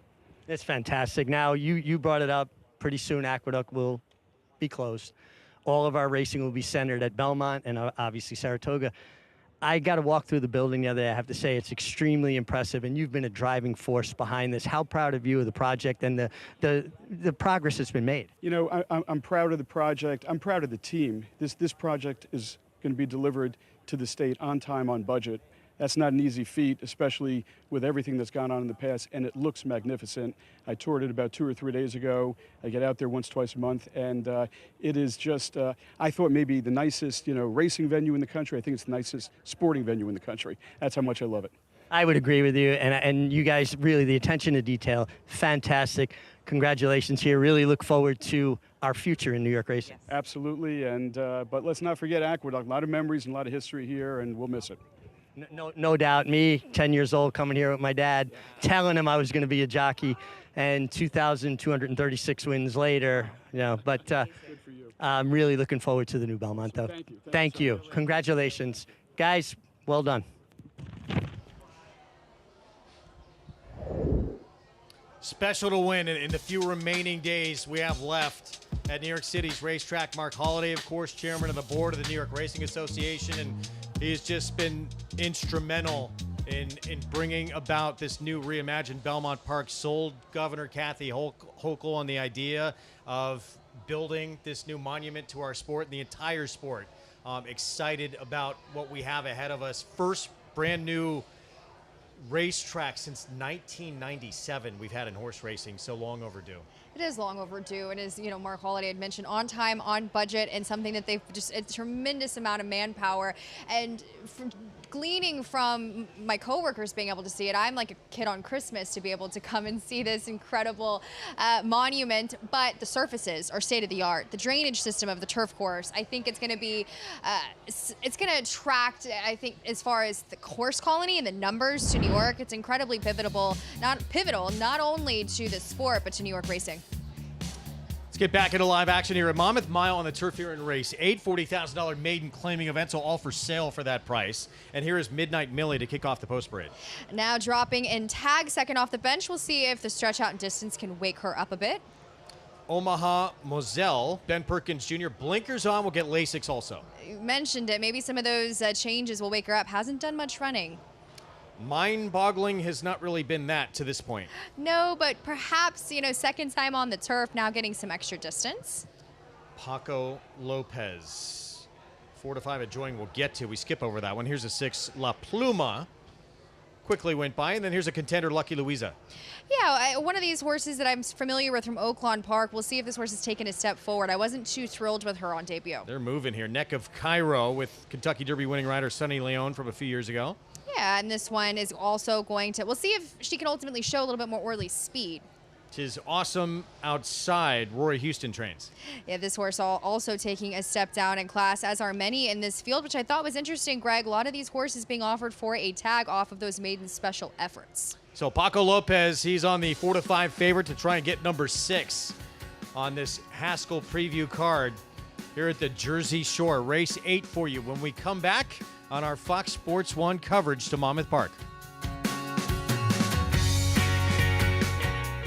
Definitely the best horse I've ever had in training. Sierra Leone has won the Whitney.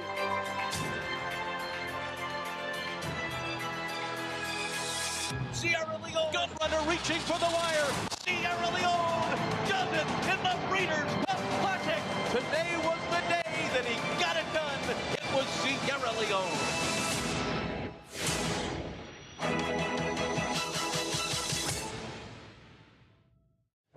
You bet with Naira Bets. Bet any track, anywhere, anytime. Download the Naira Bets app to play today and get a $200 deposit bonus. Watch live horse racing. Get expert picks. Boost your bankroll with weekly promotions and hone your handicapping skills with exclusive tips and tutorials. Sign up now and use promo code MATCH200 for a $200 new member bonus. You bet with Naira Bets. Say hello to Move. It's a one-horse race, very professional and very fast. Move, rolling home by 4 in fine style. Muth, the son of good magic, coming down the stretch in Hot Springs to win it.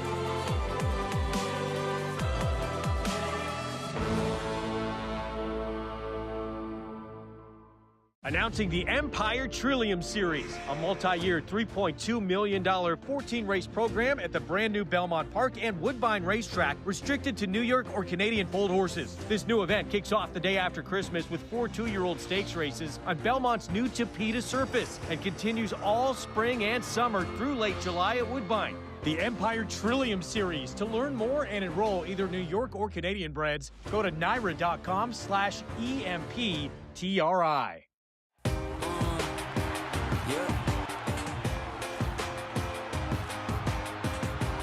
Can wait no more. 3/4, 111-3. Lion Lake attack and fixed right. Angles out for the drive behind them. Kind of a stubborn Lion Lake. Charlatan is the leading second crop sire by stakes winners, graded stakes winners, and graded stakes horses. Charlatan, ultra impressive. It's a new day for a new king.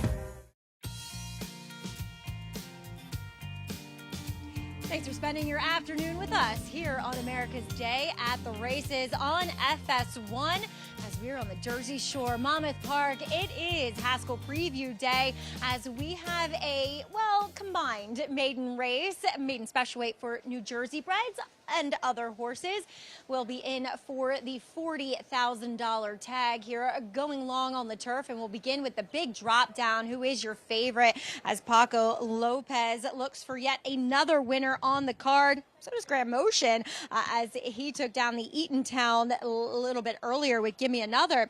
But Enjoying in her lone turf start faced a world of better horses. Tam Tam, who won that day, would come back and win the Sanibel Island and then subsequently run second and third in graded stakes at Churchill Downs. The other horses she faced were better than these. And furthermore, that race dominated towards the front end. The top 3 horses kind of ran in a similar type of order around the racetrack. We're Enjoying. She was well at the back and also very wide. That is not the trip to have at Gulfstream Park. She looks great against this field. Really have no problems. She's much the horse to beat, yet I'm going to try to do so with a horse I'll get to in a moment. But taking a look at number 7, Lucky Louisa, Tyler Gaffalione will be aboard for Lindsay Schultz. She too looking for another win here on the turf now, or on the card, I should say, but Lucky Louisa trying the turf for the first time, as there isn't much pedigree to lean into. The Dam, she was a multiple stakes winning dirt sprinter, but never tried the turf, and a half sibling who was by Mendelssohn was terrible in 2 turf starts, and this one's by Authentic. Though I will say physically at least, she looks as though she should at least appreciate it and find it somewhat easier than the dirt because she's just a little bit of a weaker framed type, very angular throughout, and slacker pastern. So maybe she'll like it. But at a short price, I wasn't willing to take her based upon that pedigree. I do like number 8, Neck of Cairo, however, as she's only had one try on the turf. I know it doesn't look very good, but it was at the Meadowlands going 5/8. Nothing about this filly says she wants to go 5/8. She wants this distance of a mile at least, and she has a lovely pedigree for the turf. Cairo Prince on top. The dam was a stakes winner on the turf, made nearly $400,000. She's a half to silver Moonlight who went 6 for 12 on the turf, and there's also another turf winner in the family. This is exactly what she looks as though she wants to do, and she looks fit coming in here for Terry Pompey. Then number 10, Tiz Awesome. I like the fact that we saw a ad for the sire Charlatan, which included his daughter Fitzwright, who just took down our grade 2 wonder again up at Saratoga, because Tiz Awesome, she faced Fitzwright in her lone turf start where she set the pace and got tired there down the lane. But that was back when she was a 2-year-old. She has a race under her belt. The connections get to do what they intended to last time. Very fit coming in here. And against some softer company, maybe she could be effective. But, Greg, it's not the greatest post position here to do so from the outside. But at least there's a bit of a run to the first turn. Yeah, you have some time to try and get over before that first turn. Thank you, Maggie. I thought just with that name showing up in the running lines, Fitzwright, Tiz Awesome would take some play, but that is not the case. Her price has gone north of that 10-1 morning line. It's pretty significant, the Paco effect, and now you're getting a horse, it's just Maggie alluded to, just facing much better. I thought the 3 Omohazel would be interesting, perhaps underneath, if she can get a little bit more engaged. Does have some turf pedigree. Enjoying the 1 to beat the 5. Paco Lopez looking for number 6, teaming up with Graham Motion. Let's go to Matt Ditterman for the call as we continue live coverage on FS1 of Haskell Preview Day.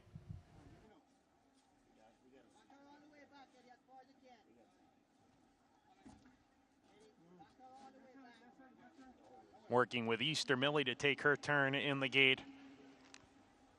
The riders hopped off here. Kendry Rivera and then Tiz Awesome will complete the loading process. Still working with Easter Millie. We kick off the $3 late pick 3 here. $5 late double starts in race number 9 today. And remember, every double and pick 3 wager we have here at Monmouth is a 15% takeout wager. Easter Millie has been slow to load in the past, so this is not anything uncharacteristic for her. And now she decides to go in, so there you go. Tiz Awesome will round out the group. Outside post for Tiz Awesome. Enjoying number 5, your current favorite, Paco Lopez, looking for a hat trick times 2. 6 wins on the card. We're ready to go.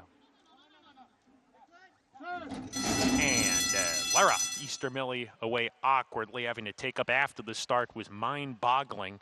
Omaha Mazel goes to the lead with Lucky Louisa. Lucky Louisa on top. Tiz Awesome from the far outside gets into it. Takes the second position early on. So Lucky Louisa is the pacemaker. Tiz Awesome going to come outside and press going into the turn. Enjoying runs in third. Omaha Mazel inside as they go into the first turn. Neck of Cairo, the gray filly. She's 5 lengths off the pace, a length in front of Midnight Millie. La Pluma to the outside. And Easter Millie, who's deeper on the course, second to last. Mind-boggling at the back of the pack. And she's 10 lengths behind. Onto the backstretch. Lucky Louisa, first start turf, first start 2 turns. Leads the way a length. Tiz Awesome runs in second. There's Enjoying the favorite. Perched 3 wide in the third position, going well in the early stages of the backstretch run. Omaha Mazel down on the inside. Easter Millie has passed a few runners. She's level 4th. And Neck of Cairo's between horses, 4 lengths off the lead. Gap of another 4 lengths to Mind-boggling, who's come under a ride. La Pluma to the outside of her, and Midnight Millie is at the back as they corner. Lucky Louisa still clear superior length. Enjoying takes second, comes after that front runner. Omaha Mazel is third and struggling a bit. Tis Awesome going in the wrong direction. The others well behind. Two runners battle it out on the lead. Enjoying Lucky Louisa. Swing off the turn as one. Inside Lucky Louisa. Outside Enjoying. They're nose and nose with a furlong to go. Mind-boggling up into third with Omaha Mazel. Enjoying takes the lead from Lucky Louisa with a 16th to go. Mind-boggling trying to sneak up the pine here, but Enjoying, she's clear and she's got it. It's Paco's day. It's his world here at Monmouth today. 6 of the 8 races have gone to Paco. Omaha Mazel was second, and then Mind-boggling and Lucky Louisa. Yeah, 6 of the 8 wins. He's only had 7 mounts as well. Just dominating, Enjoying, though, just much the best here. As Paco Lopez, he did not get a lot of cover.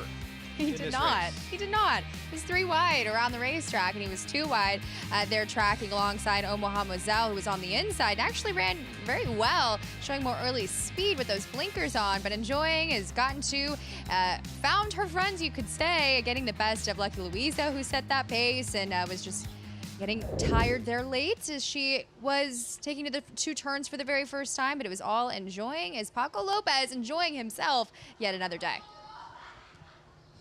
So 1-5, Enjoying with the maiden breaking score trained by Graham Motion. And yeah, the story of the afternoon, Paco Lopez, no question.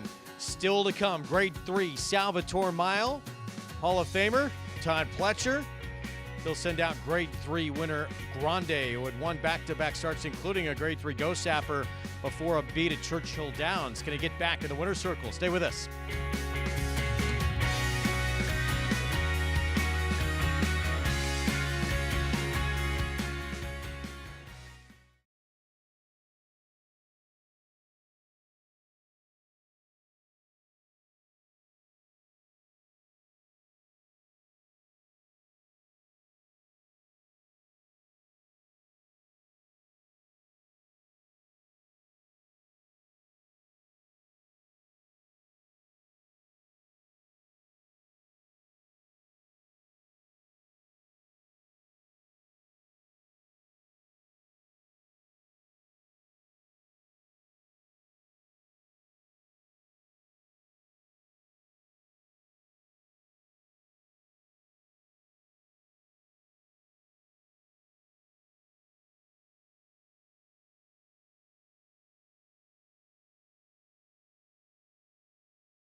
Welcome back to America's Day at the Races. I am Jonathan Kinchin, and apparently I am working overtime.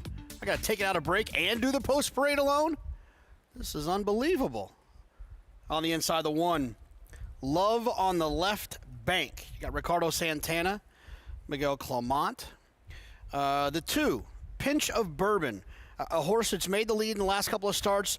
I love an inside draw for a horse that likes to find the front. The 3, Felixen.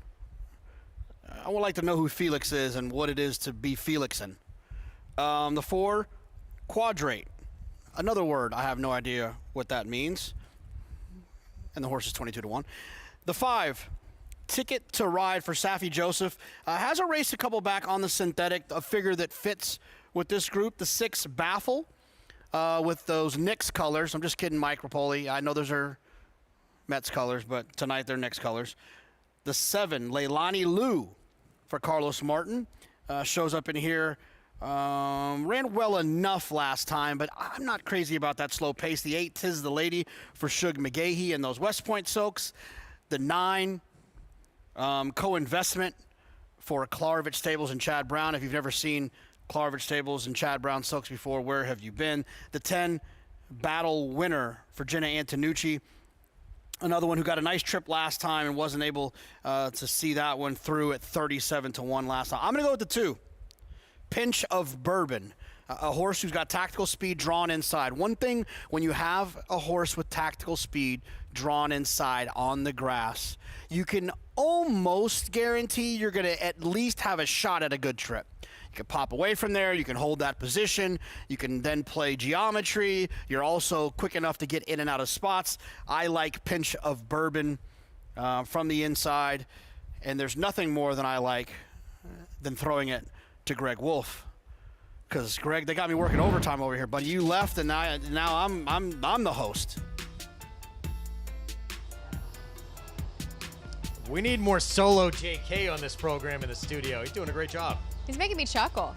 This guy's stealing center stage from everyone. Paco Lopez, 6 wins. He's only had 7 mounts today and enjoying pretty dominant here in this 8th at Monmouth, getting back on the lawn for Graham Motion. It's always nice, though, to get some prices and try to identify, okay, yes, a lot of the times Paco is riding those shorter priced favorites, and a lot of times they do come through, but stacking it underneath some of those 10-1 shots can add up.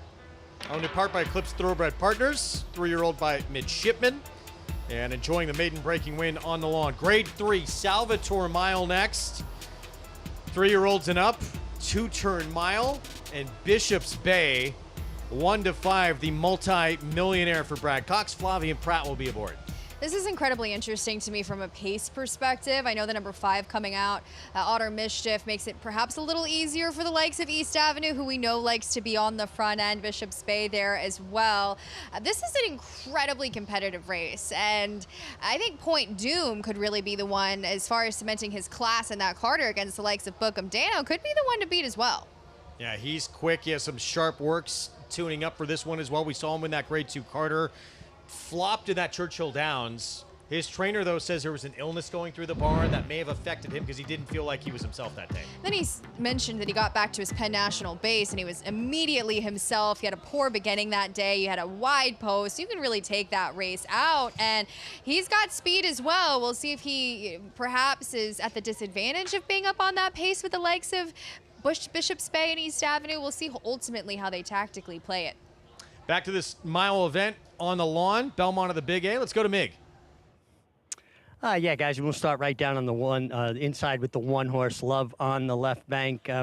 But just could not look any better. Really cat-like in her movements. Loved the way she, once the rider got put up, Ricardo Santana, just the way she got on her toes, made a real nice impression, and the public agrees with me. She's 3-1. The 5, Ticket to Ride, also made a beautiful impression. Not surprising, Saffie Joseph. Rare thing, though, Juddmonte homebred, New York bred, but now owned by, obviously, Turf Express Racing and partners. Looks great. Had trouble last time, finished well, major player. And then the 7-horse, Leilani Lou. This is where I landed. 11-1, a big price. All of these fillies are in for the $90,000 claiming tag. And I was talking with Carlos Martin about, she blew out very sharply, 35-4 for this race. And he said that he just was looking for more speed out of her. He feels like she's a little one-pace and that she hangs a touch. So he's hoping that Javier maybe can find the lead with her and continue from there. And she could not look any better physically. So we're looking for Mark Holliday's Blue Devil Racing to go back-to-back as they're loading up for this 1 mile maiden turf event. I'll send it up to Chris Griffin for the call.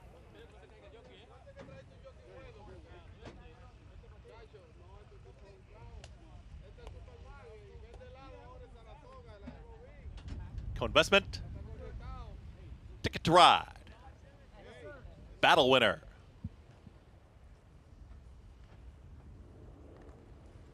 Battle winner.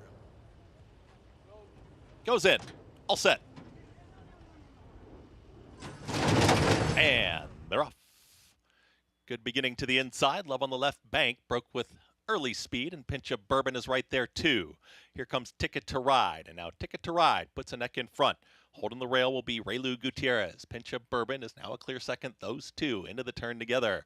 Love on the left bank is going to hold that rail position. Ground-saving Journey, cornering very wide there was Ticket to Ride, is now back to second. Right there in fourth, that's going to be Felixson. Just got passed to the outside by Leilani Liu. That's the leading 5. Tight hold here. Tis the Lady is at the rails. Now in 6, is followed to the outside by Battle Winner. Then further back gets Quadrate. Far back to the 2 trailers. Baffle and Co-investment. 22.78. Quick opening quarter mile for Pinch of Bourbon. Pinch of Bourbon is up by a length, called a length and a half, and Ticket to Ride is clear second. Up on the outside, here's the move from Leilani Liu, and Love on the left bank. Ground-saving Journey still at the rail. 46.34. That posted half-mile time, and they work into the far turn. Pinch of Bourbon still there. Pinch of Bourbon is upping up again, and Pinch of Bourbon is up by 2. Love on the left bank, just gliding at the rail now. Tips towards the outside for a 2-wide run. Leilani Liu has asked for more, and Tis the Lady now emerges as a late danger too. Pinch of Bourbon at the top of the lane, trying to sprint away.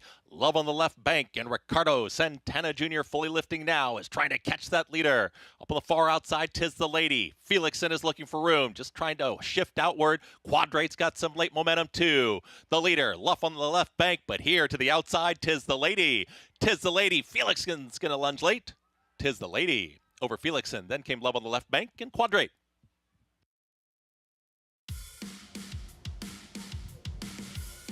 Familiar Silks, West Point Thoroughbred, Shug McGahee, Jose Lezcano, Tis the Lady to win the 8th, the Belmont of the Big A. And a better trip when you really watched that last race on May the 7th. It seemed as if she just never really got into good position, and a pace setter had wired the field that day, and she was well back, so she was up against it. Now she's able to kind of have that unencumbered run, and it looked like she was kind of slowly grinding along late, but got the best of ultimately the favorite, the number 1, Love on the left bank. But ultimately, there were, I believe, 4 fillies coming out of that maiden claiming race back on May the 7th, and she got the job done in her second try. And Felixson up the fence to steal second late, but it's Tis the Lady with the victory. We'll have these prices to come. But we're 12 minutes away from the Grade 3 Salvatore Mile back here at the Jersey Shore on Haskell Preview Day. Bishop's Bay, we expect it to be a pretty big favorite, 2-5 right now for this multi-millionaire. Pratt will ride for Brad Cox. I do find that that's just a little short when you're really considering. I mean, we've got a Grade 1 winner in East Avenue, Point Doom, coming out of a very strong race. This Cigar Mile, Greg, was impressive, though. He's got some work to do at a short price in this one. This was the best race of his career, and yeah, this was how his 5-year-old campaign ended. He went to the Saudi Cup facing one of the best dirt route horses we've seen in many, many years. No shame in losing to Forever Young, and then beat by Antiquarian coming back off all that travel. Can he get back to that big performance we saw in this race, or was that just a bit of an aberration?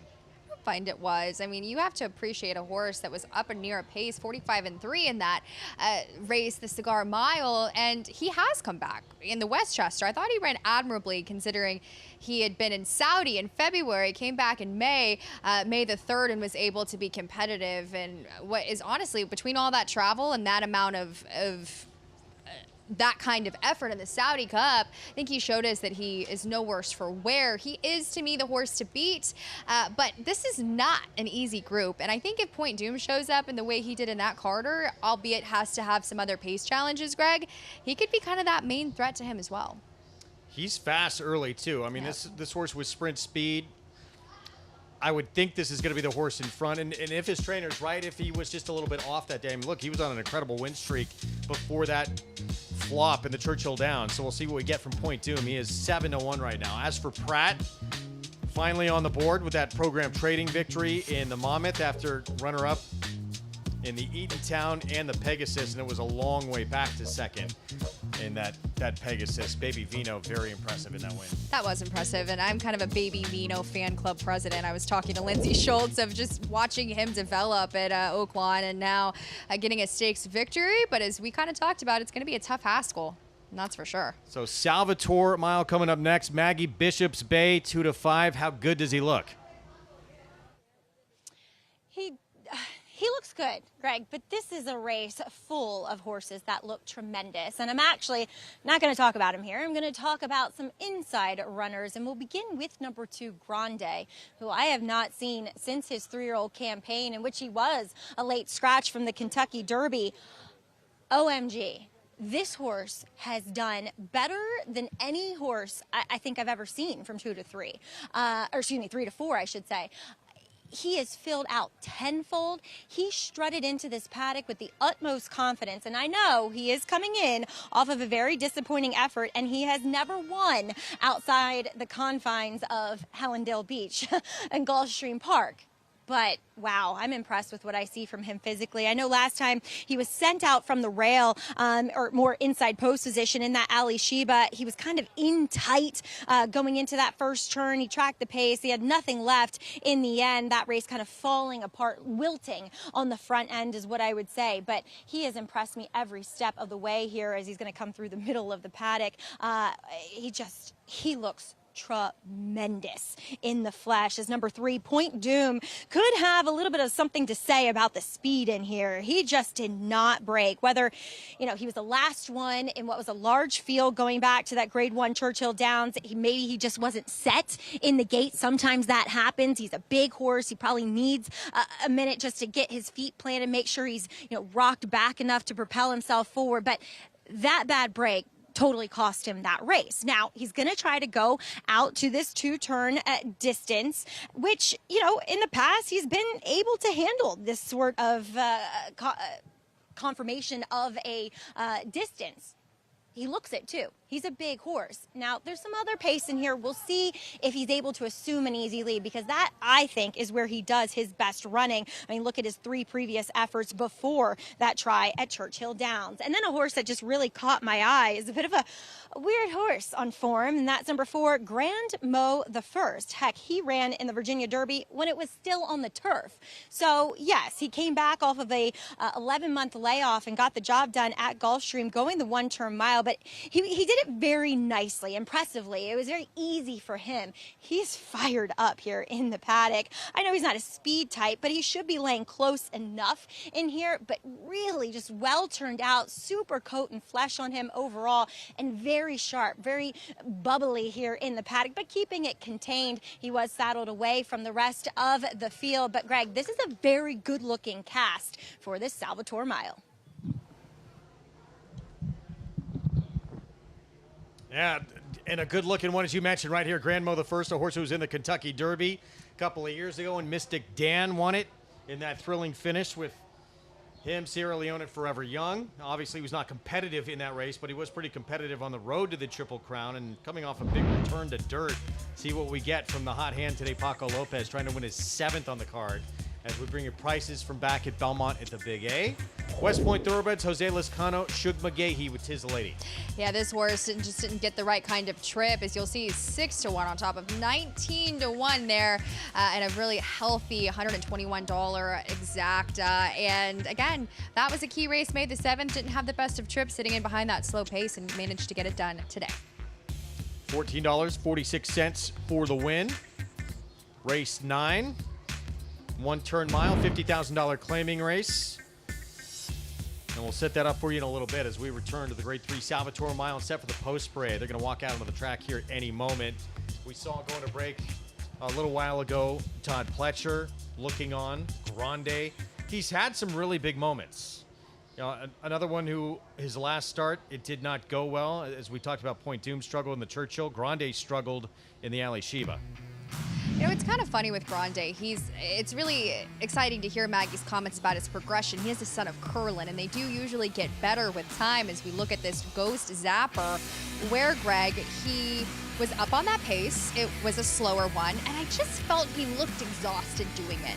He got the better of an okay group, and he got a 98 Beyer speed figure, and then he got that 105 Beyer speed figure off of the bench.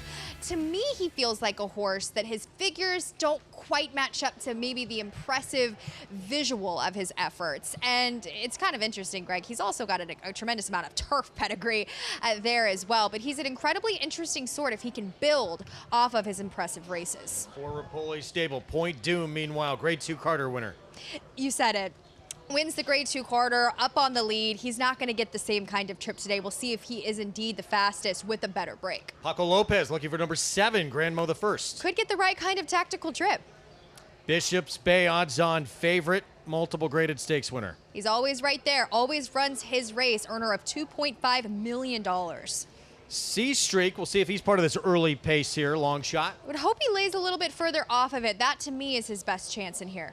And East Avenue, I feel like he's coming into this race potentially with the ability to move forward third off the bench. He's the X factor, right? If he could really get back to his better efforts, he looms in here, but can he rate? Can he successfully perform without the lead? And he does draw from the outside. You wonder if he's going to get caught wide, also contending for early pace. 4 minutes to post. Grade 3 Salvatore Mile. Let's go back to Maggie.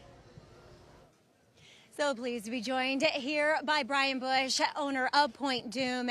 And Brian, last time we were together, you were winning the Carter. In a very emotional win. But let's go to Churchill. Things did not go his way. What happened that day?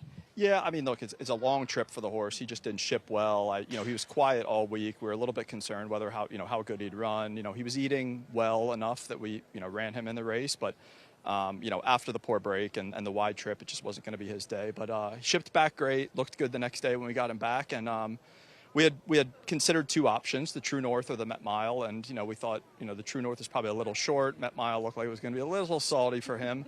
And when we saw this option at a flat mile, we just thought it was the right fit, a little bit shorter trip. And so here we are. How does he do at 2 turns? We've always thought that this is kind of a 7/8, 8 furlong horse. So he's done really well at 2 turns prior. Expect a big race from him today. Expect him to be close up, either on the lead or just off. And he's a tough horse to get by. The Bookham Dano guys know that. They pulled up to us, and he just finds another gear and he's got a big heart.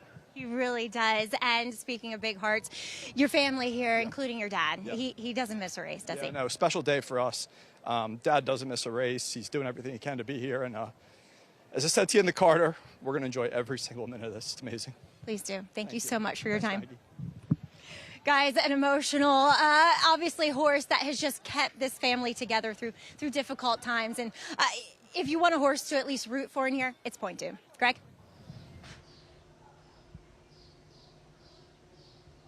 And the race he just mentioned, we're gonna show it to you. Obviously a big win in its own right, winning the Grade 2 Carter. But when you mention, and he did, who you beat, it's even bigger. Bookham Dano, who had a strong argument to be champion sprinter last year. He just beat the champion sprinter from last year in their head-to-head showdown that we did not get to see in the Breeders' Cup Sprint with his victory in the True North. What an incredible race. And it seemed as if Point Doom kind of got Dano on the right day, but man, you have to give him every single ounce of credit for running him down in the way that he did. Of course, Bookham Dano, victor of the Grade 3 True North. But I mean, this was a $40,000 claim, Greg. Now going on to just graded stakes performances, being able to tackle some of the best in the division, and an incredible story behind their family that we've been able to witness. So I am confident in him of getting this mile distance. Do I find it's his best?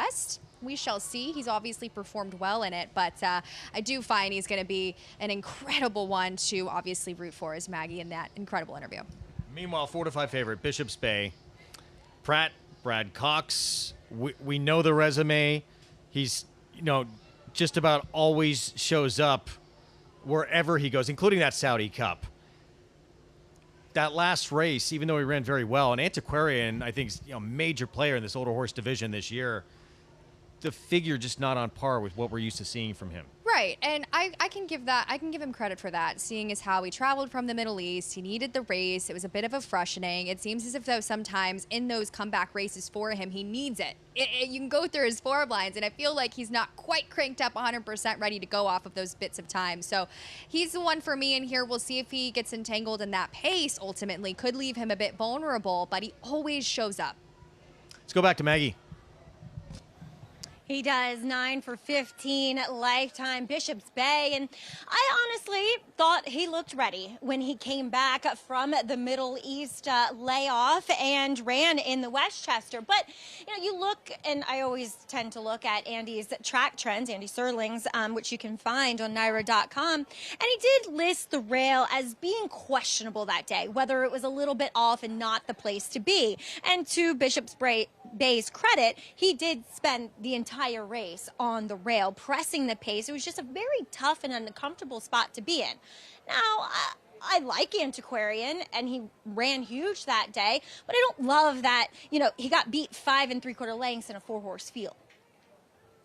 Maybe he needed the race. I think he looks great yet again. I always think that about Bishop's Bay. I am a fan of this horse, but I just thought this was, and maybe I'm totally out of touch here, but I thought this race had a look of being a little bit tougher than some of the easier spots that we've seen Bishop's Bay be successful in. Number 9 is East Avenue, and I remember going back to this guy's juvenile season and Brendan Walsh saying, this is one of the best horses that I've ever trained and been around, and that's a lot coming from Brendan. Not only has he had a really successful career in his own right, but before that, he worked for Eddie Keneally when Eddie Keneally was on a great run and had a lot of horses running in New York. And before that, he worked for Godolphin. So he's been around some really nice horses in his time. Things just haven't necessarily worked out for East Avenue, and he's been a little bit frustrating. I know they've experimented with equipment and with, how they train him and how they position him in races. I loved what I saw from him today. Now, he ran very well in that comeback race in the Oaklawn Mile, but I just thought he could strengthen up a little bit. Now he's third off of a layoff. He's incredibly fit and very strong, and I love the fact that he's not over the top. This is a horse that can get a little wound up prior to his starts, but he is just nicely on the bridle, taking it all in. I think he should and could run well in this spot. Greg?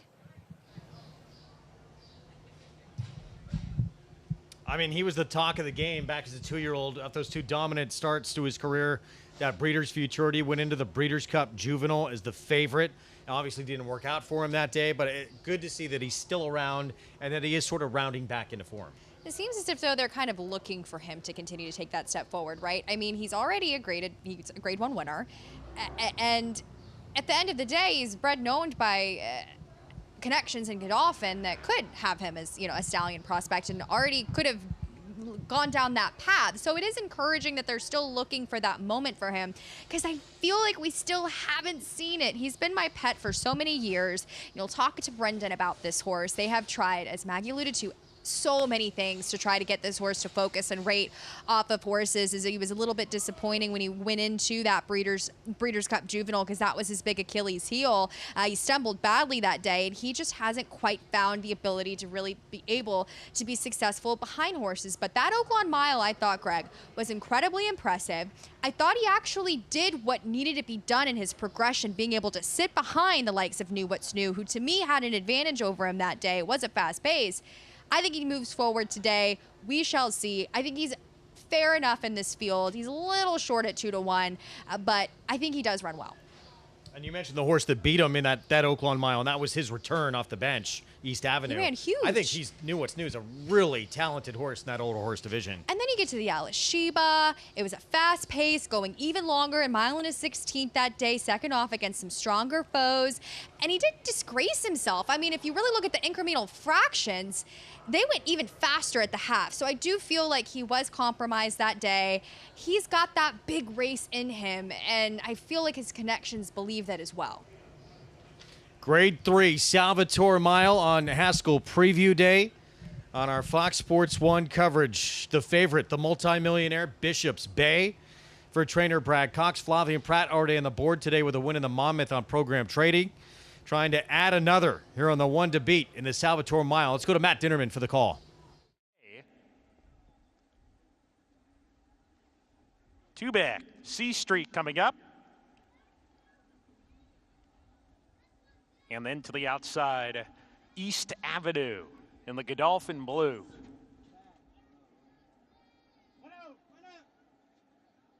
East Avenue coming up. Going in. We're ready to go. And they're off in the Salvatore Mile. A good start from the favorite Bishop's Bay, who's forward early. C Streak, the Jersey bred, facing Open Company on a hold, asked to ration his speed, and there's Point Doom down on the inside. The Carter winner, Point Doom inside of the favorite Bishop's Bay, who claims the second spot, but Point Doom's on top, leads the way a half length. Bishop's Bay not letting that one get a loose lead. He's a half length behind and running in second. Then a line of three. Grand Mo the first, C Streak, Grande down on the inside, East Avenue at the back, kept out of harm's way on the outside in a compact group. He's 5 off the pace. Down the back stretch they go. Point Doom and Angel Cruz lead the way here. A half length in front of Bishop's Bay. C Streak getting closer, 3 wide, and Bishop's Bay is even with Point Doom down the back stretch run. C Streak right behind. 3 wide, 3/4 of a length behind. A length and a half to East Avenue. Grand Mo the first between horses. Grande under pressure, dropping to the back as they go into the far turn. Point Doom is asked for more. Bishop's Bay still between horses, and C Streak at 65-1 is moving up. 3 wide with Bishop's Bay. Point Doom calls it an afternoon, is plummeting back. East Avenue in the third position, sent hard hitting the quarter pole. Bishop's Bay on the lead narrowly here. C Streak has put up a mighty effort at a big number, but he's second behind Bishop's Bay, and East Avenue's ready to roll. East Avenue on the outside making his bid towards the lead. They come down the lane. Bishop's Bay, East Avenue right together. Bishop's Bay finding more. Bishop's Bay, the heart of a champion. East Avenue on the outside, right there a neck behind. Bishop's Bay, East Avenue, neck and neck. Bishop's Bay and East Avenue. It's a photo finish that maybe went to East Avenue on the outside. These two in a photo finish with C Streak third and Grand Mo the first was fourth.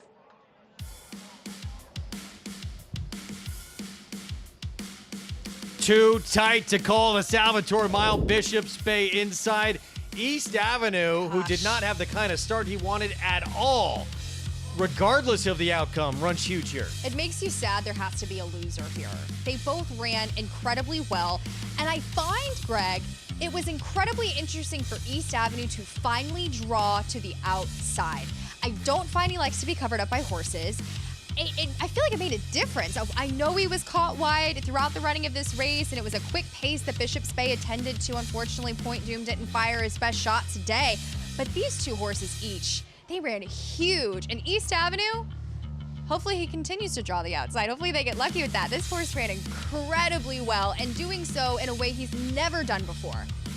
Still waiting It's to see, and it has East Avenue above it. Yeah. Avenue has been posted wow. as your unofficial winner. Wow, what a performance. Bishop's Bay settles for second. C Streak third, 9-6-7-4. That was such a fun race, and I'm just elated for East Avenue. As I mentioned, he's never done it in this way before.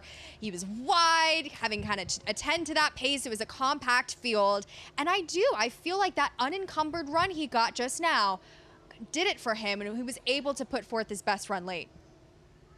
Third start off the bench of his 4-year-old campaign, a horse who started his career with back-to-back wins, including a Grade 1 win at Keeneland, went into the Breeders' Cup Juvenile as the favorite.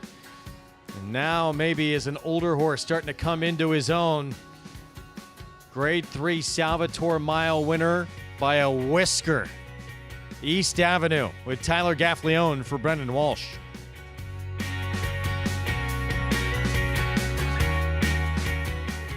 Standing at McMahon of Saratoga Thoroughbreds, top young stallion Solomini, a Grade 1 son of Curlin and sire of 2026 graded placed New York Stakes winner National Identity. Inside the final furlong, National Identity. Acoustic Ave is making up some ground. National Identity is almost home. Acoustic Ave second. National Identity wins the Safe Florida Sandy. Solomini, standing for $7,500 in 2026 at McMahon of Saratoga Thoroughbreds.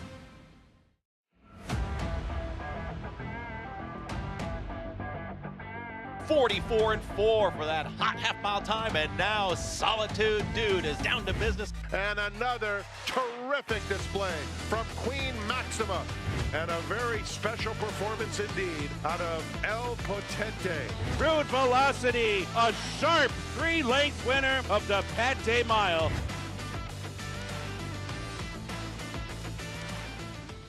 Racetrack Television Network brings you every race, from every track, on every screen, every day. With monthly packages starting as low as $5, RTN gives you great value and access to more live HD streaming and race replays than anyone. Visit RTN.tv today to sign up and watch on almost any device, including Roku and Amazon Fire. RTN has packages that start at $5 per month. Get your ticket to the longest season in Saratoga history. Season tickets and season passes are on sale now for 46 days of action at Saratoga beginning Friday, July 3rd. Lock in your summer plans at NYRA.com/Saratoga.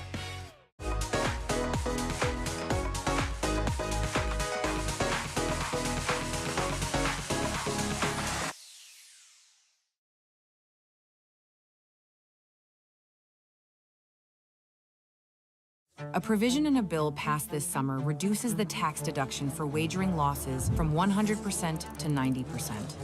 This unfair change would tax horse players on a percentage of their losses, could cost over $1 billion in handle, and threaten thousands of jobs in the racing industry. That's why the NTRA is fighting to pass the Wager Act, a new bill that would restore the deduction to 100%. Tell Congress to pass the Wager Act. Visit ntra.com/wager. Welcome back to America's Day at the Races. We are 4 minutes away from race 9 at the Big A. We got a few scratches in this one. Money Supply, the 6, was going to be an interesting one to have to deal with. The 2, Unlimited Potential for Orlando Noda and Dylan Davis. One that I thought was a little bit interesting. Don't love the price, though. The 3, Eliminate, is where I'm going to ultimately land for Joe Sharp. The 4, Reynolds Channel, who's given us some pretty big races at times throughout his career. He just hasn't seen those since early in January. The 5, Emirates Road, shows up here first time for Mike Maker. And then the 8, Ambition, shows up first time for Ilkay Cantermasi. I'm going to end up landing on Eliminate. I think Eliminate and Unlimited Potential both make a little bit of sense. Unlimited Potential got a little bit drifted down a little bit. He's coming back now to 5-2. I'll stick with my pick of Eliminate. I feel like these 2 horses, the 2 and the 3, are the ones that I prefer a lot better than the rest of them. Reynolds Channel, I don't have too much of a problem, but the way that these are all lining up with all of these prices, it's hard to differentiate which one makes the most sense. I'll ultimately land with Eliminate. I know, Richie, you were interested to talk about Eliminate. What are your thoughts about this chestnut gelding? Yeah, Jonathan, although every time you say Eliminate, I'm hearing Lemonade, and it's pretty hot out here. I could go for a Lemonade, but let's talk about Eliminate. He has power steering. He has an extension blinker on his outside eye. He has that kind of Houghton bit with the slide run-out bit. That's power steering for a jockey. You lose a little bit of your brakes, but you definitely get more in the steering department there, and your bit is your brakes and your steering.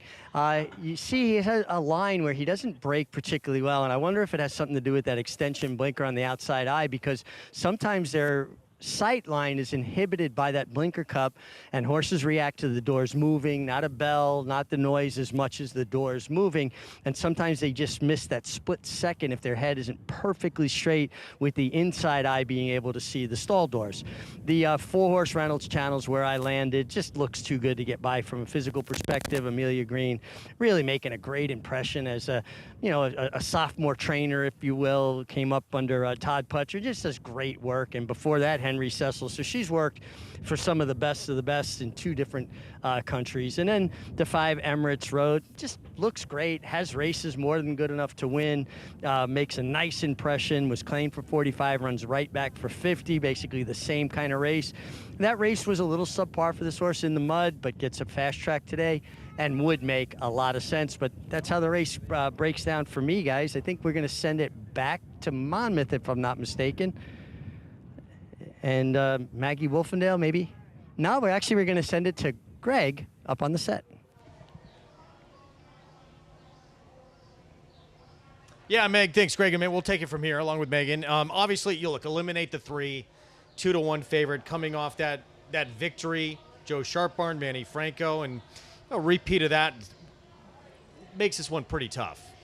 Yes and no when you go through his races, right? I mean, sometimes he shows up in a big way and sometimes he doesn't. As you know, he didn't break the best, and then he was at the beneficiary of getting some of those fast paces to close into. So I'm a little hesitant on him. I do find Emirates Road is just the horse that you shouldn't bet, but I want to bet. He's been with the racetrack with some of his better races.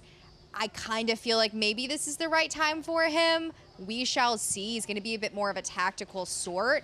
I thought this was actually an incredibly interesting race given the condition, but I am a bit against the favorite.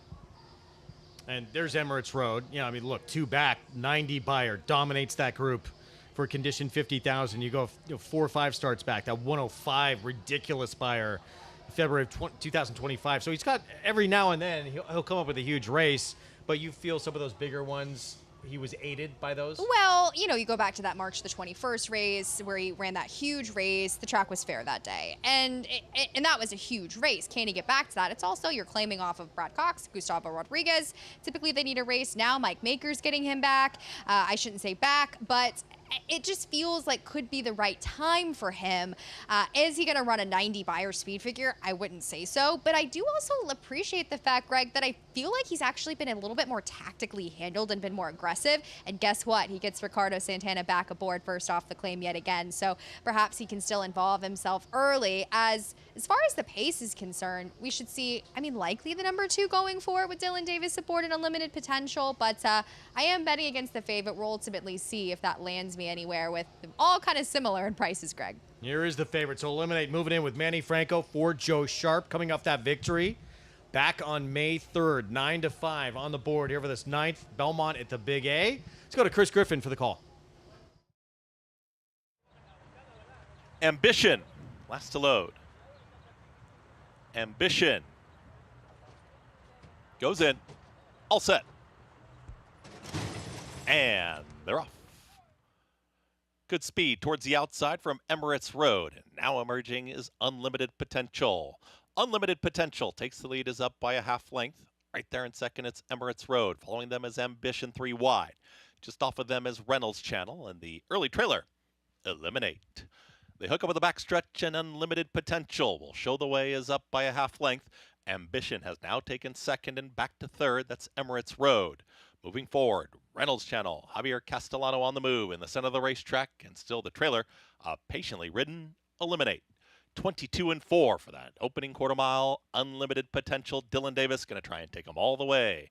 Unlimited Potential's approaching a half mile left to go, is up by a length and a half. Now asked for more is Ambition, not cutting in the margin. Here comes Emirates Road, who's on the move. Reynolds Channel's been wide, is starting to rally on, and Eliminate still at the back end of the field. 45.36 the half-mile time. Unlimited Potential just moving right along. Emirates Road trying to move in closer. Reynolds Channel doing the same. Eliminate has picked up a spot, but still has 4 to make up. They reach the top of the stretch. Unlimited Potential now turns for home, and Unlimited Potential starts to open up again. Reynolds Channel continues to just grind away after this leader. Now moving towards the outside, Emirates Road. Eliminate starts to rally on the grandstand side, but still Unlimited Potential is well clear. A 16th left to go. Dylan Davis, Unlimited Potential, gate to wire. Emirates Road second, Eliminate up for third, and Reynolds Channel.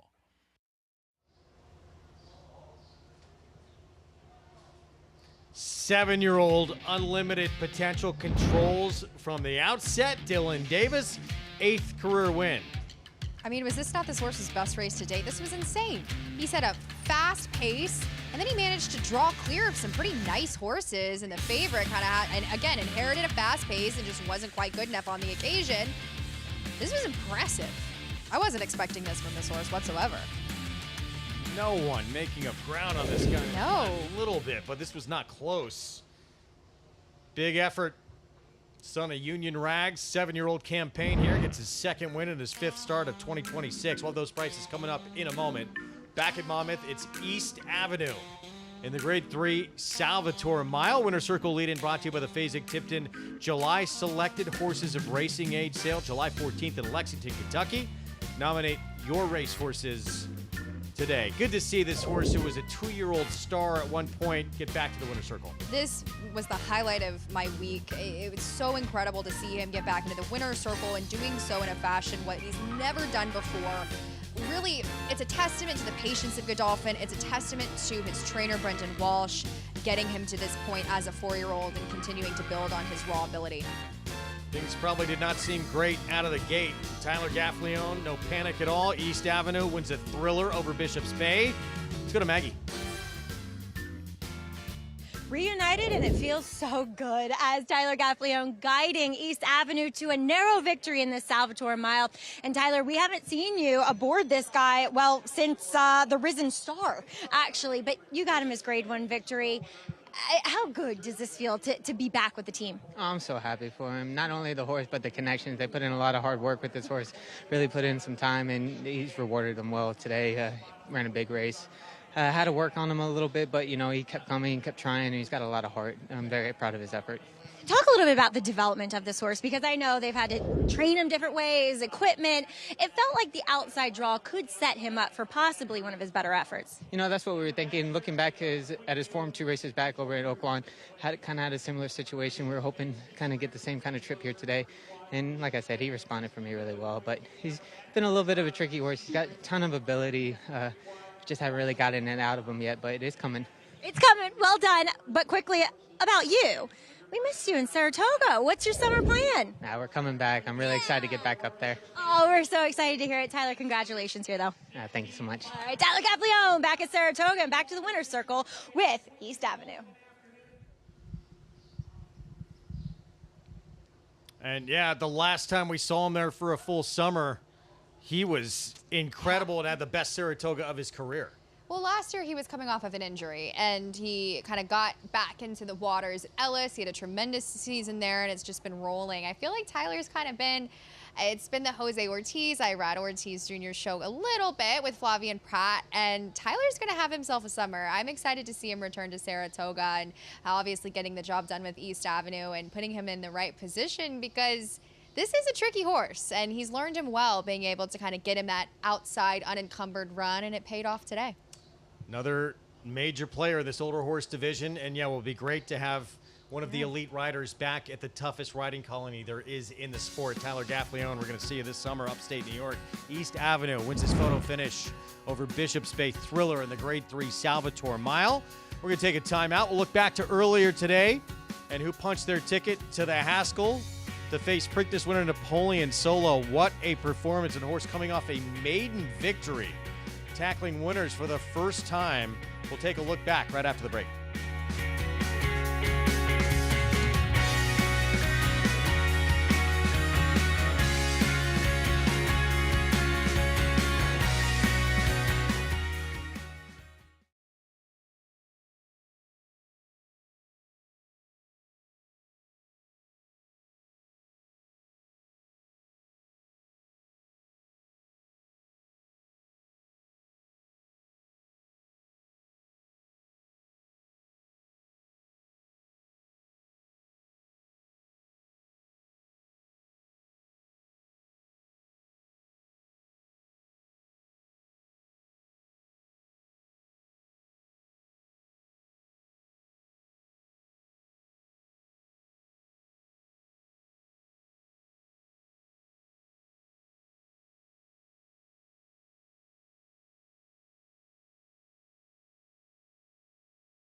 Back with you on America's Day at the Races on our Fox Sports 1 coverage. It's brought to you in part by Gainesway Farm. Power, passion, performance. Salvatore Mile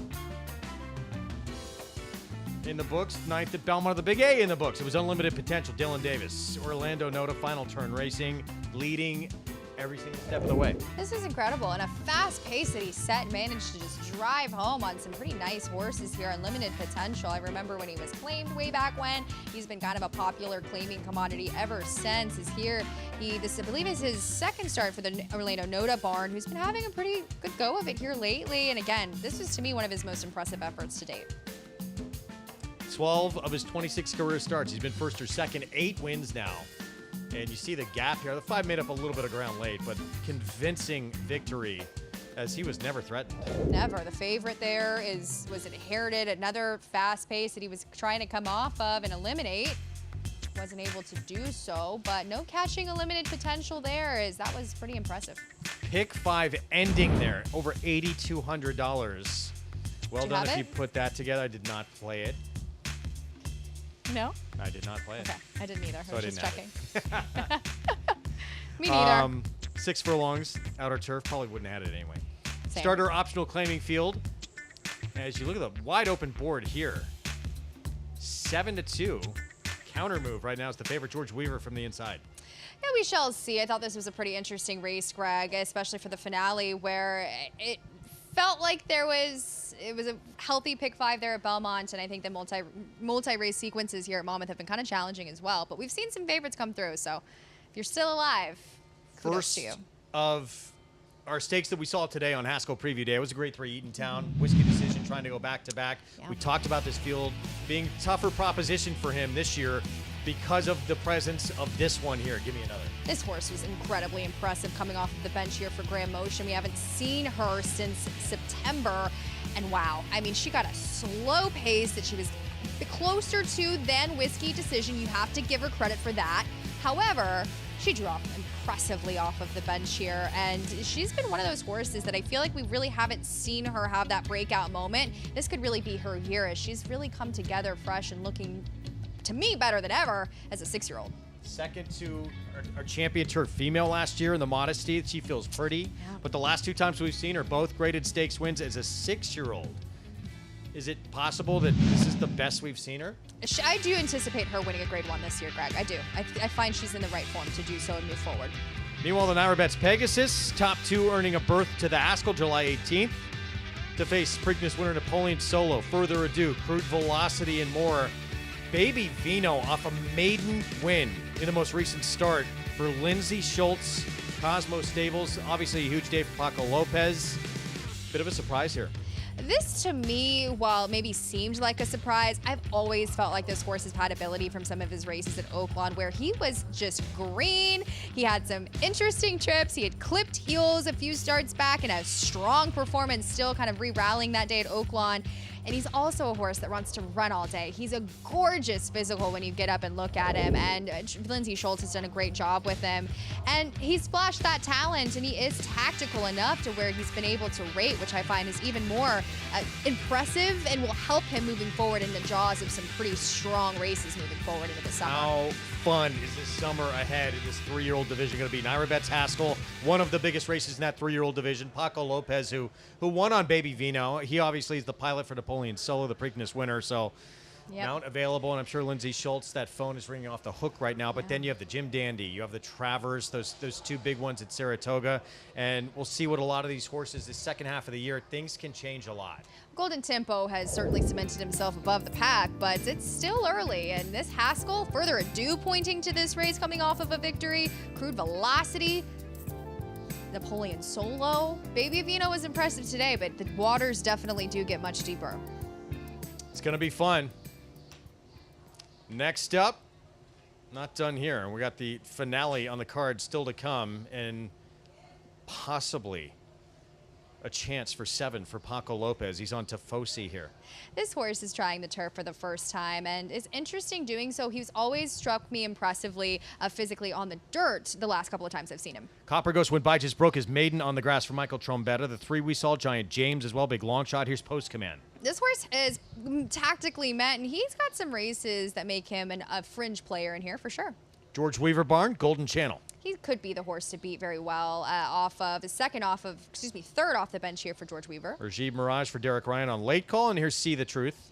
This horse needs to get much quicker second off of the bench. Does get to stretch out. Chad Brown, Klarovich, Tyler Gaffleone, relative value. Two-prong attack here. This one, the bigger of the prices. I actually prefer him over the 9-5 favorite. Frankie G, big price, a horse that wants to be forward. Speed, and ran well last time, though the waters do get much deeper. And then Chad Brown, Klarovich, and they have Pratt aboard this one, Debt Limit, who's 8-5. I still question ultimately how good this horse is, as he is coming off of the bench. We know the barn has no issues in bringing them back and bringing them back fit. How to decide between these two from the Chad Brown barn? Let's go to Maggie. Well, I'll just take the longer price of the two here, Greg, as we'll start with number 8, Relative Value, who came back off of a layoff to go 1.5 miles at Keeneland. He definitely came up short that day, but you know what I like about him today, other than the distance, which, to be fair to Chad, I see why he thought, looking at him physically, maybe 1.5 miles was within his wheelhouse. And I don't know, maybe it was the conditions that came up and what Chad had for each race there at Keeneland and across the country, so on and so forth. But at the end of the day, he is a son of Blue Point, who is a champion miler. And a lot of his progeny are just better going a little shorter. And this horse finally is pairing up races back to back. He's had a lot of stops and starts in his career so far. And, you know, at least he ran a fast race when finishing 3rd at Tampa at the tail end of his 3-year-old season last year. I thought he looked incredibly fit. He's gotten a little warm out in the track, but I'd rather than be sweating a bit than not on a warm day like it is. But nicely composed in the paddock. I'm just taking him on. Turning back in distance a bit, here's number 10 is Debt Limit, who is taking the money, and he's the one who's run faster in his career so far, but he has to overcome a layoff. And last time I saw him, he did not look very good at all. He was nervous. He was shaking in the paddock. He did not warm up very well, particularly behind.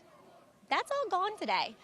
He was nice and calm in the paddock and out on the racetrack. He's moving better, but he doesn't look 100% fit, at least looking at him physically. You know what I mean? Like, he's filled out and he's physically mature now as a 5-year-old, but just at a short price. I wish he was a little bit more tucked up overall, but he can definitely win here. As we'll move on to the rail runner, Tifosi, who is getting to the turf for the first time. They tried to do so, I believe, unless he was under MTO. I apologize. I didn't look like that up. But there's not much pedigree to report on, though the dam was multiple stakes placed turf sprinting. This guy has such a turf look to him. Very slack pastures. You can almost see on the screen how big his foot is, too. So I think he's a little interesting at a big price at trying this surface. And also, Paco Lopez. 7 wins. I feel like the crowd was chanting, "Let's go, Paco," behind me in the stands. But if there's anybody who can get this horse to win, it's definitely Paco from that rail position. Number 6, I was doing a little eavesdropping between Derek Ryan and Rajiv Mirage with Late Call, who I think is a horse that, because he's a big horse, and you can see it next to that pony right there, you cannot stop his run. You have to make sure that he's in the clear and you don't have to maneuver him too much, because I think that's what happened last time out at Tampa. He was able to save all the ground, but then he had to wait for run when he wanted to run. And so that stymied that kick that he has, if he has any. And I overheard Rajiv telling Derek, look, I want to get him in a good position, and then as we turn for home, I am getting him out in the clear. Now, best laid plans don't always come to fruition, but I think that is the best way to try and ride this horse. Greg?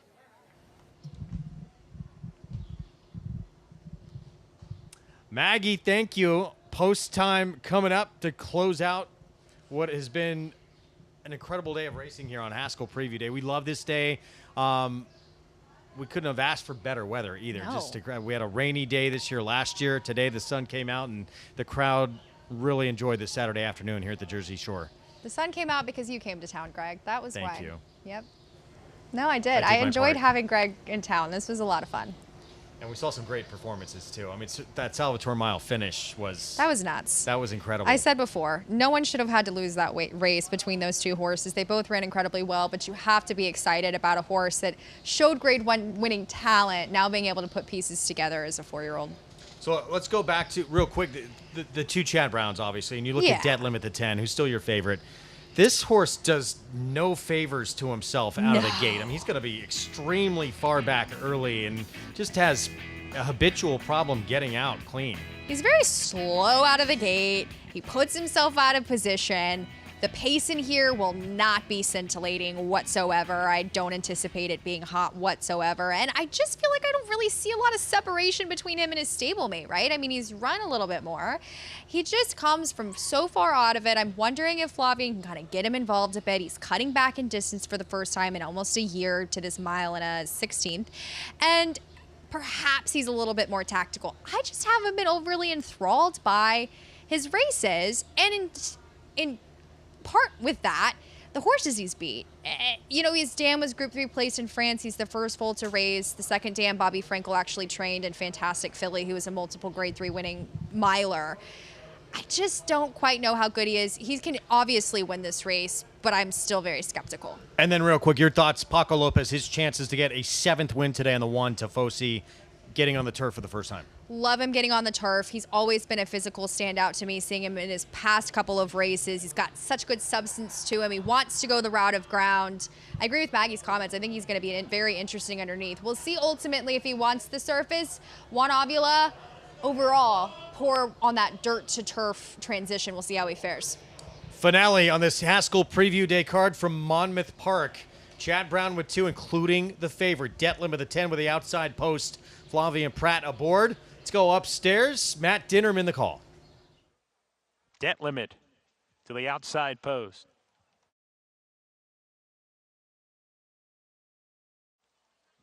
We're ready to go in the finale. And we're off in the nightcap on Haskell Preview Day. Frankie G, as expected, showing his customary front-running speed, and he grabs the lead. Coming out of the chute, Frankie G on the lead with Golden Channel. These two together. Now Golden Channel takes a short lead with Frankie G, comes back at him. These two together with 1 lap to go. Relative Value right behind in the 3rd position on a snug hold. See the Truth is racing in 4th. Post Command right behind him as they corner. Debt Limit a bit keen in the early stages. He's on the outside of horses going into the first turn run, and he's racing 7 lengths behind. Late Call to his inside. Gap of 2. Copper Ghost, Giant James is second to last, and Tifosi unrestrained early at the back of the pack. Onto the back stretch they go. Frankie G is carving out the fractions in the nightcap. A length and a tail ahead. Golden Channel concedes the lead. He's stalking now on the front runner's tail. He's second. Relative Value 3rd on the outside. Then comes Post Command down on the fences. See the Truth. They're together at 3 lengths off the pace. Relative Value is next in the group. Inside is Late Call. He's 5 from the lead, followed by Copper Ghost, who's trying to make a move right now outside of horses. Tifosi has claimed the second last position from Giant James, who drops to the back as they corner into the 4-turn run. On the lead, Frankie G's got company. Golden Channel really turning up the stakes here. Relative Value on their tails 3rd, 3 wide at the quarter pole. 2 back to Debt Limit is sent to pond now. Post Command down on the rail is in midfield as they come down the lane. Frankie G still up top. Frankie G, Golden Channel between horses outside. Relative Value trying to pounce on both. 16th to go. Golden Channel between horses, short lead. Outside, here's Relative Value surging. Relative Value close to home. He's got it. Relative Value to win it. Second home, Golden Channel, then Post Command, and Debt Limit was 4th in the finale.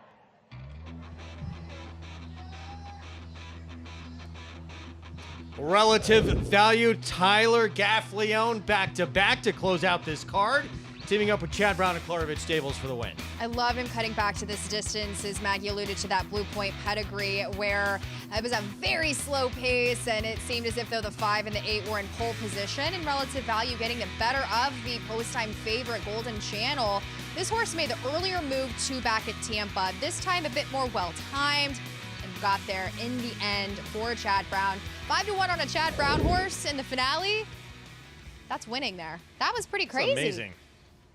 That is amazing. The pony actually to apprehend looks like the number 8 Relative Value, who is powering away there in the gallop out under under Tyler Gaffalione. He was on a mission there late. I wanted to keep going. He did. You've done your work. It's picture time now. That's true. Relative Value won the debut, now picks up the second win of his career with Tyler Gaffalione aboard. We'll be back with prices right after this. More to come from Belmont. 6 furlongs sprinting on the lawn. In race 10, City of Oscars, Mark Cassibarn on a roll. We'll have Manny Franco aboard from the outside post when we come back.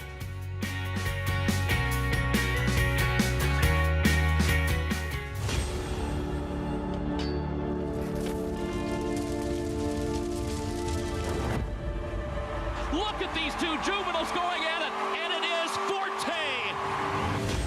It is Forte in front. Forte on to victory here in the Grade 1 hopeful.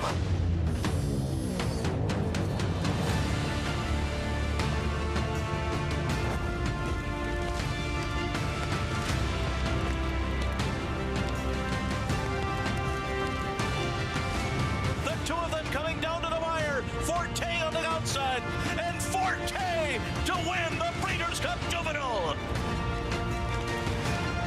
Forte starts to gather in the top horses. This is going to be very close, but the champion prevails. Forte wins.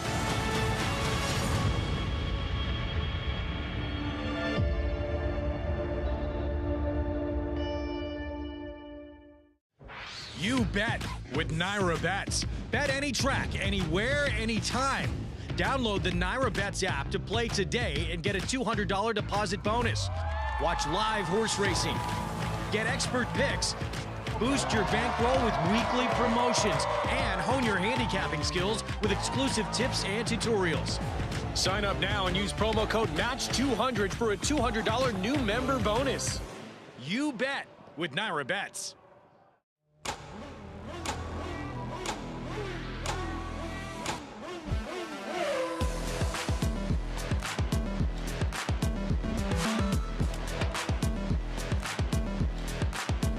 Prince of Monaco's Too Good for Moose, an impressive winner of the best pal. Miramondi's all hot, but Prince of Monaco Too Good. Prince of Monaco, standing at Claiborne Farm. Gratefully and Saratoga Special, nose and nose for the wire. Gratefully Saratoga Special, gratefully would not be denied. Welcome to Adelphi Racing Club's unparalleled partnership experience. Exclusive access to the backstretch at Belmont and Saratoga, premier accommodations on race day, and of course, experience excitement like no other. Contact us today to get a taste of the Adelphi difference.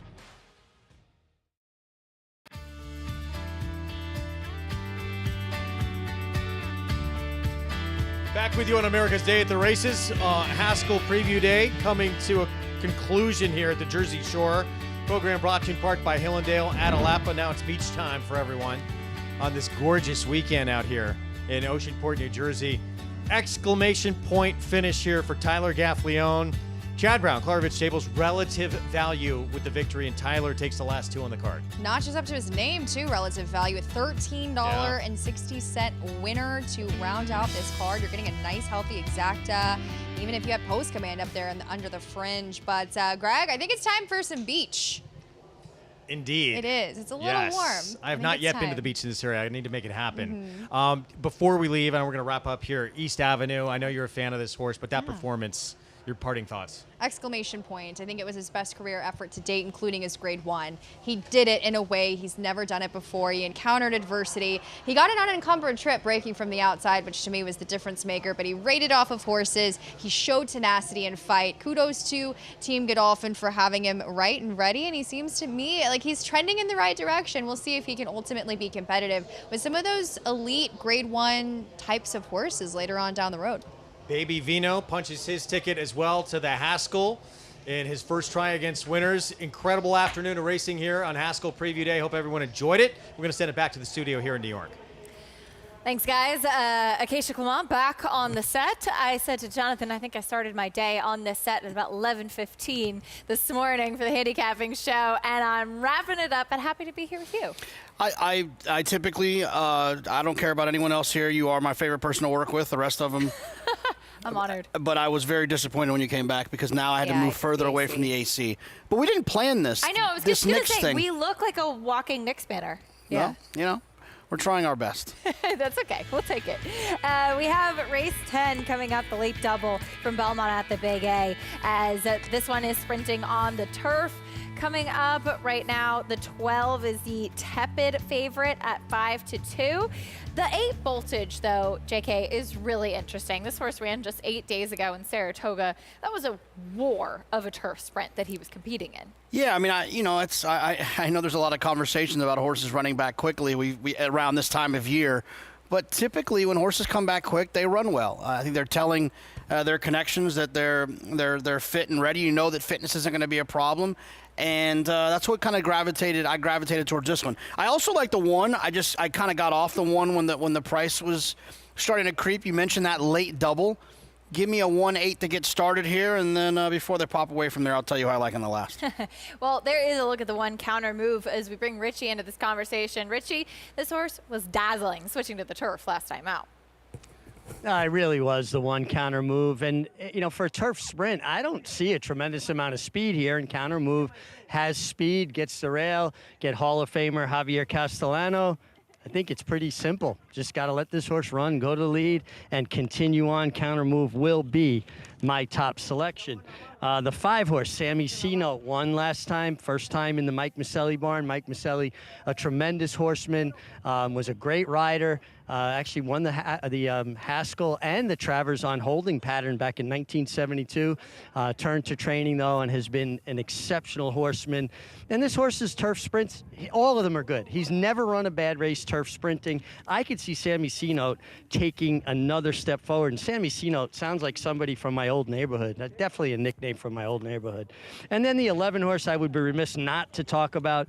First time on the turf for Joe Sharp, Remy's Moon. This horse looks outstanding, and certainly from a physical perspective, I think this horse will move up on the turf. At 12-1, I think Remy's Mood will outrun his odds getting to the turf for the first time. And Acacia, I love working with you too, but I won't be so bold as to say you're my favorite because I'm respectful of the other people's feelings I work with as well, JK. That's very fair, Richie. As right now, 5-2 on the number 12, City of Oscars. This is a horse that, not the smoothest of trips last time out, kind of had to duck down to the inside when closing late. Has run well in his turf sprints and have to navigate a trip from the outside. Yeah, his style invites obstacles. I teased it. You should have enough time. 1-8. With 2-3-9 if you want to pop in that quick double. 1-8 with 2-3-9. I like it. Lock in for the late double. Belmont at the Big A on the turf for race 10 sprinting. And a pretty wide open, contentious field. Chris Griffin standing by with the call. Roar the crowd, waiting for Sammy C-Note. Dylan Davis, they go in. Master Freud. Now roar the crowd. Remy's Moon.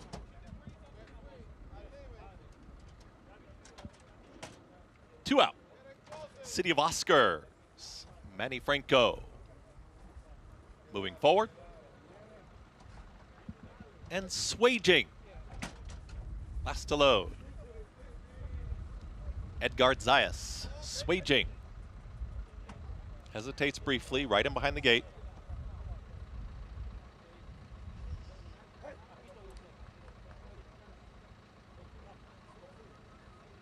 Swaging.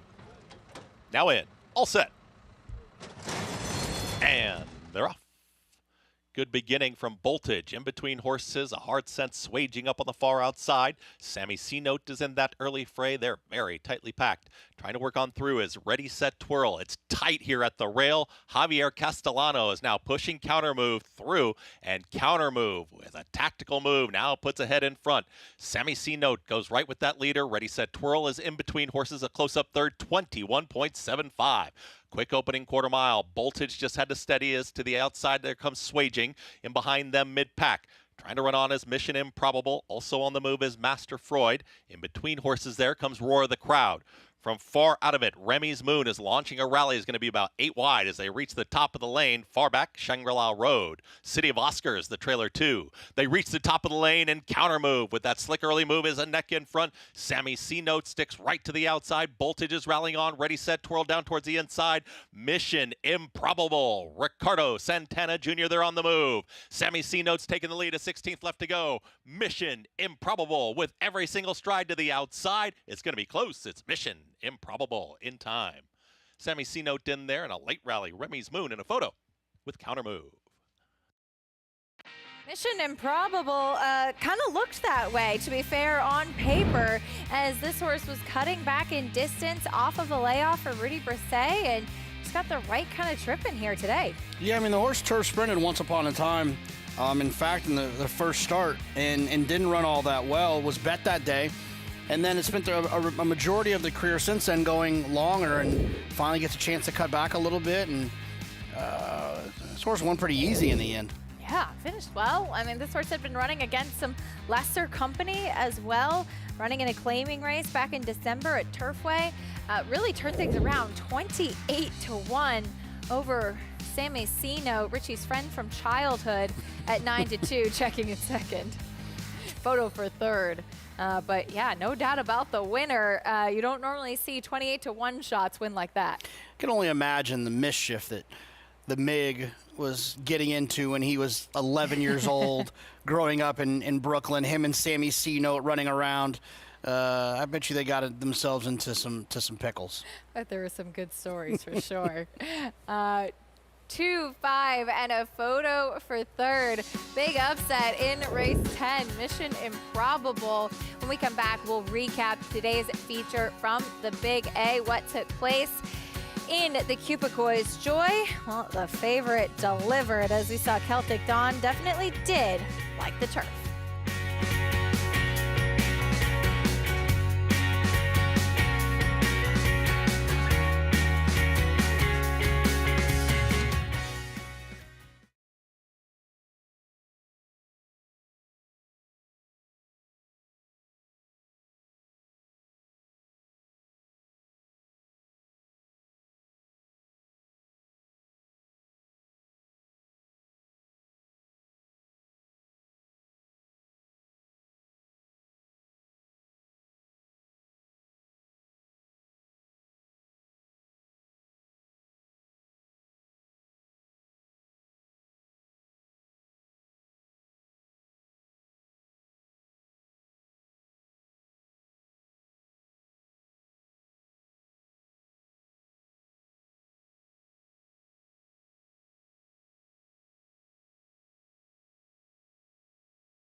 Aqueduct is actually a really special place for me because this is the first place that I learned that I could actually have a career in racing. When I was at Fordham, I would take the train out to Aqueduct. I learned very early on that when you take the A train here, you must get the Rockaway Boulevard, not the Lefferts one. And I just remember sitting by the window, looking out on a cold winter day and falling in love with it. I think the 2013 Cigar Mile is a favorite memory because of what it became.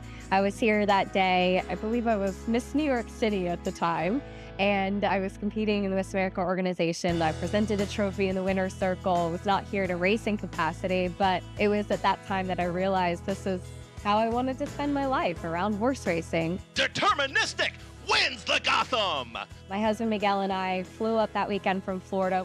And I just remember standing in the rain in the winner's circle, throwing my hood off and screaming my head off. That was such a special, special day. But I will really miss the feeling of this place. I'll miss the fans, and I'll miss the fact that people come to Aqueduct for the pure love of racing. We're all going to miss Aqueduct in our own way. We have some really special memories here. We've talked about the great history that this racetrack does have. And yeah, Aqueduct is a special place for me. It's really where I got my start. It's where I cut my teeth at the beginning. I actually first picked up the racing form in Suffolk Downs track kitchen, but it was really the Big A where I really learned how to handicap, and as you saw in that piece. So it's always a place that will have a soft spot in my heart. This is what racetracks are supposed to be like. I mean, look, we're going to love our new home at Belmont Park and the nice, shiny, new, beautiful facility, but like, you know, the first racetracks I went to, the first 10 I went to, they weren't the new Belmont Park. They reminded me of Aqueduct. And like you said, when you walk through here, there's a sense of the fans that is like nowhere else that you'll ever go in racing.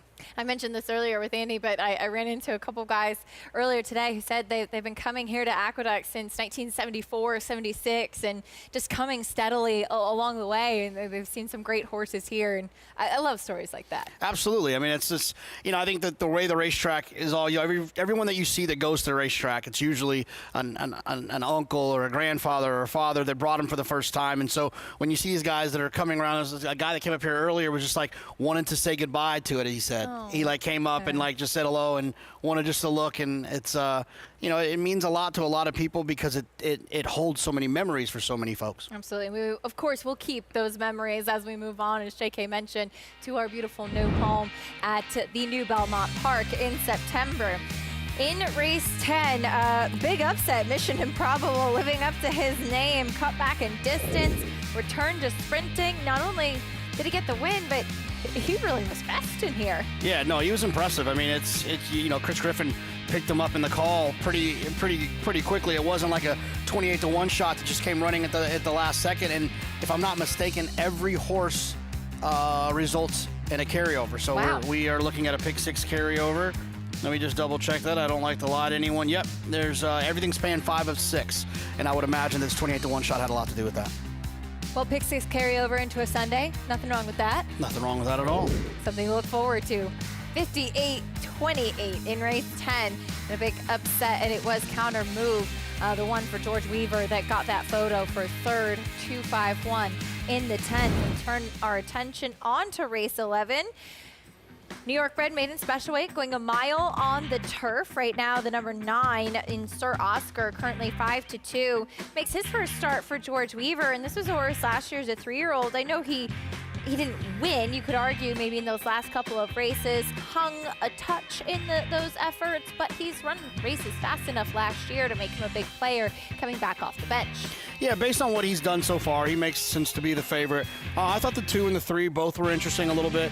Ore Abreu obviously has great numbers with first-time starters, 18% throughout his career. And then I thought the 2 Leave Me was another one that was a little bit interesting. A horse that I thought ran pretty well last time, being wide all the way around there. I really like Leave Me in here. I thought he had a wild trip and wrote down in my notes that this was one to watch next time because he just really needed a race off the bench. Yeah, and if he takes a step forward, right now he's 5-1, a pretty good price. Yeah, for sure. Well, earlier on today, we saw the New York Stallion Series Kupakoi's Joy division, and Celtic Dawn was the horse trying something for the first time, but she lived up to favoritism, getting onto the turf finally. She's now 3 for 3. I think the fact is, JK, she's just good. She made the 3 to 5 look like free money. You know, the way that she won this race, and obviously their intent to get her on the grass in her debut was the right decision. It just didn't work out. She won that day. She ended up on the dirt again. Now she's on the grass. Something tells me she'll stick around with the grass for the time being.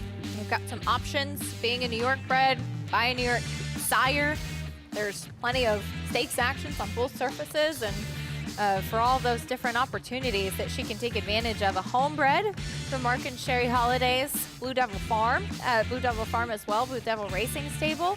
So a very special win there. Celtic Dawn with the victory in the Kupakoi's Joy division for Carlos Martin. Well, as we turn our attention back over to the nightcap on the turf, New York bred maiden special weight to wrap things up. We talked about a couple of the main players, 5-2 right now. On the number 9, Sir Oscar. We'll get into a little bit more depth, check in with Richie in the paddock, and get a chance to see who can win tonight's finale from Aqueduct on Saturday. Of course, before everybody goes home to start handicapping for the Pick 6 carryover on Sunday.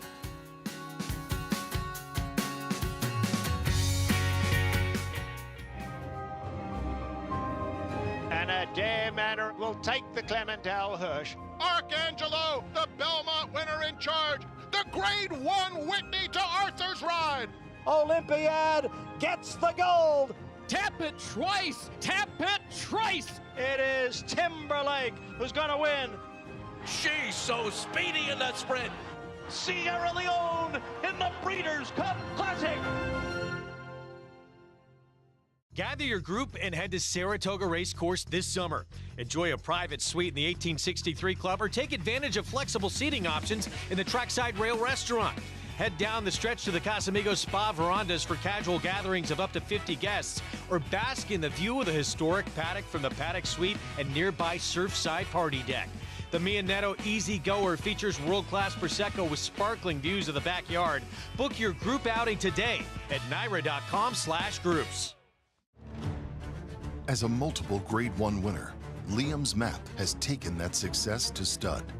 A proven sire from the sales ring to the winner's circle. With hundreds of six-figure yearling sales and multiple Grade 1 winners on dirt and turf, including recent Grade 1 winners Burnham Square, Deterministic, and Napoleon Solo. Liam's Map, standing at Lane's End.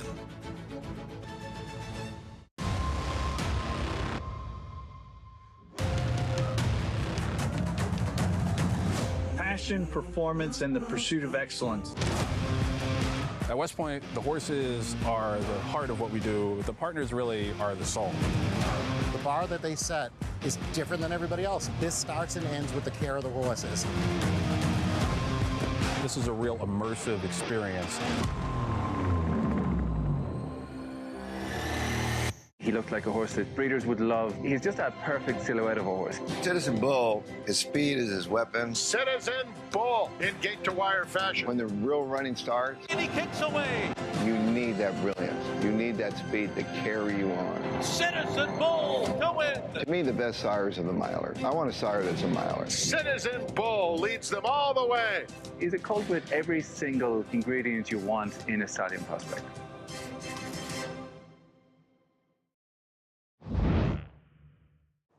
Hello everyone, Matt Chapman for Fox Sports once again, bringing you the latest news on the international horse racing scene. Last weekend, it was all about the Derby at Epsom, and it was shrouded in controversy.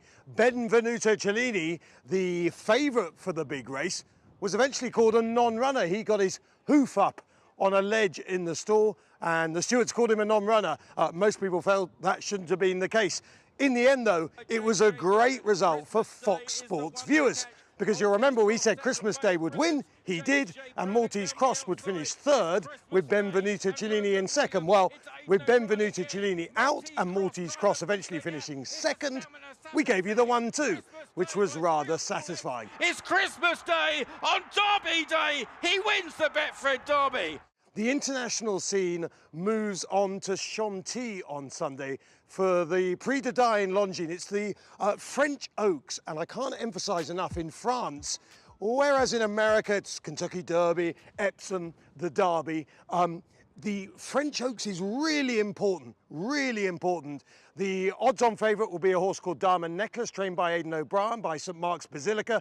She won the Prix Marcel Boussac as a juvenile race. That is the sort of big French juvenile race over a staying trip. And she came back this season and won the French 1,000 guineas. She's going to be a strong favourite, very hard to beat. Two dangers, Felicitas for Ed Walker. She was second in the Musadora Stakes, a trial at York for the Oaks. And the horse that won that race was second in the Oaks last weekend. So the form holds up well. And there's a horse called Lilt I want to tell you about. The dam of Lilt is a horse called Dank. And Dank, back in the day, won the Breeders' Cup Filly and Mare Turf in America. So she'll be familiar to some of you. Look, Diamond Necklace should win. I suspect Felicitas is the danger. But we like to bring you all the international news here at Fox Sports. And the next big meeting coming up will be Royal Ascot. After it, I'll let you know exactly who were the stars. And here is the field for tomorrow's Prix de Diane, arguably the most important race for fillies in France. They call it French Oaks to take place at Chantilly. A Diamond Necklace, the favorite. Ryan Moore going to be in the saddle. That coverage starts tomorrow morning at 9:45 a.m. on FS2. As we turn our attention on to race 11, Belmont at the Big A, the nightcap, New York bred maiden special weight. There's a look at Sir Oscar. As we touched on his last couple of races, both second place finishes and both by slim margins. And that is the big question about him. He was beaten last time out at a short price. Sidelined since then, and he does come back now in the George Weaver barn. But he's a horse that has run well. Yeah, he's got some okay figures. He's run well in his last two starts. I suppose the last race was disappointing when he was odds on and he was beaten that day. But I've always found that horses that go from good operation to good operation, there's an opportunity to improve. They just do things differently, but you know you're getting a well taken care of, well schooled, well trained horse leaving Graham Motion's barn into George Weaver's. He's 5-2 right now on the board as we head down, get a paddock report from Richie. Yeah, and I'm liking everything I'm seeing from the 9 Sir Oscar. Obviously, good form going back to the turf races. I will say I do think that this horse will be a little better for a race. I'm not saying this horse won't run well and even win. I just think that a race will tuck this horse up a little bit more, but he certainly has the credentials to win here. The 2-horse Leave Me. This horse, we just had a very difficult trip last time, a homebred for Barry Schwartz's Stonewall Farm. Was basically caught 4 or 5 wide throughout, not a winning trip. Being drawn towards the inside today should work out a different trip and has the benefit of that race under his belt. I think Leave Me making a nice physical impression here for trainer Horatio De Paz. The 6-horse Before the Wind, shipping from her Fairhill base for Elizabeth Merriman. Basically looks fantastic. This horse, not very big. I would call him a pocket rocket. Dappled out, could not look any healthier, the picture of health here. And I think Before the Wind is a major, major player here. Horse that I'm kind of stuck on, guys, and I like a great deal is the 7, Tis Laurie. Tis the Law, certainly a lot of turf influence there. Horse had 1 turf sprint last year, by far and away the best effort, then went to the dirt. Not as successful on the dirt. Now comes back with Lasix as a 3-year-old. And you think about that 2-year-old number turf sprinting is 62. Just with natural maturity, development, this horse should take a step forward. And I like the fact that getting Lasix for the first time. I think Tis Laurie was very, very interesting here at a decent price. By far his best start was on the grass. We'll see what he does getting back to the turf in here today. Richie, thank you. 7-1 right now on that runner. 5-2 on your favorite Sir Oscar, bringing the nightcap from Belmont at the Big A. After this, stay with us on America's Day at the Races.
Coming back to tonight, we have the North America Cup. You can watch 8 to 10 p.m. on FS2, 10 to 11 on FS1. Chris Griffin will anchor that show along with Paul Verderosa on set. And then Gabe Pruitt and Jessica Otten on site over at Woodbine Mohawk. Going to be a fantastic night of harness racing. Hope you tune in. It's a big day as well. Looking forward to that coverage. Going to tune in and see if Bojangles can get back into the winner's circle and make amends for his defeat last time out. 5-2 right now on the board for Sir Oscar, though, in the nightcap for race 11. Let's meet the field, beginning with the one, Professor Proton. Yeah, trying the turf for the first time. This horse has been big prices in his first 2 starts. There is the 2, Leave Me. We both like a bit. Yeah, it was extremely wide last time. I think this horse, if he can work out a better trip in here, will be a much better chance for him. Cool on the board for Firster Karsten, who has a big pedigree. Yeah, big pedigree, and I just trust Jorge Abreu with these first-time starters. I do wish probably being a little bit more bet, but at 8-1, I wouldn't turn anyone away. Follow Will stretching out in distance off the bench. Yeah, I like an inside draw for a stretch out. I just don't think this one's good enough. There's the 5, Classic Commander, switched to turf in its last couple starts. Yeah, it was trying to close into a slow pace last time. I'm sure they'll hope to get a little bit more pace this time around. Before the Wind is now second off the layoff. Yeah, another one that was trying to close into that slow pace last time. Just so happens this one was a little bit closer to it. Would be a downgrade for me based off of that trip. Tiz Lowry got some nice comments from Richie as far as getting back on the grass. Yeah, getting back on the grass is always a good sign when you see one starting there. We'll need to handle the stretch out on the grass, though. Kuliana comes back as a gelding. Comes back as a gelding. This horse has been single digits in every start. Maybe the gelding will make the difference. Sir Oscar, who we talked about quite a bit, off the layoff and trainer change. I think he certainly deserves to be the favorite. I'm not sure if he's the horse that I would want to bet out of here. Won't be shocked if or when he wins. And Dingy Bar stretching out in distance. Yeah, takes the blinkers off, stretching out, drawn outside. A little bit of a concern for me. Likely going to lose some ground. That's the field for race 11, the nightcap, Belmont at the Big A. You can bet on any track, anywhere, anytime. And do so with Naira Bet. Sign up and get up to a $200 deposit match bonus with promo code MATCH200. Enjoy betting on over 300 tracks around the world. Start winning today. Join now at NairaBets.com. There's a look at the 2, Leave Me. We kind of touched on him a bit. My thought was that he was a horse that would really improve with a race off the layoff, and I know you liked him off of his form so far. Yeah, I mean, I think, he's got numbers that fit. I thought his first race on debut as a 2-year-old was pretty good. He had a couple of bad races after that. Won't knock him for that. And then he came back, I thought, ran well enough with a bad trip. So if he could somehow work out a good trip, he's drawn well enough to work out a good trip.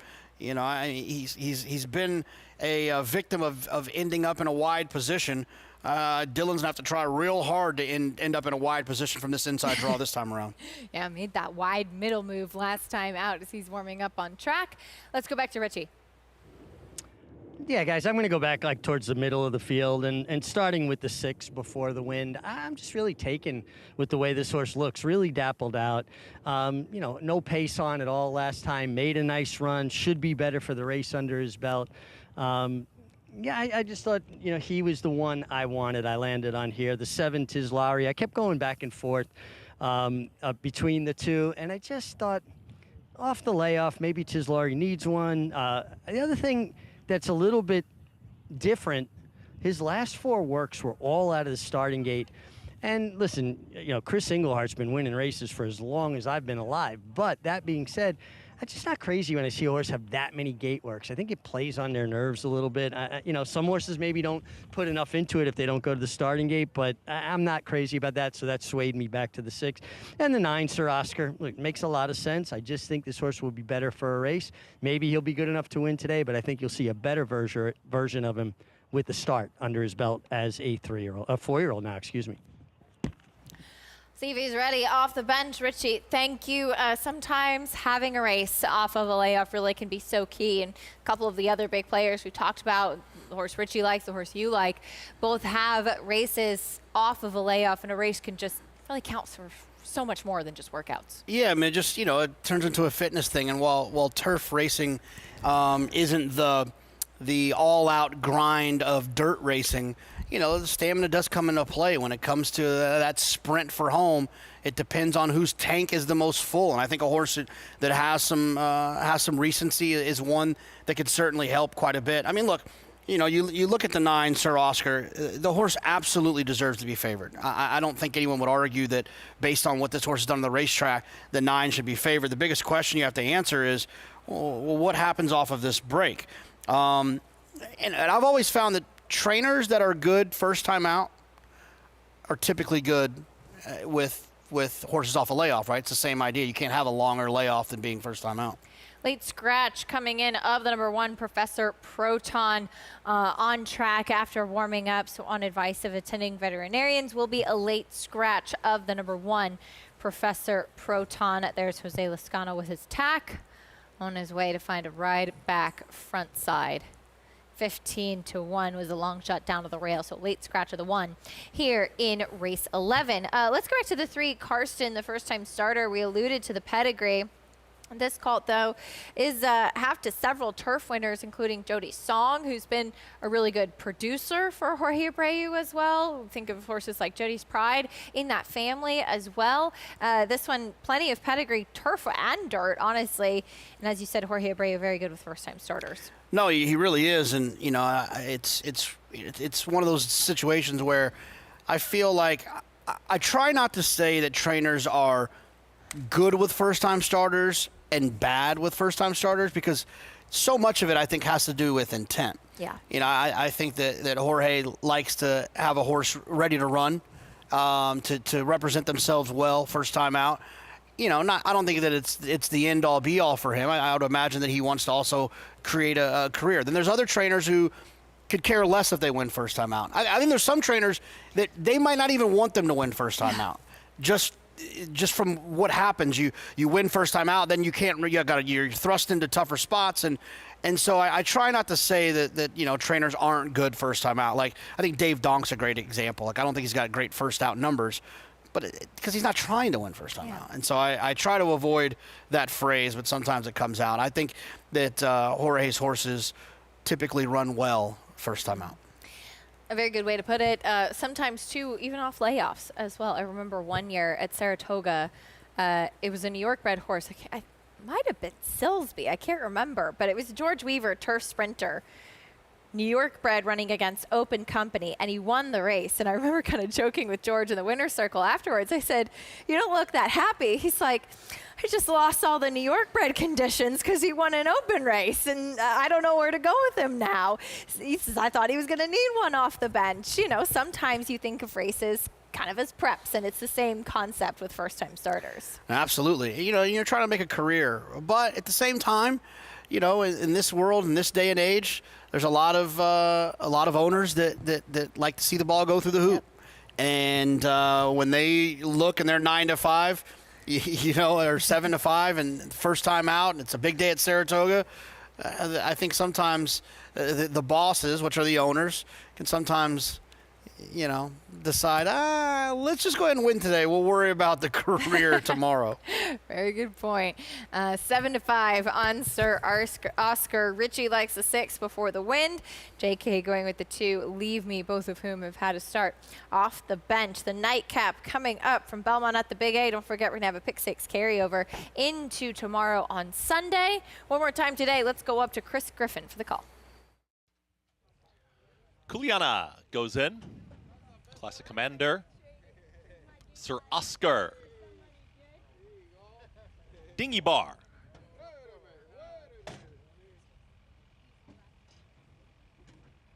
All set. And they're off. Leave Me, like a shot from the inside, but here Kuliana now asserts, and Kuliana is in front. Following this rival is Follow Will, and Follow Will is now going to push on through and put Zanek in front, and content to sit back will be Kuliana stalking second. Leave Me as the grays. Towards the inside is now a close-up third, and traveling outside of them comes Sir Oscar. Following them is Karsten in the 5th spot. Tiz Laurie wanted to get out a little bit, is now straightening up here in 6th, 23.73 for that opening quarter mile. Towards the back end of the field before the win, Dingy Bar and Classic Commander. They work up the backstretch, and the leader to the inside is Follow Will, who's a neck in front. Kuliana right to the outside, still a close-up second. Leave Me's patiently ridden is at the inside there for Dylan Davis, is traveling in tandem with Sir Oscar, their third and fourth. Losing some ground is Karsten, and here at the rail moving forward is Before the Win. Tiz Laurie is called upon for the effort from the back. Classic Commander Edgard Zayas in behind horses towards the back end of the field with the trailer, Dingy Bar. 48-4 for that half-mile time. Follow Will is confronted now, nose and nose with Kuliana. Leave Me is getting off the rail, is in behind this leading duo, is just waiting for somewhere to run. Out wide of there comes Sir Oscar, who's going to get that first run. They reach the top of the lane. Follow Will is finding more. In between horses there, Kuliana, Sir Oscar in the pink, and Sir Oscar is unleashed. Sir Oscar trying to open up and lifting very much late. On the grandstand side, Karsten's running on. Leave Me's trying to battle on two. A host of pursuers with a 16th left to go. Manny, Franco, Sir Oscar in the finale. Towards the inside there, up for second, look like Classic Commander. Also right there, Karsten and Leave Me. Sir Oscar, turns out he was ready to roll off the layoff. He was best at running back to some of those big efforts. As a 3-year-old, makes his 4-year-old debut a winning one with Manny Franco in the saddle. Yeah, I mean, look, the 7-5, once again, it happens from time to time in racing where the 7-5 looks like free money. You can question it all you want from the beginning. The best horse on paper who had shown the best performances shows up here and does exactly what the paper suggested he would do, if only it was that easy all the time. Absolutely, gets the win at 7-5. It was tight in that photo for a second, but no doubt about the winner as he pulled away from his competition. Sir Oscar finally breaks through, breaks his maiden and his first start for trainer George Weaver. He was ready to roll. Manny Franco continuing on with his good momentum. I know we're all big fans of Manny. He had a tremendous week during the Belmont Stakes Racing Festival, and he's kept it going coming back here to Aqueduct. Yeah, one of my favorite things about Manny is that, you know, being Puerto Rican and being friends with the Ortiz brothers and you know, the draw, I think, sometimes in the winter to go down to Florida to try to find a Derby horse, to be where the big, you know, Derby type horses and trainers are.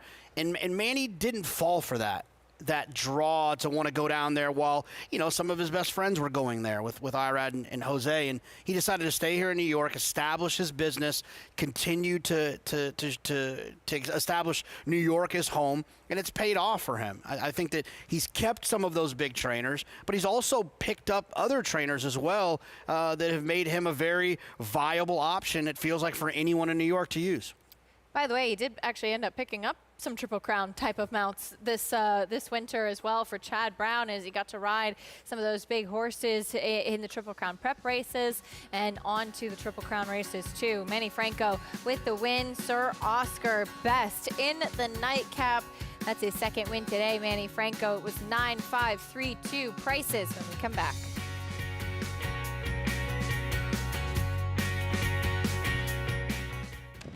This is a special place where champions from around the world aren't just celebrated.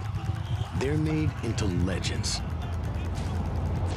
With every turn, every wager, every photo finish, every garland of purple and gold. They're off in the Breeders' Cup Classic. When the Breeders' Cup comes back to Keeneland, it doesn't just crown a champion. It calls us home. The Cup is calling.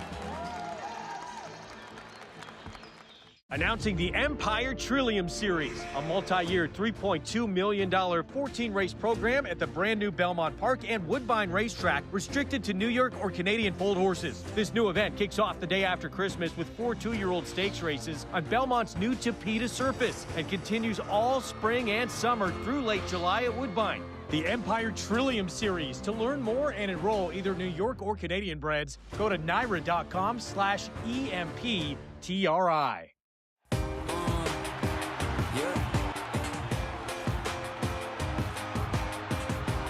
Can wait no more. 3/4, 111-3. Lion Lake attack and fits right. Angles out for the drive behind them. Kind of a stubborn Lion Lake. Charlatan is the leading second crop sire by stakes winners, graded stakes winners, and graded stakes horses. Charlatan, ultra impressive. It's a new day for a It's America's original sport. And no one covers it better than americasbestracing.net. From the sport to the lifestyle, the best races, horses, and destination venues, cocktails, gambling, fashion, and more. americasbestracing.net is a sport for you.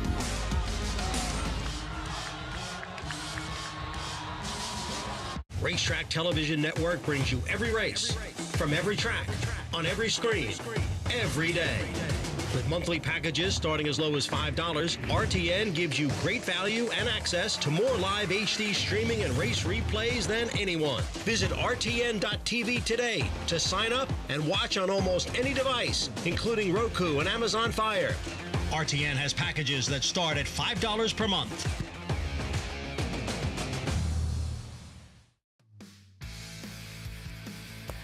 We're back on America's Day at the races as we see Sir Oscar enter the winner's circle, still feeling fresh even after running his race, and he was best off the bench, making his seasonal debut a winning one. Yeah, this is, I think a lot of times we talked about it at the top. You see a horse move from good trainer to good trainer. I always find comfort in that because I think a lot of times people think, bad trainer to good trainer, there's going to be this huge improve. I actually feel more comfortable when it's good trainer to good trainer because you're not getting damaged goods, right? A horse that was taken care of at the max of what these trainers can do, and it's taught right, and the best feed, the best vets, the best everything possible, grooms, exercise riders, and I think that when they then move to another operation, just that sometimes different tweak here, different equipment, different exercise routine, you can get performances out of horses like this. That's a very good point, and certainly worked with the number 9 Sir Oscar 9532 with the victory this afternoon. That will do it for live racing. Of course, as Jonathan mentioned, got a Pick 6 carryover to look forward to tomorrow. Yeah, of course, the Pick 6 carryover. You don't stay up too late tonight. Yeah. Let's go Knicks. We're all decked out and ready for it as well. I was forced to stay up and watch some of the World Cup last night. Yeah, how's that? Yes, I fell asleep very early on, but Miguel was very adamant that we had to watch. When does France play? We're actually going Tuesday. Yeah, wow. He's very excited. I can only imagine. Senegal. Yes, yeah, it's going to be a big one. We'll use some prices from the nightcap. $4.90 Sir Oscar with the victory. Big price underneath with Classic Commander. There's that carryover we touched on, $38,000 into Sunday. Those are sneaky, those $38,000 carryovers. I know we all love a 6-digit carryover. We love a double carryover. But sometimes the 38s that don't always catch everyone's attention can really be great opportunities for people to try to, essentially reduce the takeout. Great point. Get your handicapping hats on for tomorrow. Thanks very much for joining us, JK. It was a pleasure, as always. We're not done with coverage today, though. Coming up tonight, of course, you will have the North America Cup coverage from Woodbine Mohawk. We saw some nice stakes action over at Monmouth today, though. Give me another. As a 6-year-old, she picked up another one in the Eatontown. Baby Vino stamping his ticket to the Haskell in the Naira Bets Pegasus. And what a throwdown in the Salvatore Mile between Bishops Bay and East Avenue. Good to see East Avenue back in the winner's circle. FS2 at 8 p.m. tonight for the North America Cup. Good night, everyone. Thank you.